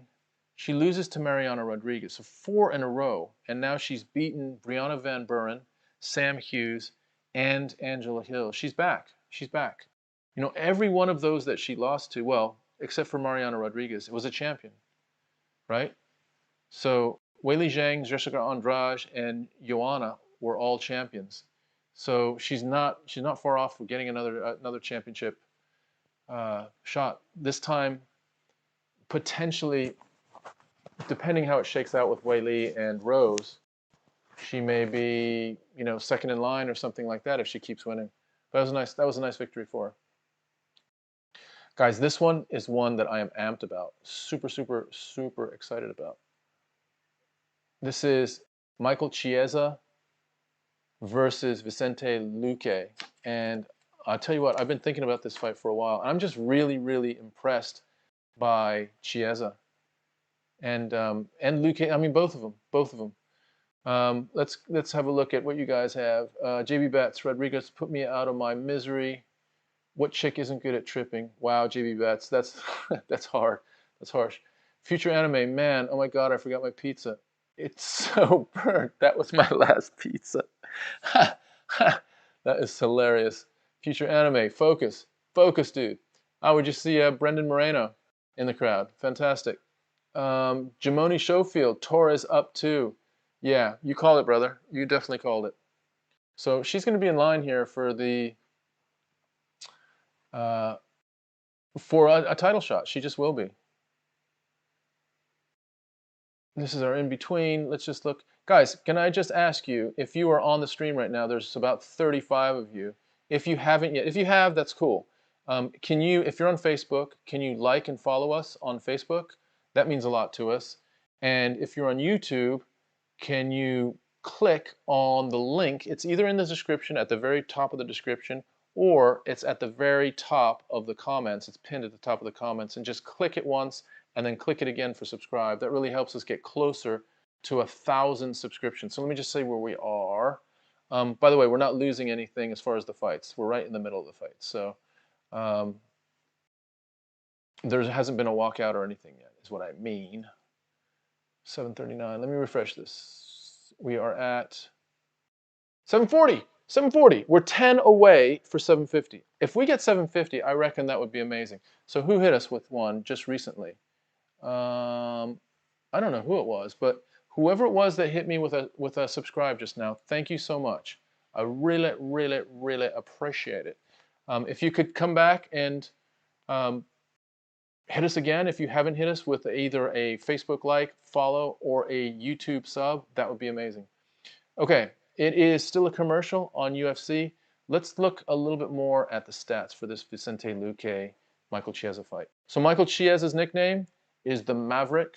Vicente Luque is the Silent Assassin. Chiesa is 18-4, and he's had a really good run. He's won his last 4 fights. He's done a really good job. Let's see what Chiesa, if I can do this, if I don't screw this up. Well, this, yeah. So he's 18-4.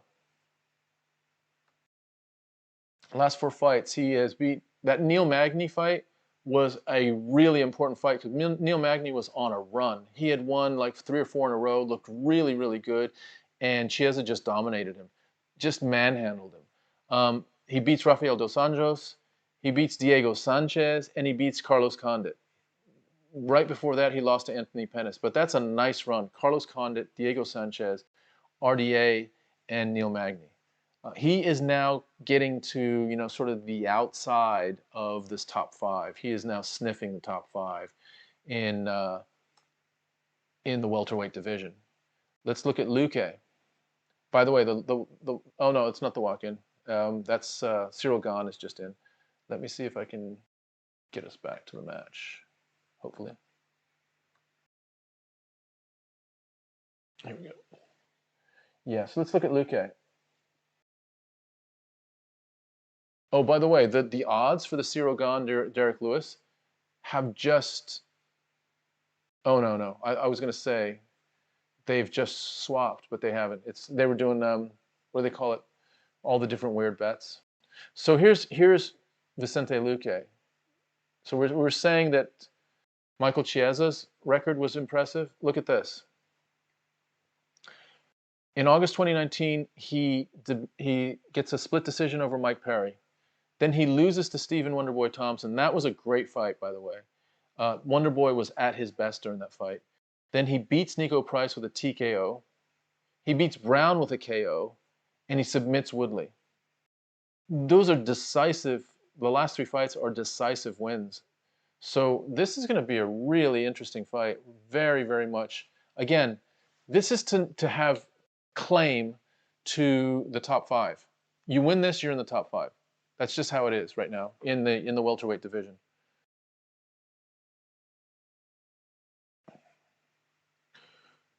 Very, very important. Let's move that like that.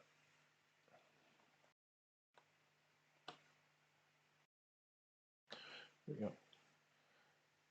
So I have some people that want Luque and some people that want Chiesa. I think we probably have a little bit more people that want Chiesa. Daniel's saying you should take phone calls. Oh, dude, tell me what you want to talk about, bro. Like, give me a topic and we'll talk. Future anime. I'm going to watch the fight. I have just my phone so I can watch both, but after the fight I'm back. I need to watch it. Yeah. This Chiesa versus Luque is, oh man, I just saw Luque just destroy Brown. Holy shit. And I mean, they're both absolute masters on the ground as well. I mean, Luque has definitely got the advantage striking, but who wins on the ground? Like legit, Luque has, how many subs does he have? he has Dorses, he has Anacondas. The other thing I have written down is, do you remember when he fought Mike Perry? That was the fight where Mike Perry's nose was mushed. That was Vicente Luque that broke Mike Perry's nose, so his nose was literally like on the side of his face. Here comes Vicente Luque now into the ring.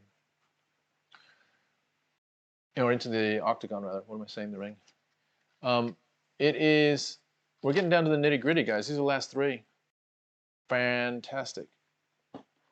This fight is as much a fight of the night candidate as any. I think this fight has a really good shot at it. Luque is getting a little bit of just whatever that is they put, whether it's Vaseline. This is a stick of stuff that they're putting there, but it feels like it's like Vaseline, just on the brows and on the cheeks. Luque's on a 3-fight win streak. He's had a few performance awards, so tied for second with most performance awards. They're both savages, so this fight is going to be a ban burner. Nathaniel Simmons. You're right. You're absolutely right, dude. This is going to be a really good fight. When I was thinking about this card, and I was like, man, this card, like, especially after Nunez dropped out, I was like, I don't even know, man. This card is... And then I started really looking at it, and you look at this fight, it's a really good fight. I also thought the Casey Kenney Sun Yadong fight was lined up to be a really good fight, and it was a really, really exciting first round. It tailed off a little bit, but it was a very good first round. This is the one, though. As much as the Derrick Lewis, Ciryl Gane, this is the one where I don't know how this plays out, but it's an important fight in the welterweight division. Because no matter what happens with Usman and Covington, Leon Edwards is out there, but after Edwards, it's like these two guys are positioned pretty well to potentially have a title fight, maybe the tail end of next year. If you feel like Usman and Covington fight in November, then, well, that might go to another fight. It depends if Usman wins, that should be it. But if Covington wins, that might necessitate a third fight. But either way, if that's settled as a third fight, by the end of 2022 or the beginning of 2023, one of these guys could be fighting for the title. Because you figure they're going to have to fight again against someone else, maybe a Leon Edwards just as a qualifier. But you win that fight, and now you can sit in the catbird seat and not do what Colby Covington did, which is just wait. I didn't like that at all. I didn't like how Covington... Look, I think Covington's an amazing fighter, and I think he has a legit chance of winning this fight against Usman. But he should have been more active. Usman fought, what, 3 or 4 times? I think 3 times since that first Covington fight. And Covington fought the once last September against Woodley. And Covington's just waited and has denied, he hasn't refused to fight against Edwards, refused to fight against, I think, Wonder Boy. And he's getting his fight. So, I mean, the strategy, I guess, has paid off. But as far as, our fan appreciation, you want the dude to fight. You want him to feel like he can fight against anyone, and it felt like he was just being a little bit more tactical. I get it, but Wayne says, are all the remaining fights 5-rounders? No. In fact, I think only the main event is a 5-rounder, unless the co-main is a 5-rounder, but this one is definitely a 3-rounder, the Chiesa fight. And the Aldo Munoz fight might be a 3-rounder. There's no title on the line, unless it's classified as a 5-rounder because it's a co-main event. We'll find out of that one in a minute. But this one is definitely a 3-rounder. Chiesa does his warm-up where he does a sprint right across the octagon. I mean, I love Chiesa. He is really, really like a nice guy, and he's a well-spoken dude. He's got some nice tats as well. That tat on his right shoulder is colorful and looks like it's really cool. But Luque's he's the silent assassin. Luque is really tough. He's on a 4-fight win streak. Dude. And dude, they're both on win streaks, right? So 4-fight win streak for Chiesa and 3-fight win streak for Luque. I'm looking at the stats. Chiesa's 2 inches taller, but that's about it. Reach is about the same. So there's not a lot in it for any kind of physical advantage. Just 2 inches taller. Chiesa always looks bigger as well. Doesn't he look like a big welterweight? He just looks like a big old dude. All right, let's get this into row here and get the timer ready.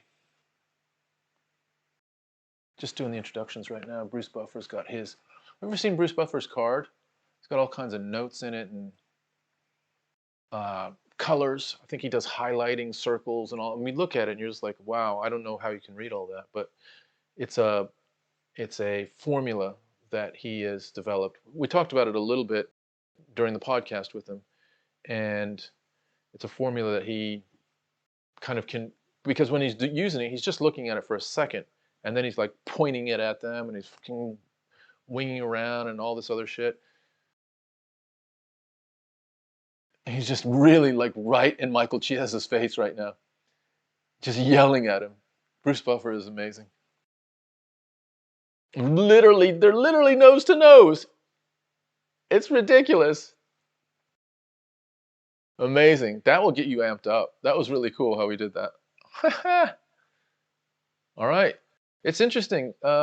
Referees, we haven't seen our usual, no Herb Dean. I think Dan Murgliata once. Beltran once. And then some, let's call them newer faces that I'm not recognizing as much. Here we go. Start of round one. All right. Chiesa is a lefty, remember, and Luque is right-handed. So remember now, their front feet are almost touching each other, almost stepping on each other. And that leaves for that front foot kick to the outside of the other person's front foot. Can be an easy weapon. Luque just switched now to southpaw as well. So Luque, it looks like he's willing to switch stances quite a bit. He switched like 3 or 4 times already. Just almost like as they're moving around the ring, the cage, he's swinging, he's switching stances. Luque switches stances again. Oh, he's almost doing the, the Dustin Poirier where when you close range, you're in one stance, and then you throw a punch and you walk through, and then you're in the other stance, so you can throw the power punch again. It's almost a little bit like that. Ooh, nice outside leg kick that actually swung Chiesa's leg out by Luque. So outside low leg kick lands.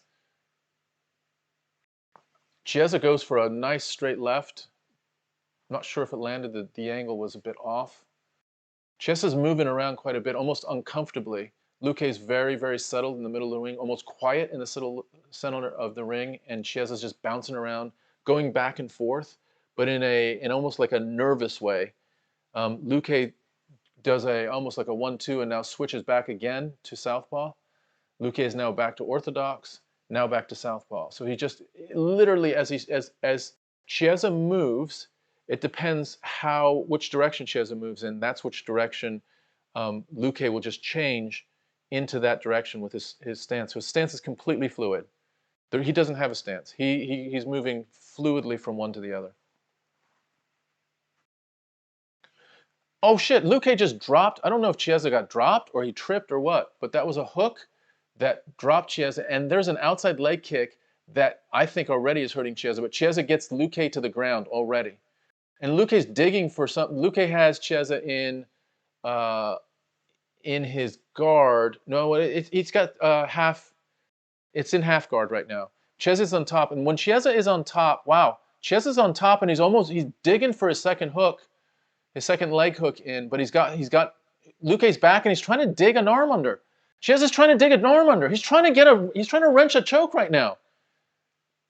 Luque doesn't let him get his arm under his chin, but Chiesa was trying hard to dig an arm under. And he's got a leg lock on one leg of Luque's, but he's trying again to do almost a neck wrench, a neck crank, and he's trying to neck crank him right now. Luque is really fighting arms. Luque breaks out of it. Chiesa gets it again. He gets it again. Luque is trying to fight out of it. He's just fighting hands right now. But Chiesa has been controlling these submission attacks. Now Luque now has a Darce. Luque now has Chiesa. Luque now has Chiesa choking. Luque now has Chiesa. I think Chiesa might be done. Luque now has Chiesa. Chiesa might be done. He's tapped out. Chiesa taps out. Chiesa taps out. Wow. First round. First round. First round. Holy shit, Vicente Luque. Wow. Wow, wow, wow, wow. Holy moly. That could be fight of the night. I mean, that could be performance of the night. Wow.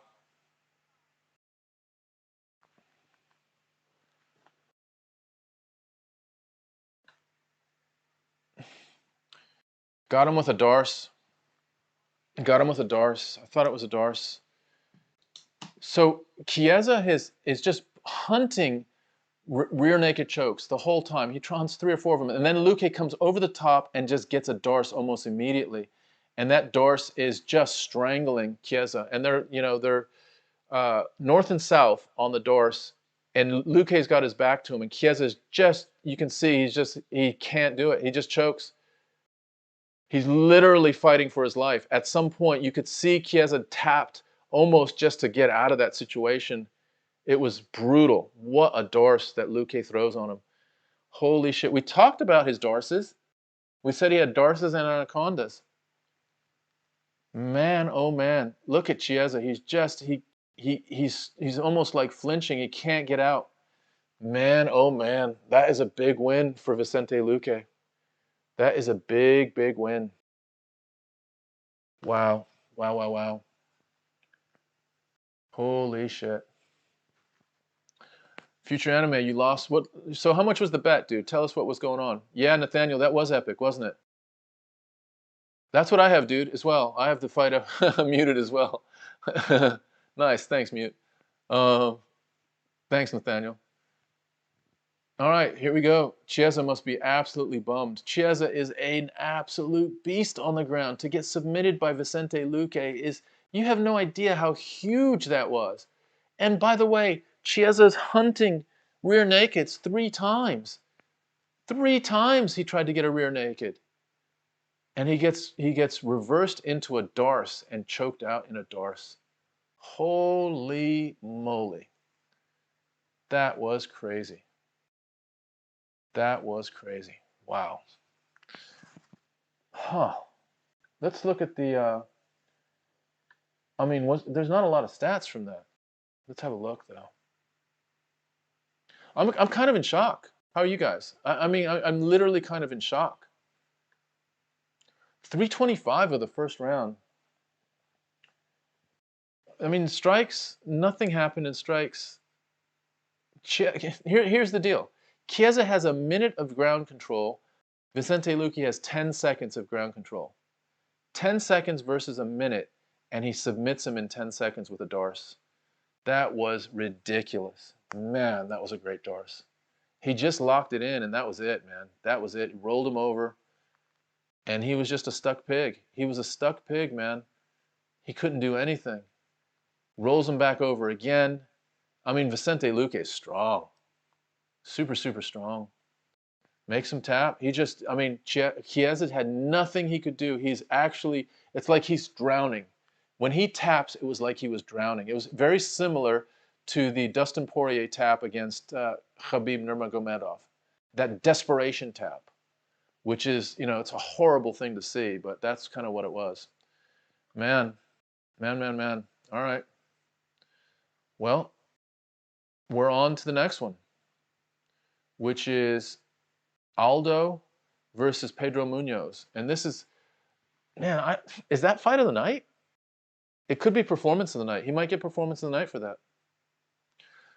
Whew. Future Anime, you had 500 euros on Chiesa, and you got 200 on Gane. So, you could still salvage some shit on Gane here.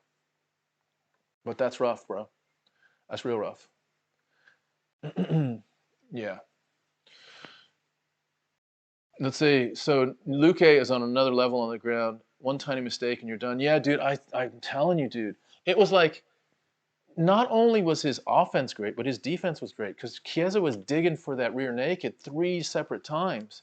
He didn't have both hooks in. He only had 1 hook in. But it was in, 1 hook in, then he had the other hook locked. Like it was almost like a leg lock around 1 leg and part of his body. That's kind of what it was.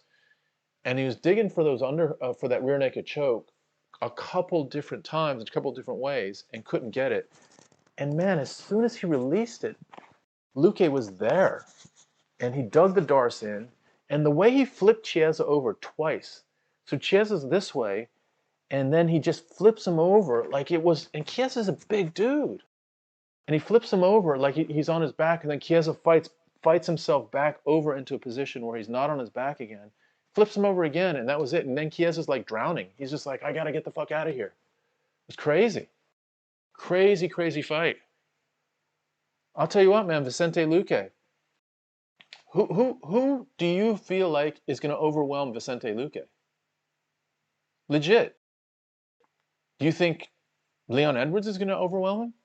I don't think so. I think Leon Edwards is a badass and very, very skilled. But Luque strikes with him and has the advantage on the ground.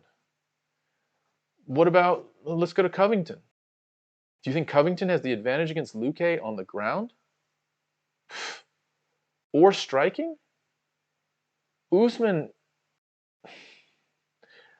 striking, yes. But on the ground, 50-50? I mean, Luque's legit. Luque's legit, shit. Fuck's sake, he is, that's his 4th in a row, and 5th out of 6. Ladies and gentlemen, that is possibly our next, I think it's going to be Luque versus Edwards for the winner of Covington versus Usman. Well, let's say this. Luque versus Edwards to fight Usman if Usman beats Covington. If Covington beats Usman, the UFC is going to run that back, right? That's going to happen. All right, so we're on to Jose Aldo versus Pedro Munoz. Guys, I'm going to just throw this up. If you are on the call, there's about 40 of us on the call right now. If you are able, in between on this fight, we are at 740. I think we're at 740. Let's just see if I can review this. On our YouTube subs. If you're up for it, only if you're up for it, if you have appreciated this night and you feel like it's been enjoyable, the only thing that we would ask of you is just to go over to YouTube and hit the subscribe button. And you don't even have to hunt for it. It's in whatever stream you're in right now, in the comments at the top of the comments, or in the description at the top of the description, there's a link.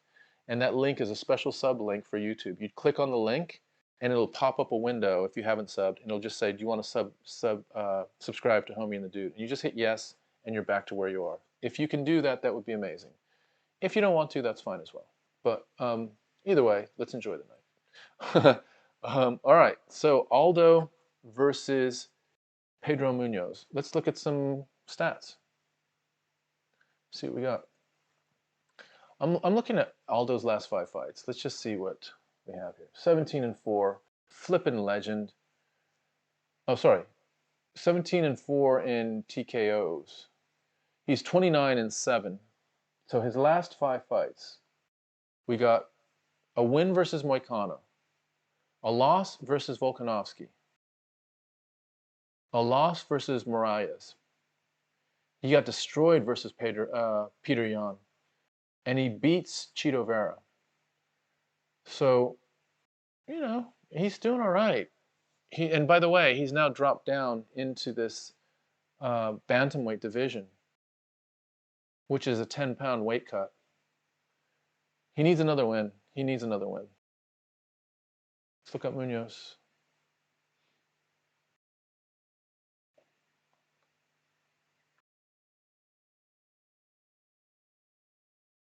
So Munoz, last 5. He beats Rivera. He loses to Frankie Edgar.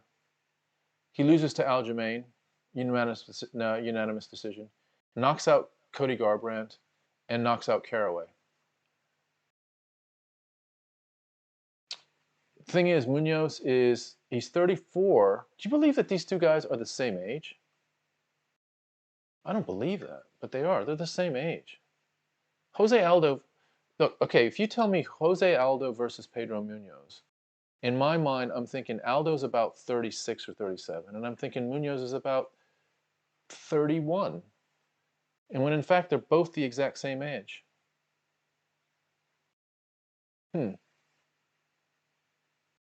What I would say is Aldo has more MMA miles on him.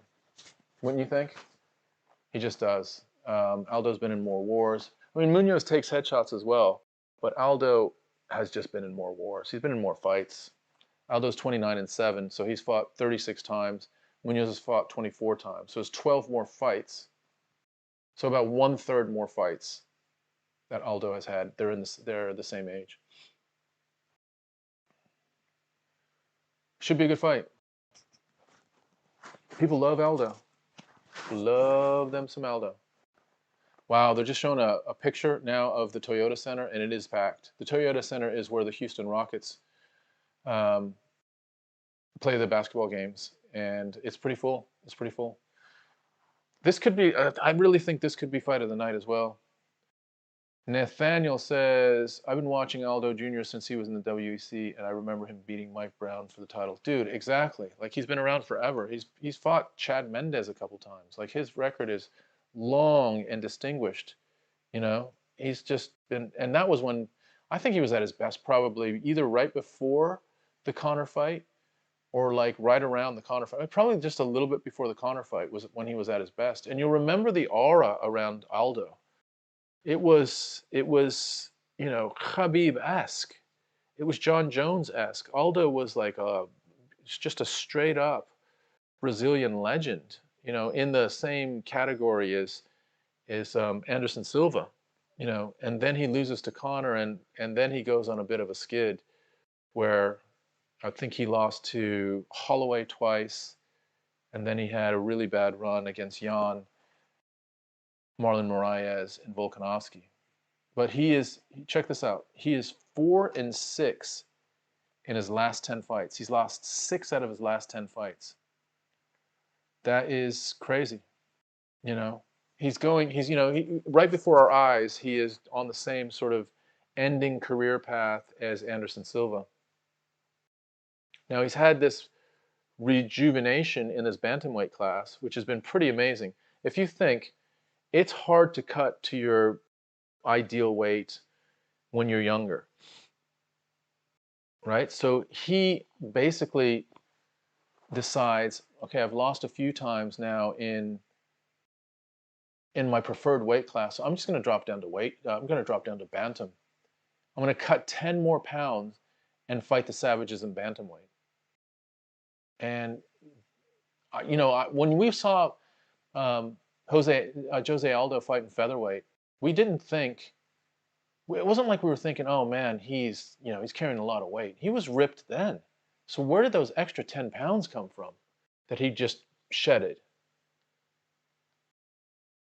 So that's where we are with him. He's, you know, he's a disciplined dude. To lose 10 pounds at this age is an incredible testament to his discipline and to his desire to continue to compete at this level. But he's going to be up against a banger. Like, I would not be surprised at all if Pedro Munoz drops Jose Aldo once, and I wouldn't be surprised if Aldo drops Munoz. It's that kind of fight. These are two smaller guys that have rockets in their hands. They have absolute, you know, gun shots in their hand. Even looks-wise, Pedro Munoz looks younger than 34 years old. He looks like he's about 28.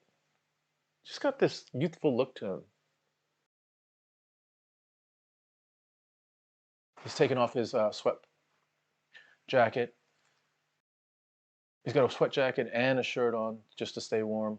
Some guys don't give much importance to staying warm or coming in with a sweat, but certainly in boxing, it's almost like a part of the Bible of boxing. You want to come in with an absolute sweat, like have a bead of sweat on you when you come in. Sometimes you see it in the MMA, sometimes you don't. Munoz had a sweatshirt and a top on. He's now just getting some Vaseline put on his face, just outside the cage. Prize fighting, man. Do you see him against Cody Garbrandt? That was an absolute bang fest. Both guys just throwing until Munoz hit Garbrandt a little bit cleaner and harder, and Garbrandt was out. And I think Munoz can probably take a little bit more of a punch these days than Garbrandt. Garbrandt has shown just the tiniest bit of vulnerability with head strikes. But that was just a barn burner of a fight. And I reckon this one might be as well. Let me move this. This is a disaster. All right, here we go. There we go. Actually, let's turn it just a little bit. Okay.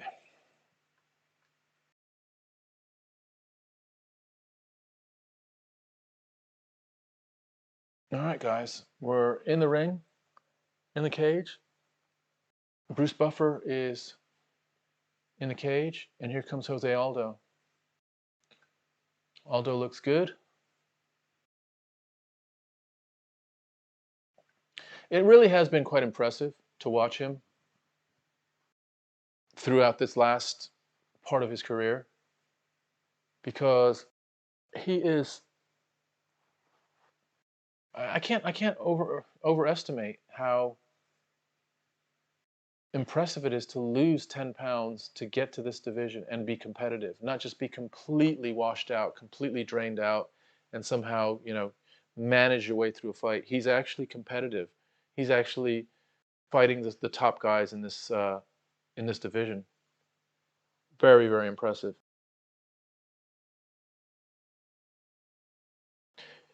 He looks loose. He's completely ripped. I mean, shredded. Like, you can see muscle tissue.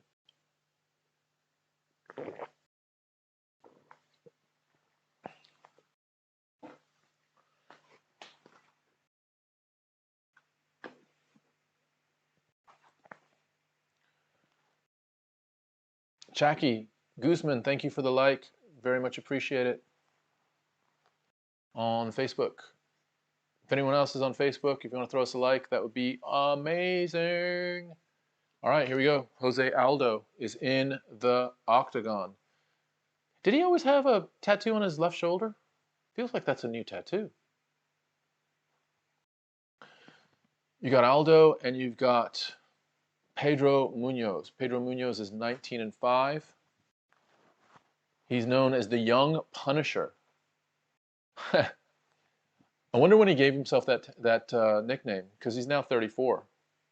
When do you go from the Young Punisher to just the Punisher?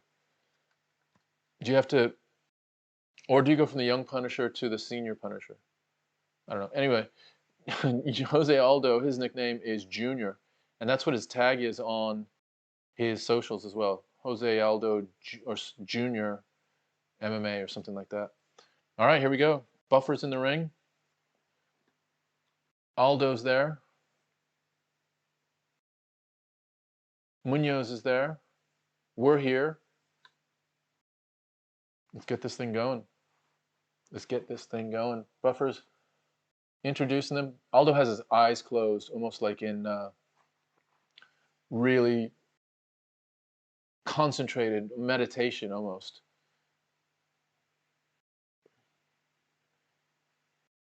Pedro looks looser. Pedro's being introduced right now. He's number 6 in the world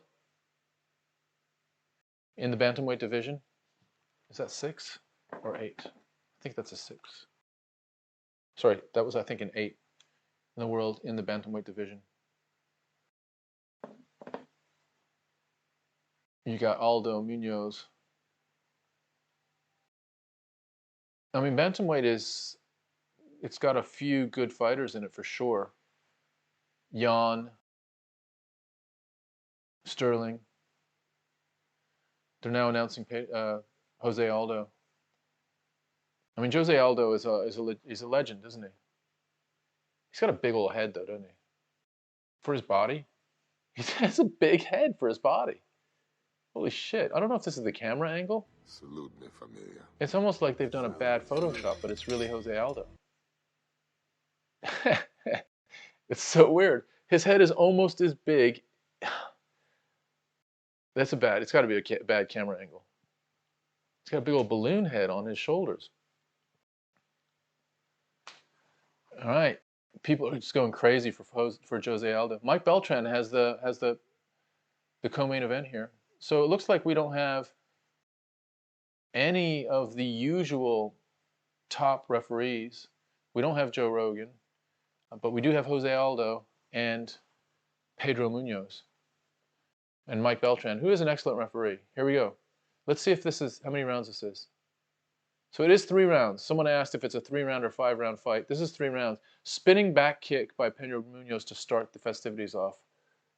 And they're just standing in the middle. Pedro Munoz, really bouncy, goes for a bit of a outside low leg kick, misses. Another outside low leg kick. Looks like Munoz is thinking that that might be something.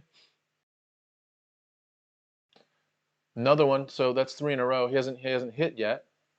So his delivery is a little bit, wow, tries a spinning heel kick there. So Munoz has tried 5 kicks and not landed any of them. I'm not sure if that's to set up something or just to get more comfortable. Tell me about it. Nathaniel, you think Aldo is a UFC bobblehead? Didn't his head look huge in that picture? Looked absolutely huge. 3rd time a charm. There's the outside leg kick. Low outside leg kick lands for Munoz, but Aldo can take those. We know Aldo can take pain. So there's another one. There's a teep kick by Munoz. Munoz is investing in kicks right now. You know what's interesting is Aldo looks bigger than Munoz, like a lot bigger, almost a weight class bigger. So Aldo's probably cut and then brought through a lot of rehydration. There's a spinning heel kick to the body, or spinning back kick to the body. Aldo tries for a hard body shot but misses. They're in range. Another outside low leg kick. Now inside higher leg kick by Munoz. So he's lightened up Aldo's front leg with outside low leg kicks, inside high leg kicks. And if you look at Munoz, he's using his hips almost like Adesanya uses as feints. So he's feinting with his hips for those low kicks, which then sets up his strikes. But look, Aldo is a damn veteran and knows his way around striking. So none of this is going to be hugely devastating, at least to start with. He's not going to get caught with anything to start with. That was a straight right, and he got caught with that. He didn't get dropped, but he got caught pretty cleanly with that. We know that Munoz has smoke in his right hand. We really know that. We know that Aldo also, he's got combinations. He doesn't have maybe as much of just a one-shot knockout punch as Munoz does, but he has great combinations, very, very skilled. Just a technician, tactician. 2 minutes left in this round.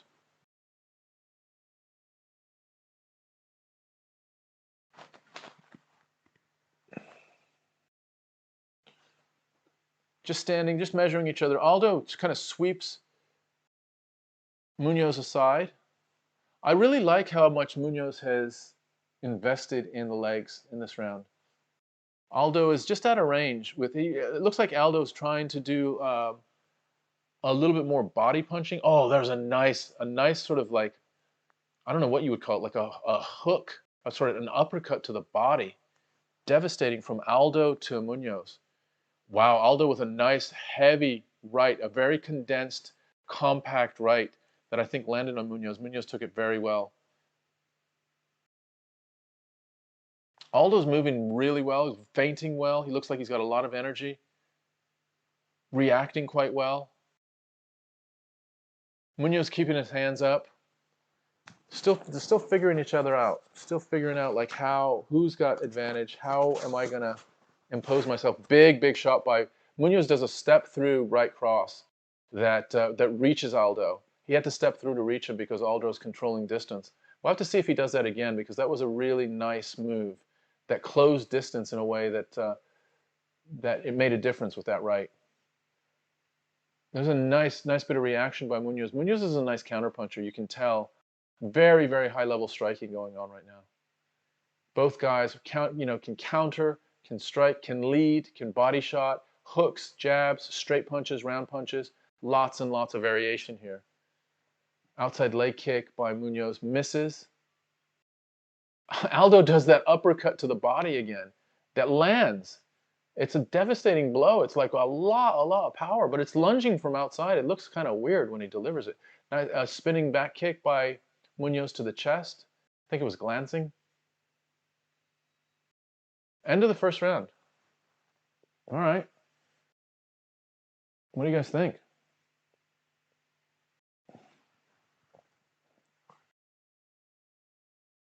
Nathaniel, you think Aldo's checking those kicks? What, the low leg kicks? I mean, to be fair, not a lot of those kicks. I think about 3 of the low leg kicks landed. The inside higher leg kick also landed on Aldo's lead leg. So I think about 3 kicks have landed. 3 outside low leg kicks have landed, and maybe there's one right there. Oh, that's actually, it's not on the calf though. It's more behind the knee. That one. Aldo with a nice body shot. We're just showing some highlights right now. Really clean straight right by Munoz. Sort of a grazing left by Aldo, and then even more of a grazing right. But you know, it did a little bit of damage to the left.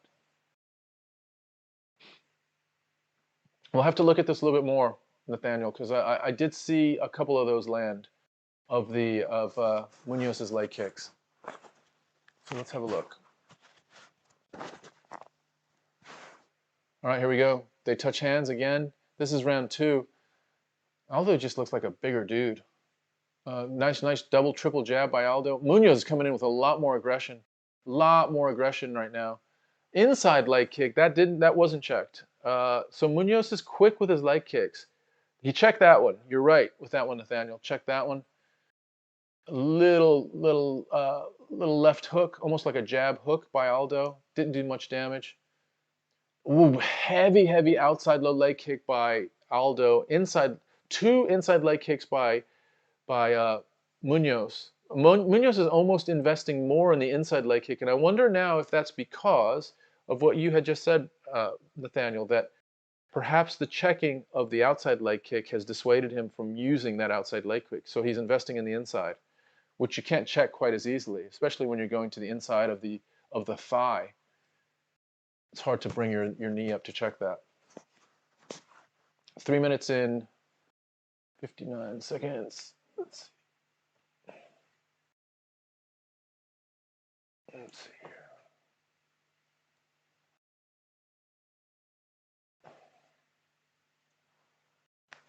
Whoa, big left hook by Munoz. He loves that spinning back kick. He's tried it 4 times and missed each time, but it looks nice. Looks pretty. Munoz keeping his hands up. No real significant strike at this point. Inside leg kick. He's really now investing on the inside leg kick. That front leg is taking some damage on the inside. Nice little short, sneaky uppercut by Munoz. Aldo again also with a sneaky. Aldo does a really good job of feinting with his left. He's bouncing his left around quite a bit. Aldo's looking just a little bit slower than Munoz right now. Just a little bit slower in his reactions. Munoz looks like he has just a little bit more sharpness in his delivery. Tries a head kick, misses. For the first I think Munoz, but let's look at the stats. Who did you have, Sean? Did you watch it, Sean, or are you listening? Aldo just pawing out his jab. And while he's doing that, Munoz is delivering inside leg kicks. So the inside leg kick is either to the knee or to the upper thigh. Nice little sneaky left jab by Munoz. Another inside leg kick. Aldo coming in with some body shots. Another body shot. Aldo's really investing in the body shots from his striking. I think he might see something or feel that there's an advantage of doing that. Aldo tries to come up with nice heavy outside leg kick by Aldo to the top of his thigh, of Munoz's thigh. That was a heavy shot. About a minute in, about 2 minutes left rather. Aldo with a nice jab, double jab, triple jab. I tell you what, I think Aldo's winning this round. I would have maybe give Munoz the first round, but I think Aldo has just been a little bit more effective this round. There's a nice jab that just throws Yeah, it might go the distance. I mean, there hasn't been anything that has shaken or stunned or buzzed either of them. There's been a lot of damage. There's some leg damage that's been done, and there's been some strikes that have hit. But what I would say, Daniel, is that either guy, and especially I think Munoz, has the capability of really, really stunning the other with one punch. I think Munoz's right is a real weapon. Aldo can do it with a combination, maybe.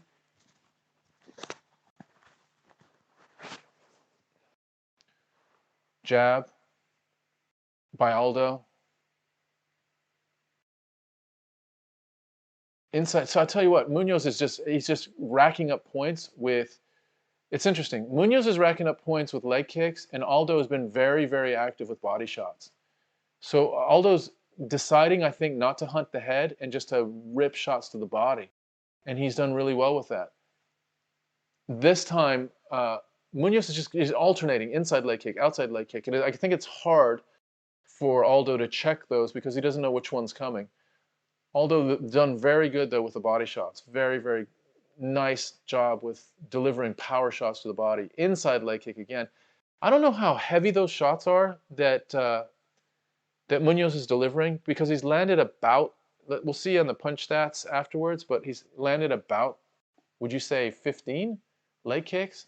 And most of them are to that front leg. And so it doesn't seem like it's compromising Aldo in any way.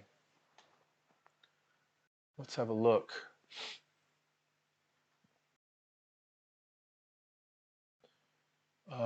And that is the end of the round, so I'm going to stop that. And get that ready. And I'm going to just look at the punch stats real quick. Where are we? So Aldo's outstriking, 68 to 54. It's close, but he's outstriking him. Leg kicks, 31 out of 34 leg kicks for Munoz. So there you go. You know, if you're just looking at the stats, Aldo is outstriking Munoz, 68 to 54. But when you're out kicking your opponent 31 to 2, I don't know how the judges are going to see that. You know, that's potentially that's going to be a problem for Aldo. But, you know, it is Jose Aldo, and I think there is something to be said about judges being influenced by legends. So you may believe that or not. I kind of believe that they're going to give him, if there's any kind of closeness, or if he's showing that he's landing clean shots, I do think that there's a bit of influence that the judges can feel swayed a little bit. This is the last round, guys. Aldo comes out just swinging 1, 2, 3, trying to land. Let's see if another inside leg kick by, oh boy, Aldo is really swinging. Holy shit. Now throwing knees. Aldo's come out in a little bit of desperation. Let's see how this plays out. I don't know if Aldo has the wind to do this for 5 minutes, but the first 30 seconds, he's just smoking. Absolutely smoking. 2 jabs, 3 jabs, 4 jabs. Comes into clinch in the middle of the octagon. He looks like he's very engaged, like he really, really wants to now to mix it up a little bit more. Now he circles. I don't know if that was a short burst, like a sprint to start. Wow, that was a wheel kick. And it looked it looked like a pirouette wheel kick. Inside leg kick, boom, boom, it's automatic. Yeah, we're in the third right now, Daniel. And currently it looks like it will go the distance. This is only a 3-round fight for those of you that don't know. I know it's a co-main event, but it is a 3-round fight. It's not a championship fight. Aldo's got to do something. He needs to be more decisive. I mean, if we are really going to count those leg kicks, Munoz is up to about 35, and Aldo's at 2.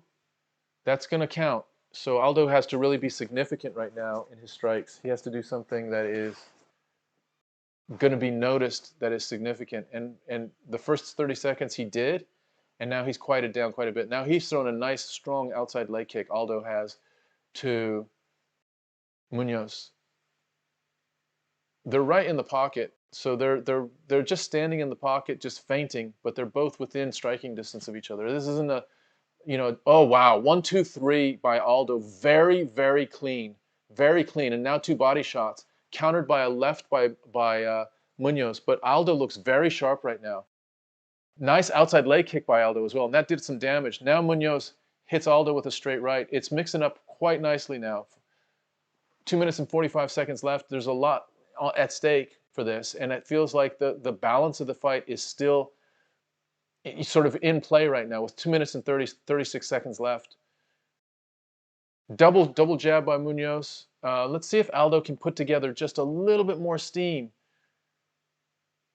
Oh man, outside leg kick by Aldo knocks Munoz down. Aldo's landed 3 or 4 leg kicks that have been the equivalent of about 10 Munoz leg kicks. Because he's just throwing them with a lot more power and bad intention. And the last one, he just chopped Munoz down. Munoz fell down. So I think Aldo should go back to that outside leg kick and then mix that in with a combination. But Munoz is jabbing Aldo. Aldo scoots out from underneath along the cage.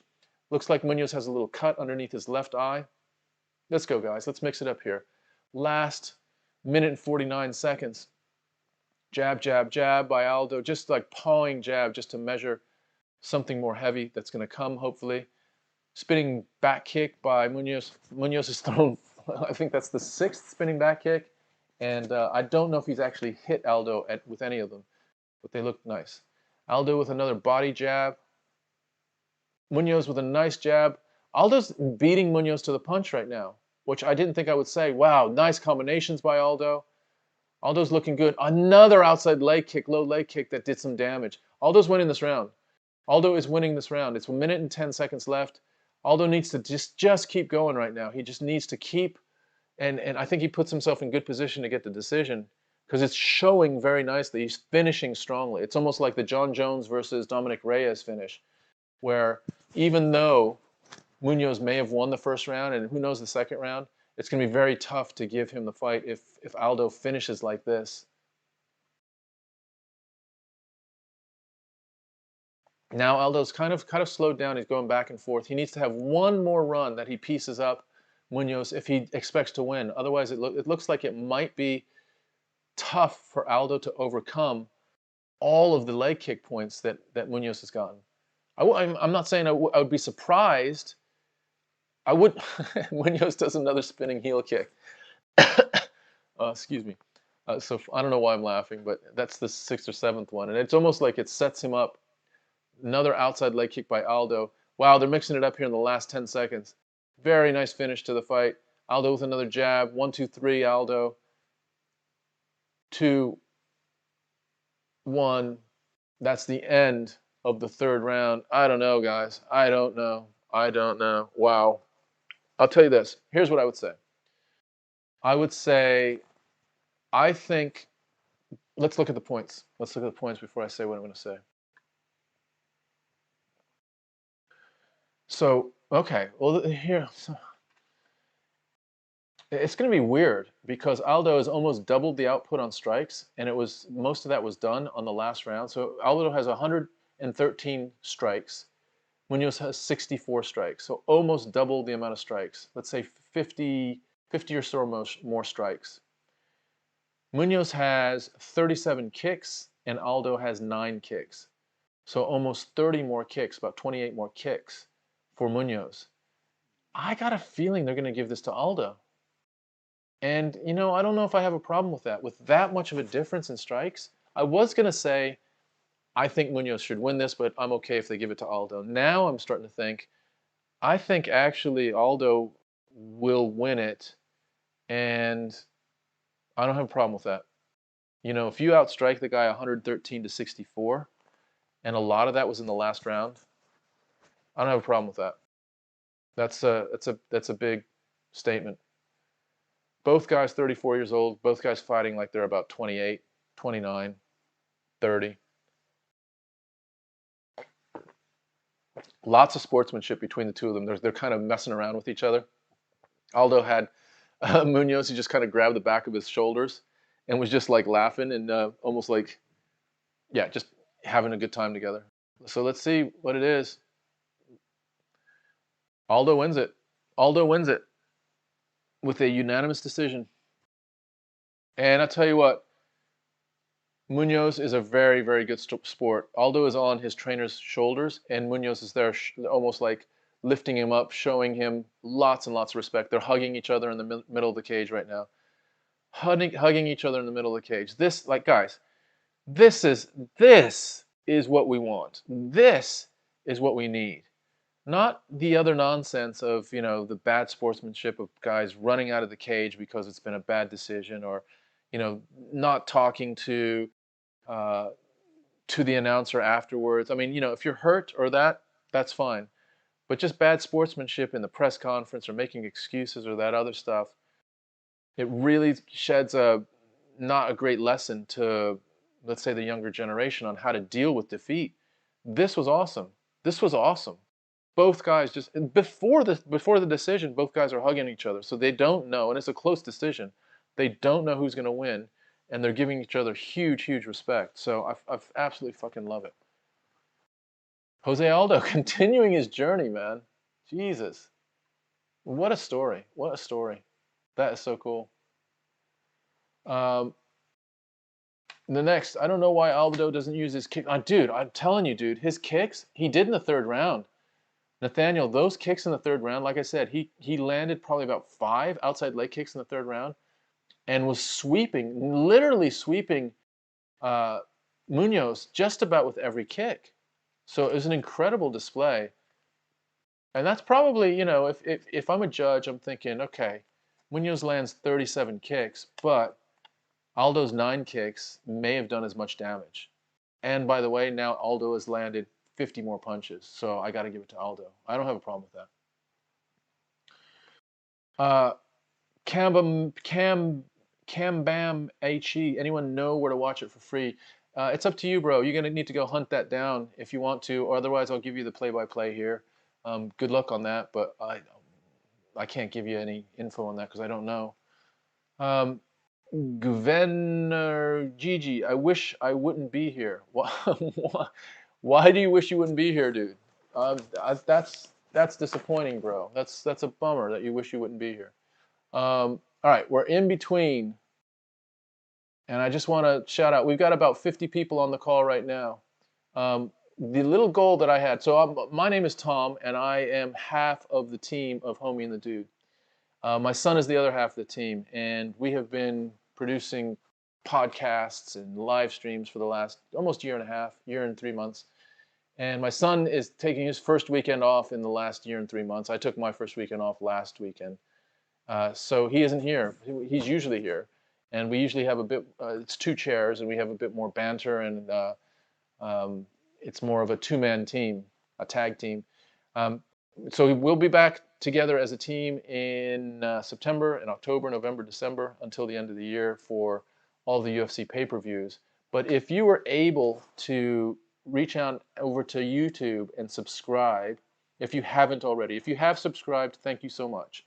If you haven't, it would be a super fun surprise to my son if we could break 750 subs tonight. We're at 740 right now. There's 50 people on the call. So if you were able to reach out, the way you do it is in the comments at the very top is pinned a link to the YouTube subs. Whether you're on Facebook or YouTube, just click on the link, and then you can click on the subscribe button on YouTube, and that would help us quite a bit. I just want to shout out some people that have just liked us a few minutes ago. So Miguel Angel has liked, Daily Raya has liked, Chalky Guzman, Jacob Howard has followed, Adrian Rosas, thank you for liking, Daniel Soto, thank you for liking, Muay Thai Samoa, thank you for liking. Thank you very much, guys. I'm just going to look on the YouTube and see if anyone has been able to go over there and subscribe. We're still at 740, so if you're able to do that, I'll shout you out, of course, and anything else that you want, except for like things I can't do. But yeah, so let me just see. I wish I wouldn't be there. I meant only if I could watch it for free, I wouldn't be here. I totally appreciate you.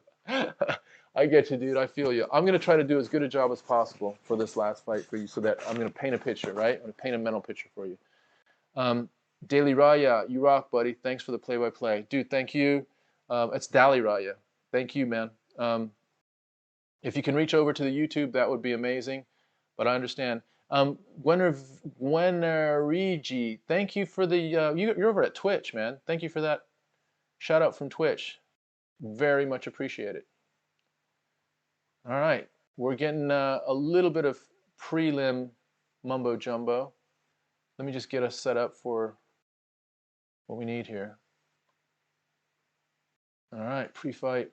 They're just doing the regular stuff. You know what's interesting in this? When I look at these two guys, you look at Derrick Lewis, and he is bigger. He's 264 pounds. Ciryl Gane is 247 pounds, and he's 6'4". So Gane is actually taller than Lewis. He's got a 2-inch reach advantage than Lewis. His strike per minute is 5.13. Lewis is 2.59. So that's pretty significant. That's the only real significant thing that I see that's a big difference. But as far as their size is concerned, Gane's a big dude. Gane has that like NFL like tight end body, or maybe even bigger. You know, that's 6'4", 247, and built and moves like a, you know, like an NFL tight end. So whereas Derrick Lewis is more like a, you know, like a fullback, 6'3", 264 to get those couple yards that you need. I'm talking football, so those of you that are calling in from other countries and aren't familiar with football, apologies. I'll stop now. Let's look at their records quickly. So Gane, of course, is 9-0. We talked about that. There's some advantages to that and some disadvantages, but he has some good wins, his last 3 particularly. Before his last 3, let's see here. Whoops.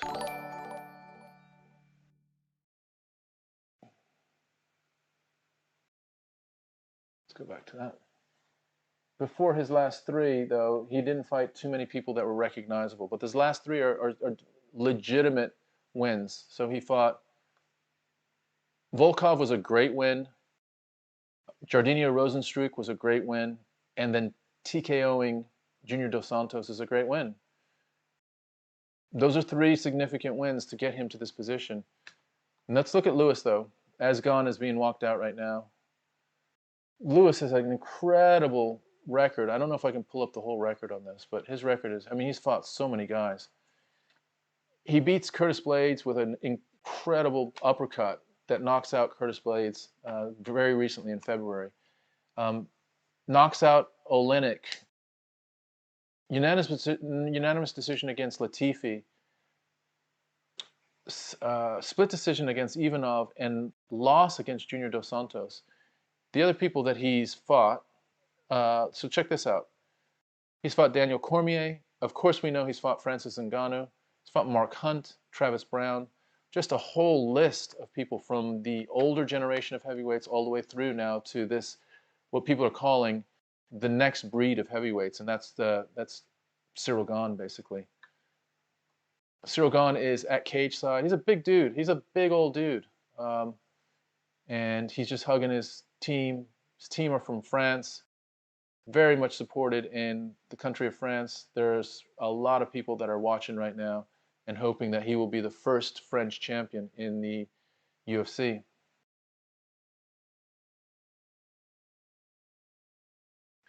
So Nathaniel saying, let's see, let me just actually. Oh, thanks, dude. Thanks, Ray. Thanks for switching over, brother. I really appreciate that. Can't wait to hear your call on the fight. Thank you. Subbed you on YouTube too. Thank you, man. Thank you, Gwenervigi. Let me just see. I'm going to refresh our YouTube. I don't want to dwell on this too much because the fight is getting to start here. Ciryl Gane is in the ring. 743, guys. We're at 743. All I need is 7 more. Woo, woo, woo, to get to 750 and give that as a big old surprise to my son when he when he says, "How'd it go, Dad?" Yesterday or tomorrow morning. All right. So Ciryl Gane's in the cage. He's wearing blue, Venom blue with white highlights, and he's cut the sides up almost all the way up to the belt line. So that's for him to give himself a little bit more freedom and flexibility on kicks, I assume, or ventilation maybe. But they're very, very cut. And you got to wonder, like, why doesn't Venom or Reebok offer an option that are just very cut up the side. You can tell that those shorts have been cut by scissors because there's no design in the cut. It's just cut right through the stripes, so to speak. So I don't know. It seems like that would be a logical thing to do for Venom. But anyway, the Houston Toyota Center is lit up. The light show is pretty impressive. Remember, Derrick Lewis is from Houston. And he did say in his pre-fight interview with the UFC team that he's actually quite nervous. He's been thinking about this, and he's not, as carefree as we like to think Derrick Lewis usually is. He's not feeling that right now. That's probably because, he's in front of his home crowd. This is his first shot at a title, and he's kind of getting to the point where I'm going to either do this or I'm not going to do this. And I don't know how many chances I'm going to get. So this is a big moment for Derrick Lewis. And it's been how many years in the making? 10? Maybe more years in the making? So big, big moment. He's coming out to an absolutely thunderous, thunderous cheer by the Houston fans. They love Derrick Lewis. Well, who doesn't love Derrick Lewis? Here's the thing about him that is so refreshing. He doesn't have to put on some sort of persona. He's just him. He's just talking about Popeye's chicken with Daniel Cormier, or how his balls are hot when he takes his shorts off in the middle of the octagon. He's just I don't know if he even knows how to not be him. He's as close to being like a Diaz brother in that sense as anyone. He's as authentic as it comes in just the way he conducts himself in the press. And it's really, really refreshing. So we love that about Derrick Lewis. And by the way, he knocks heads off of shoulders. So there's that as well. He's giving big, big hugs, big emotional hugs to his team. He is coming up in front of the cage side referee who's just checking his gloves and going to put some Vaseline on his brows and his cheeks. He's on a 4-fight winning streak. He has more knockouts in UFC heavyweight history than anyone. I think that number is 12. 12 knockouts, and finished 21 of his 25 victories as a knockout. So he's a knockout specialist. What he does is, he's not fighting tonight to get a decision. He's not even thinking about a decision. What he's thinking about is the best way that I can deliver my right hand so that it lands cleanly on Ciryl Gane's head. And if I do it exactly how I've practiced, or some of the different methods I have, then I am going to knock this guy out. There's not a human being that can withstand that kind of force. So that's what Derrick Lewis is saying. Ciryl Gane is probably saying, yeah, I just need to keep my distance. Perhaps I need to somehow exhaust him a little bit, either through the stand-up or maybe even take him down a little bit and wear on him on the ground. Although Derrick Lewis doesn't look like a super fit athlete, we know that he can go 5 rounds. We know that he can knock someone out in the last seconds of a fight.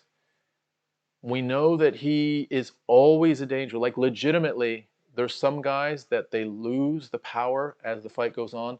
This is not Derrick Lewis.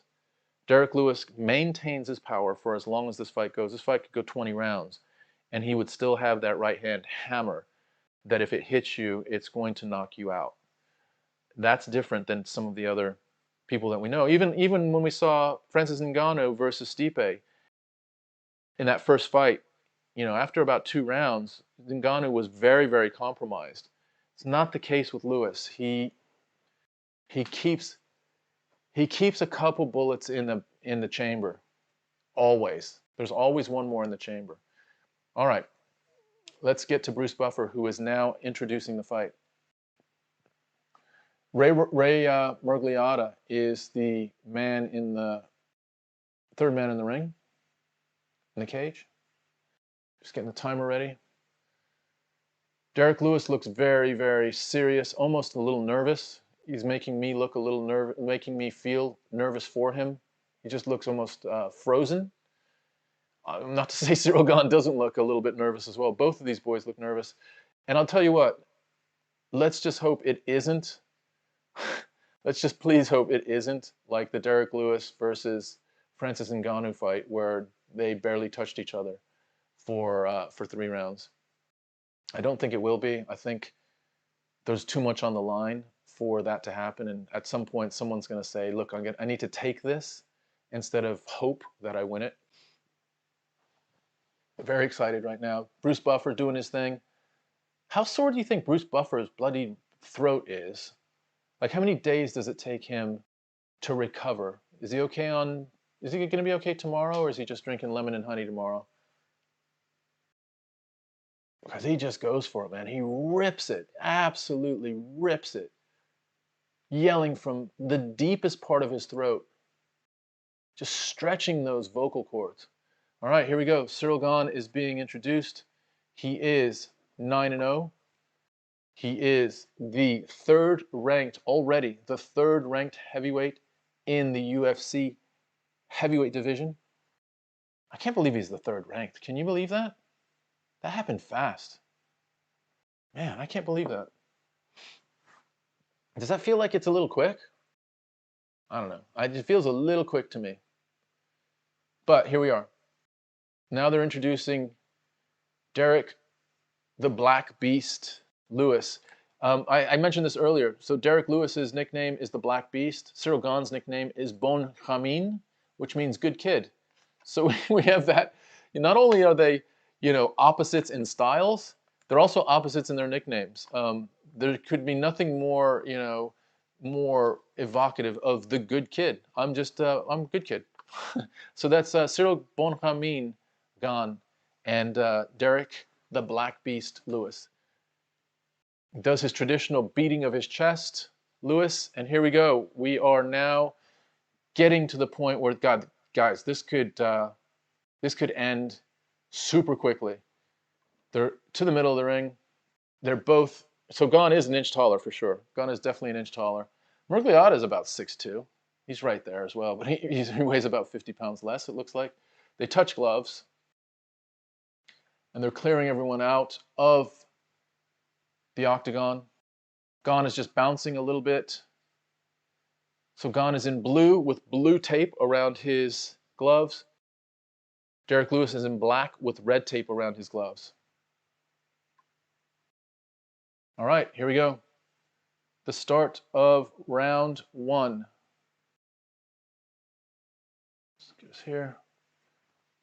All right, so Gane is a southpaw, and he controls range. He's an expert at controlling range. So think of Israel Adesanya at the heavyweight division.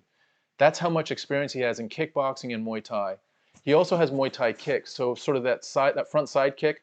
Derrick Lewis just tries a head kick and falls down, and Ciryl Gane hits him with a counter left as Derrick Lewis is getting up. So I'm not sure if the cage was too slippy for him, but Derrick Lewis's first kick drops himself to the ground. But Ciryl Gane is an expert at distance management and of kicks, at Muay Thai kicks and kickboxing kicks. So little side kicks to the knee, little oblique kicks, all of that stuff is in his wheelhouse. That's what he's trained for his entire life. This is the first round of 5. Yes, Wayne. Another side kick to Derrick Lewis's front knee, and this could be a strategy of Ciryl Gane. He's managing distance so Derrick Lewis can't touch him, and he might just start touching up that knee, that front knee. He tries his first jab. Remember, now Ciryl Gane is a southpaw, so his jab is coming with the right hand, and he's still trying that side kick to Derrick Lewis's knee. Now he does an outside leg kick to Derrick Lewis's knee. He's going to try to light up the knee. He's touched it about 5 times, 6 times. He just hit it again. It looks like he can hit it at will. He can stay out of Derrick Lewis's range, out of his right hand range, and hit the knee anytime he wants. So this might be the strategy that Ciryl Gane has. Now he just tries a front push kick from his back leg. He missed it. It was a little bit short. But he's unfolding his repertoire of really, really accomplished and polished kicks. No big strikes yet. Derrick Lewis hasn't thrown a punch. Derrick Lewis is just sort of measuring. But this is all what Derrick Lewis does. He is calculating right now what it's going to take to land a punch. He closes on Gane, and Gane scoots out the edge. So Derrick Lewis almost rushes him, and Gane wanted no part of it. He scoots out the edge. So Derrick Lewis is now thinking already, I'm going to have to close distance to land the finisher. I can't do it from here. So he's going to have to find ways to close distance. And he's already trying to find ways to almost like to come in. And let's see if Ciryl Gane can hold him at bay with those kicks or with his front jab. The kicks are going to be a thing. I'm telling you guys right now, the kicks are definitely going to be a thing. Outside leg kicks. There's another outside leg kick. And I'm telling you guys, you know, this is a leg kick coming from a 245-pound heavyweight. No matter how big Derrick Lewis is, his tendons are human tendons. And, you know, his nerves are human nerves. So they're not going to be, you know, proportional in being able to absorb that big kick that Gane has given him. It's going to be a problem for Lewis. Gane tries a little bit of a jab here. Gane is controlling. He's absolutely controlling the space, but don't get it mistaken. Derrick Lewis is okay where he is right now. He knows what he needs to do. He's been in this space millions of times, and he just landed. Derrick Lewis just landed a side kick to Ciryl Gane's groin. It didn't look like it was intentional, but it was. I believe it was a square. They're showing us the replay. Yeah, it was a cup kick, definitely. So Ciryl Gane is. Let me just stop our clock as well. There's a minute. Well, let's see. They have Gane on the clock. Murgliata is talking to Derrick Lewis and telling him he needs to lift his kicks up. It was really one of Derrick Lewis's only kicks, and it was a side kick, looking, I think, to be to the body, but he hit it as a kick to the groin. So I'm going to resume this as we go. Ciryl Gane is back. He seems like he's okay. Now another side kick, this time to the thigh, but he's just lighting up that front leg of Derrick Lewis. Lighting it up. Derrick Lewis trying to close distance, and he's going to have to rush with his closing distance. That's what he's going to have to do. He just is not going to be able to do it through a conventional, like in the pocket trading. Gane's not letting him do that. Gane is keeping distance by really wrecking his front leg. That side kick to the front leg, a heel kick to the front leg. Derrick Lewis rushes him now, and Gane scoots out again. So Gane is definitely playing the I'm just going to stay out here at distance game. It's a matter of, can Derrick Lewis figure out a way to close distance and land something severe? Because that's the test right now. Gane has so much range, and he just switches stance, throws I guess it was a teep kick, but it was a kind of a hybrid between a teep and a push kick, because it was thrown with a lot of power. And that was a side kick to the body by Ciryl Gane. Just unloading. Derrick Lewis throws a kick as well. Side kick to the shoulder. Wow. Gane throws a big punch to Derrick Lewis's head, and now an outside leg kick. Gane lands two big shots, and I think Gane hit Derrick Lewis in the eye, maybe? Derrick Lewis is struggling right now. He is absolutely struggling. Gane is looking really good. He has landed the two most strong strikes and pretty much all of the decisive kicks. So Lewis is out of his depth right now. It could be a problem. Derrick Lewis said he was thumbed in the eye. Let's see if he was. No, it was a punch. It was definitely a punch in the eye. Maybe Gane says he was thumbed in the eye as well. In the same exchange, Lewis was definitely punched in the eye, but Gane reached for his eye as well. I didn't see what Lewis's hand had done because we were sort of at the back of Gane. That was clearly Ciryl Gane's round. Clearly Ciryl Gane's round. It's a lot of pressure, yeah. It's the first round is definitely Ciryl Gane's round. Wayne, yeah, Ciryl Gane's round, very much so. And I tell you what, it looked like Lewis was getting hurt as well, which was surprising on the strikes. I could see his leg getting compromised. None of this looks great. None of this looks great for Derrick Lewis right now. However, the reason we're all watching is because all he needs to do is land one punch. The problem is he's not getting close enough to land that punch. That's the problem. So if Lewis can figure this out, we'll have a fight. If not, it's going to be a whitewash. It's going to be an absolute clinic, because Ciryl Gane has touched that front leg 20 times, if once. He's touched it twice more. And those are, they're not power shots, but they're not also just little pity-pat shots. He is compromising Derrick Lewis's front leg. And Derrick Lewis is very top-heavy as well. Nice jab by Ciryl Gane. Gane looks very, very loose. And this is turning into just, sort of like a kickboxing Muay Thai match for Ciryl Gane. And and Derrick Lewis tries a little switch kick right there to the head, easily blocked by Gane. Nice outside leg kick by Lewis to the upper outside thigh.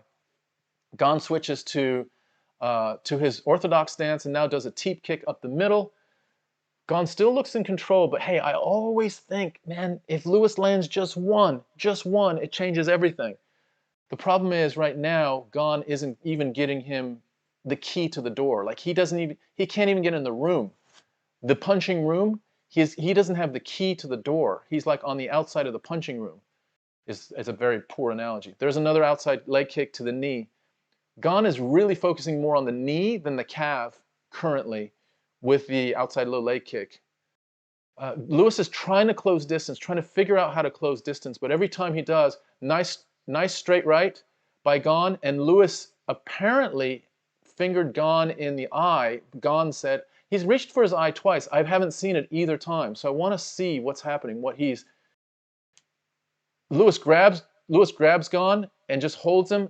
Lewis is looking desperate. He's looking desperate right now. He does not know how to close distance.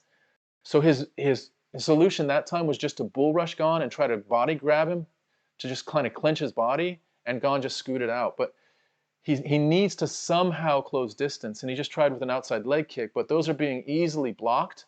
Gane now tries with a body kick. Lewis tries with his flying knee, but that gets blocked as well. You know, I love Derrick Lewis, and he's always dangerous, but right now, the window of possibilities on how he can land this big punch is very, very small, very, very closed. It's not closed completely. He's in the fight, he's standing, he's not hurt, and he's not overly gassed. They're both clinching right now. Lewis has 2 underhooks. Gane just gets an underhook, just reaches for the underhook and starts kneeing. Now gets 2 underhooks. Gane just gets 2 underhooks. Lewis gave those up way too easily, and now Gane in the clinch against the fence is throwing knees to Derrick Lewis, big heavy knees to Derrick Lewis's legs. Gane is really good at these, sort of at these tie knees and these clinch knees that he's throwing all over the place. Both of Derrick Lewis's thighs are getting lit up, inside thighs, outside thighs, shoulder barge. Ciryl Gane is controlling all of this right now and almost flips Derrick Lewis to the ground. Gane is controlling the fight. There's 1 minute and 48 seconds left in the round. 42. 138. Gane is in the southpaw stance. Lewis lunges and lands. I guess he lands his right, but it landed on Ciryl Gane's chest or his gloves. It wasn't really anything of impact, and it wasn't anything that was going to cause any serious problems. Gane with a nice, clean little jab inside. Lewis looks confused, and the puzzle is, at this point, just one level beyond what his skills are able to calculate. Gane comes in. See, now Gane, here's something that we need to consider. Ciryl Gane is getting a little more confident, okay? And in his confidence, he may set himself up to get lit up. We saw it with Alexander Volkov. We've seen it time and again where people have their way with Derrick Lewis.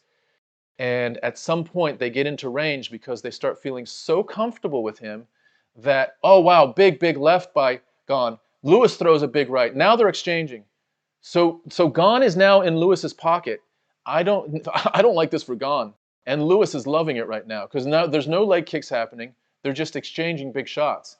Gane is getting so confident that he can light Lewis up that he is disregarding because he hasn't seen that power shot because Lewis holds on to it. He holds on to it and he holds on to it until he actually has an opening, and then he'll let it fire. At this point, Lewis tries a side kick, tries to close distance. Gane is just squirting out the sides. He's just absolutely just going one side or the other side. The second round is now finished, and Lewis is frustrated. He is definitely frustrated. He had a little chance to exchange, and I would say the other thing is Ciryl Gane may get himself into a position, unless his corner says, Ciryl, don't fucking do that. Don't mix this up with Derrick Lewis. Don't get too cocky. Just have your distance, light up his legs, use your jab, every now and again come in with a sneaky right. That's all you need to do, and you're going to coast to a victory. He has nothing for that answer. He has nothing for that. If his coaches say that to him, that's the smartest thing they can say. It's not going to make for a very exciting fight, but that's his best pathway to victory. Derrick Lewis, against that version of Ciryl Gane, is going to struggle because he can't close the distance. The other version of Ciryl Gane, which we saw for about 20 seconds, was, dude, I think I got your number, and I might try to knock you out. That's the version of Ciryl Gane that is going to get knocked out. Because don't at all get too ahead of yourself about Ciryl Gane, mastering Derrick Lewis. He will always have that right hand until the very end. Here we go. Start of the third round. Lewis tries a front kick. Remember, Lewis's kicks are mostly to get him in range to throw punches. Gane's kicks are mostly to stay out of range and to create damage. So it's a whole different philosophy in their kicking. Gane feels very confident. His hands are low, but he's out of range. Big outside leg kick. He's hurting Derrick Lewis. Another one. Wow, he's absolutely lighting up Derrick Lewis's front leg. And now throws a high, hard right hand to Derrick Lewis's head. I'm telling you, Gane is getting into that danger zone, though. He's getting a little too cocky. And Lewis is going to uncork. I don't know if Lewis is going to land, but Lewis is going to uncork something here. Because Gane, he's stayed in distance for his first 2 rounds. But he's actually trying to close this, which is amazing. He's actually trying to close this. Now another outside leg kick. That's about the 3rd or 4th outside leg kick from Ciryl Gane. And I'm telling you, Lewis's leg is compromised at this point, which means his delivery is compromised on his right.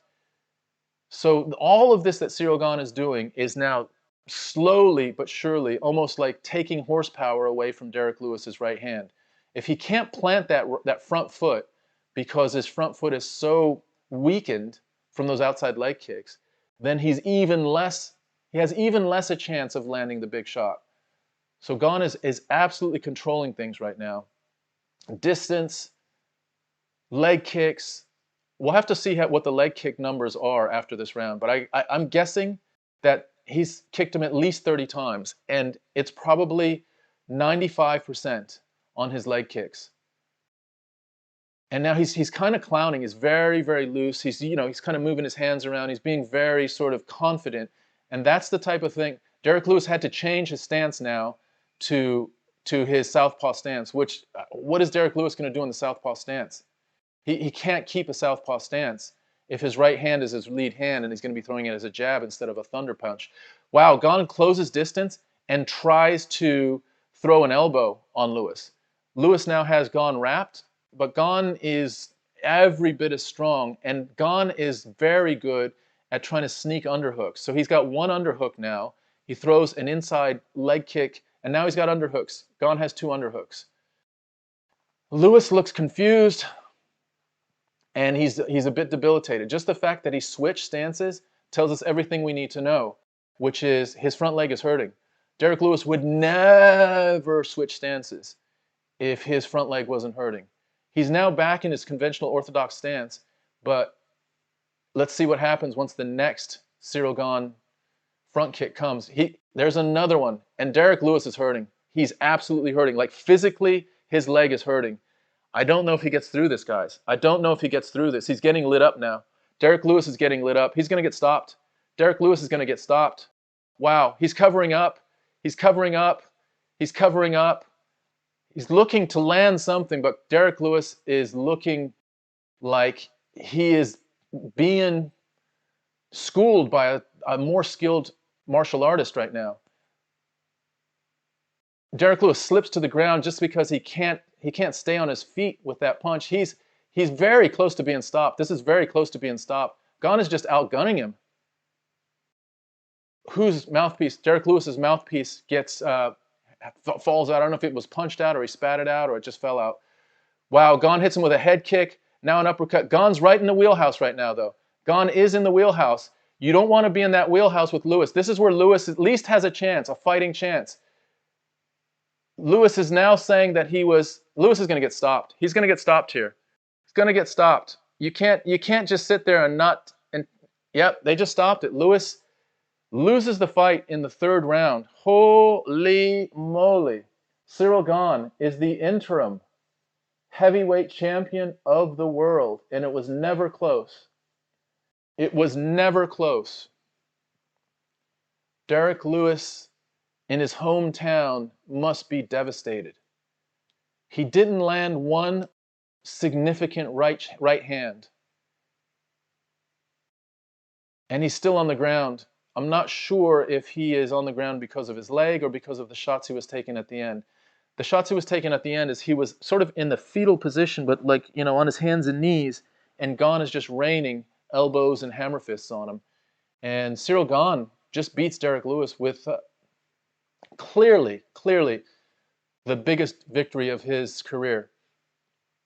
I mean, his outside leg kicks were vicious.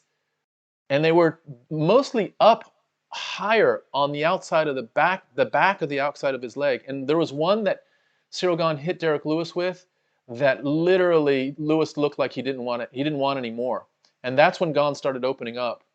And as he started opening up, Lewis, I think, was so compromised with his leg kicks, he just couldn't land a punch. And he feigned like he had his eye fingered, but there was no eye poke. And Gane is just hitting him with hammer fists, with left-handed hammer fists. They're not even that conclusive, but Ciryl Gane is the new interim heavyweight champion. And I got to say something, guys. Gane may be a problem for Ngannou. He may be a problem for Ngannou. Yeah, Nathaniel, you mentioned it. Like Wilder against Fury, I hope Lewis pull out. Well, I hope Lewis pull out. I'm a little bit worried, but it is Lewis. Gane is not your normal heavyweight. He is really agile. Yeah, he is. He really is. Caleb, what's up, brother? Wayne, you back? What's going on? You're out of here, too. Dirk, Ciryl Gane won convincingly. He controlled the first 2 rounds mostly with managing distance with kicks. So Lewis couldn't get to him without trying to rush him. And Ciryl Gane just kept distance. So Lewis couldn't strike with him, but Gane could reach him with outside leg kicks, side kicks, kicks to the knee, kicks to the upper thigh, kicks to the inside thigh. Absolutely destroyed his leg. And by the 3rd round, Lewis's leg was very, very compromised. And so Derrick Lewis just did not have an opportunity to throw the one thing that would keep him in the fight. He threw it at the very end, but he could barely stand, and that was the end of it. So Dirk, it's Ciryl Gane who wins. Gane wins. Who won? The app says Lewis TKO. The app is wrong. Great comment. Oh, thanks, Daniel. I appreciate it. Hey, guys, while you're still on the call, if you are able to go over to YouTube, there is a link at the very, very top of the comment stream that all you have to do is click on the link and you can get to the YouTube subscribe button very, very quickly. We're at 740. Let me just see what we're at. 740. Drum roll, please. 743 subs. We wanted to get to 750, so all we need is 7 more subs. There's 65 of us on the call right now. If we just get 7 of you to come over, if you enjoyed the commentary, we really appreciate it. This is usually a show that I do with my son. That's why we're called Homie and the Dude. And we usually do it as a tag team. But he is away on his first vacation or holiday in about 1 year and 3 months that we've been doing this. I had mine last week, so it is his free pass weekend. So it would be great for him to come back and to see that we got at least 750 subs. That would be amazing. So if you could go over to YouTube and hit that subscribe button, that would be great. If you're finding it hard to do that, in the description of the live stream, there is a link, and also at the very top of the comments, there's a pinned link there. All you have to do is click on that, and it will take you to a little pop-up that says, do you want to sub for Homie and the Dude? And you just hit yes, and you're in. It literally takes 2 seconds. So if you're up for doing that, amazing. Wow, Ciryl Gane is the first French champion of the UFC. He will change the landscape of the heavyweight division, and I gotta say, man, who do we have favorite between Ciryl Gane and Francis Ngannou? Because if Gane can keep that distance from Ngannou, what's the solution? You know, we got John Jones that's doing his thing. We've got Tom Aspinall that's in the, you know, sort of developing his skills and is very much in the Ciryl Gane style of fighting. But Gane might be a really, really formidable challenge for people. I looked like an eye poke. You thought it was an eye poke? Yeah. Well, I know the first punch where Derrick Lewis said it was an eye poke was a straight fist, so that wasn't an eye poke at all. Yeah, I agree, Dan. Dan Romero says great fight, far superior quality in every aspect. Was hoping Lewis would at least get a punch in. It looked like a poke. Unless you click on it, Ciryl Gane won the fight. Gane versus Francis. Gane versus Francis is going to be crazy. Gane versus Francis is crazy. And you know what this does now? If we look at just politics within the UFC, it now gives a lot more leverage to the UFC against John Jones. You know, if the UFC says, Jones, look, we will give you $3 million whatevers, dollars, pounds, whatevers, to fight Francis Ngannou. Take it or leave it. If you leave it, we're going to give it to Ciryl Gane. And now they've got leverage because what Gane did to Lewis creates some question on what Gane could possibly do to Francis Ngannou. So the big losers for tonight, I think, are John Jones and Derrick Lewis first and then John Jones. Jones may get the fight with Francis, but now the UFC are holding cards. And any thought that the two best heavyweights in the world would be fighting has been blown out of the water. We don't know who the two best heavyweights in the world are now. We think that it's Francis Ngannou, and it should be John Jones just from his skill set in the light heavyweight division. But how the hell are you going to deny Ciryl Gane? How are you going to deny that? He's not, you know, he's not like super electrifying with his knockout power, but that was pretty convincing, that knockout. But he's efficient and effective. And in that sense, what are we going to do about that? We got another sub, guys. So we're at 7:44. There's still 32 of you on the call. If you've enjoyed tonight, first of all, thank you for hanging. Very much appreciate that. And hopefully it was nice to hear a bit of a change from the usual.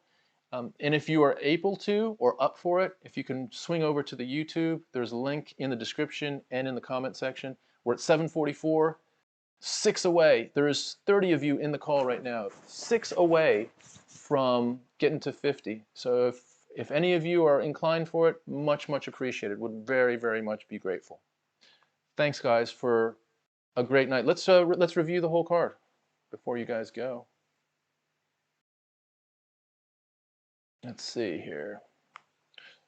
Pull up the card. Okay. Lewis versus Gane. Wow, man.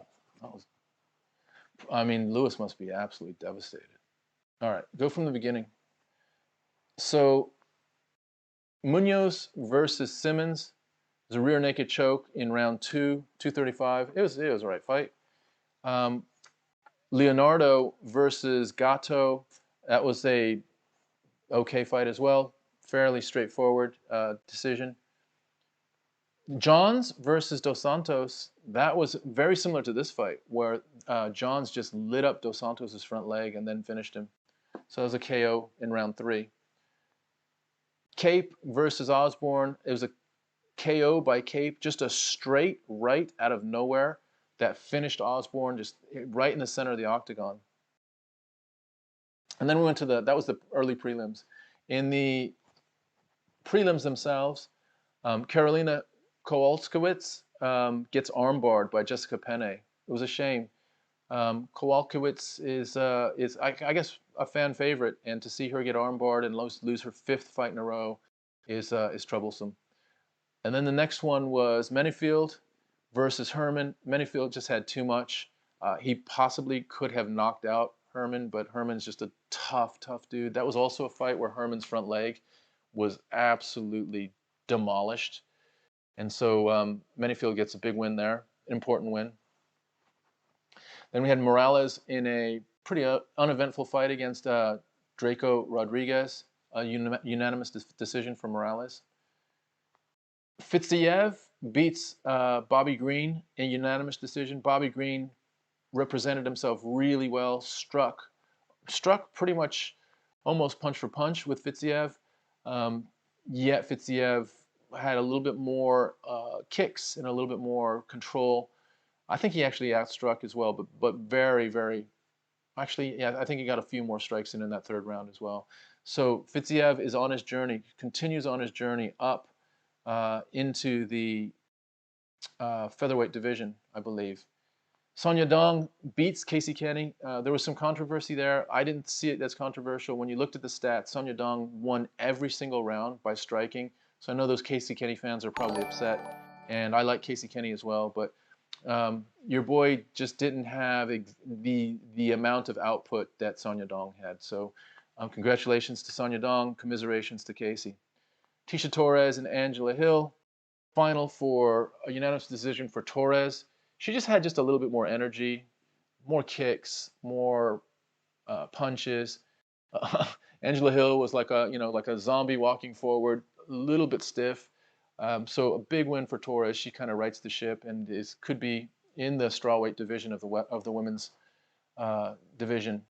And then a real surprise, Vicente Luque hits Michael Chiesa with a Darce choke, a submission, in I think about a minute and a half, and it was crazy. Michael Chiesa really didn't have anything. They stood up. They didn't exchange too much. Chiesa gets an opportunity to take Vicente Luque down. He takes him down, gets sort of half of his back, gets one hook in, and wraps his leg basically in a leg lock, and is trying to sink in the rear naked choke. He tried to sink it in 2 or 3 different times. He realized that he couldn't get the rear naked choke, so he softened it. And at that point, and right at that point, Luque sort of spins around, makes a little bit of space, and sinks in a Darce, a reversal Darce. And it took Luque 10 seconds or less to flip Chiesa over once and then flip him over a second time and drown Chiesa in a strangulation that Chiesa was tapping to save his life almost. It was super, super impressive. And Vicente Luque is marching forward in his quest to be at the very top of the welterweight division. Aldo versus Munoz. Jose Aldo just outstruck Munoz, and the old Godfather is, or Junior as he's called, is still kicking. And who knows? Can you see him getting another belt? How incredible would that be? So big, big win for Jose Aldo. Congratulations. And Munoz fought well, but it was just a little bit more of a contact and striking by Jose Aldo. And the last fight, well, it was kind of what the bettors thought it would be. It was controlled by Gane from distance. He controlled it with his leg kicks, touching Derrick Lewis anytime he wanted to without Derrick Lewis being in range. And at some point, Derrick Lewis's front leg was so compromised that Gane started seeing opportunities to start unloading strikes on Lewis. And Lewis just looked softened up and looked like he didn't want to be in there towards the end as much as we hoped to see Derrick Lewis dangerous throughout an entire fight. And with that, Ciryl Gane dropped him, sort of. Not really, but sort of through an accumulation of punches and just Derrick Lewis turning and protecting himself. And Ciryl Gane just landed probably about 10 hammer fists. Not anything heavy, but Derrick Lewis was uncontesting it, just on his hands and knees with his hands, with his gloves over his head. And Dan Miragliotta had no choice but to stop it at about, 48 seconds of round 3. So Ciryl Gane is the new interim heavyweight champion, and in line to fight, if not this next fight, then the fight after that, Francis Ngannou. I would say that they're probably going to put some pressure on Jones and see if he wants to take a pay cut and fight Ngannou first. And if he doesn't, then it's going to be Ciryl Gane versus Francis Ngannou, probably by... Ciryl Gane took no punishment. He took no punishment. So they could probably turn this around by December. This could be the December pay-per-view. So in 4 months. Wow, what a night. Thank you guys. There's 19 of you still on. Thank you so much for being on. I think there's a couple of you that are just saying some things. Let me just see. Gone versus Francis. Yeah, no kidding. Easto, thanks, brother. I appreciate it. Michael Green, thank you very much, brother. Hope you're safe and hope you were able to enjoy the fights and to subscribe tonight. Otherwise, guys, thank you all so much. Really appreciate it. It's been fun. Nathaniel, you're saying Gane has never lost a fight in MMA or his Muay Thai career? He was undefeated in his Muay Thai career as well? If he was, that's problematic, isn't it? We got to 745 subs tonight. There's 17 of you left. I'll be cheeky and ask you one more time. If any of you want to head over to YouTube, we were looking for 750 subs tonight. We're close. We're at 745. If anyone wants to head over to YouTube and subscribe, you not just would be helping us tonight, but you'd also get notifications. You get us on your feed for the next live stream. So if you enjoyed the live stream, you would you'd have notifications on that. Also, you'd have access to all of our podcasts. There's a lot of cool podcasts in there. MMA fighters, Bruce Buffer, other creatives. So if you can head over, that would be hugely, hugely appreciated. Wow. So how many fights did he have in his Muay Thai career, Nathaniel? Because that is, that's worrisome. Because that's what this fight was. This fight became a Muay Thai fight, basically. It was those side kicks to the knee, a couple elbows here and there, the outside leg kicks, high thigh outside leg kicks. And he's got distance, and he's got height, and he's got power. So I'm going to look it up real quick to see what he did in his Muay Thai career. I don't know if Sherdog would have it, but let's have a look. If you can find it, Nathaniel, let me know. While we're looking at this stuff, guys, if you're still on and you still want to be on, head on over to our YouTube channel and hit us with a subscribe. I will be forever indebted to you. Forever and ever and ever. Let's see. Let's see if there's a wiki on Ciryl Gane while you're still on.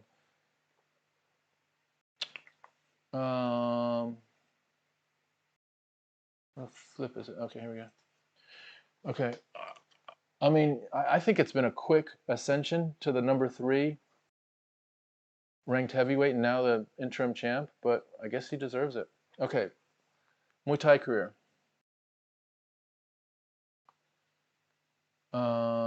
Kickboxing, he was 13-0. So kickboxing, he was 13-0. And now in mixed martial arts, he's 10-0. His Muay Thai career, let's see. He debuted in June of 2016. He won that fight by a second-round knockout. Gane was scheduled to defend his title at Warriors. Gane beat. Man, all his fights in Muay Thai were knockouts, except for his last one. Looks like he had about 5 fights in Muay Thai.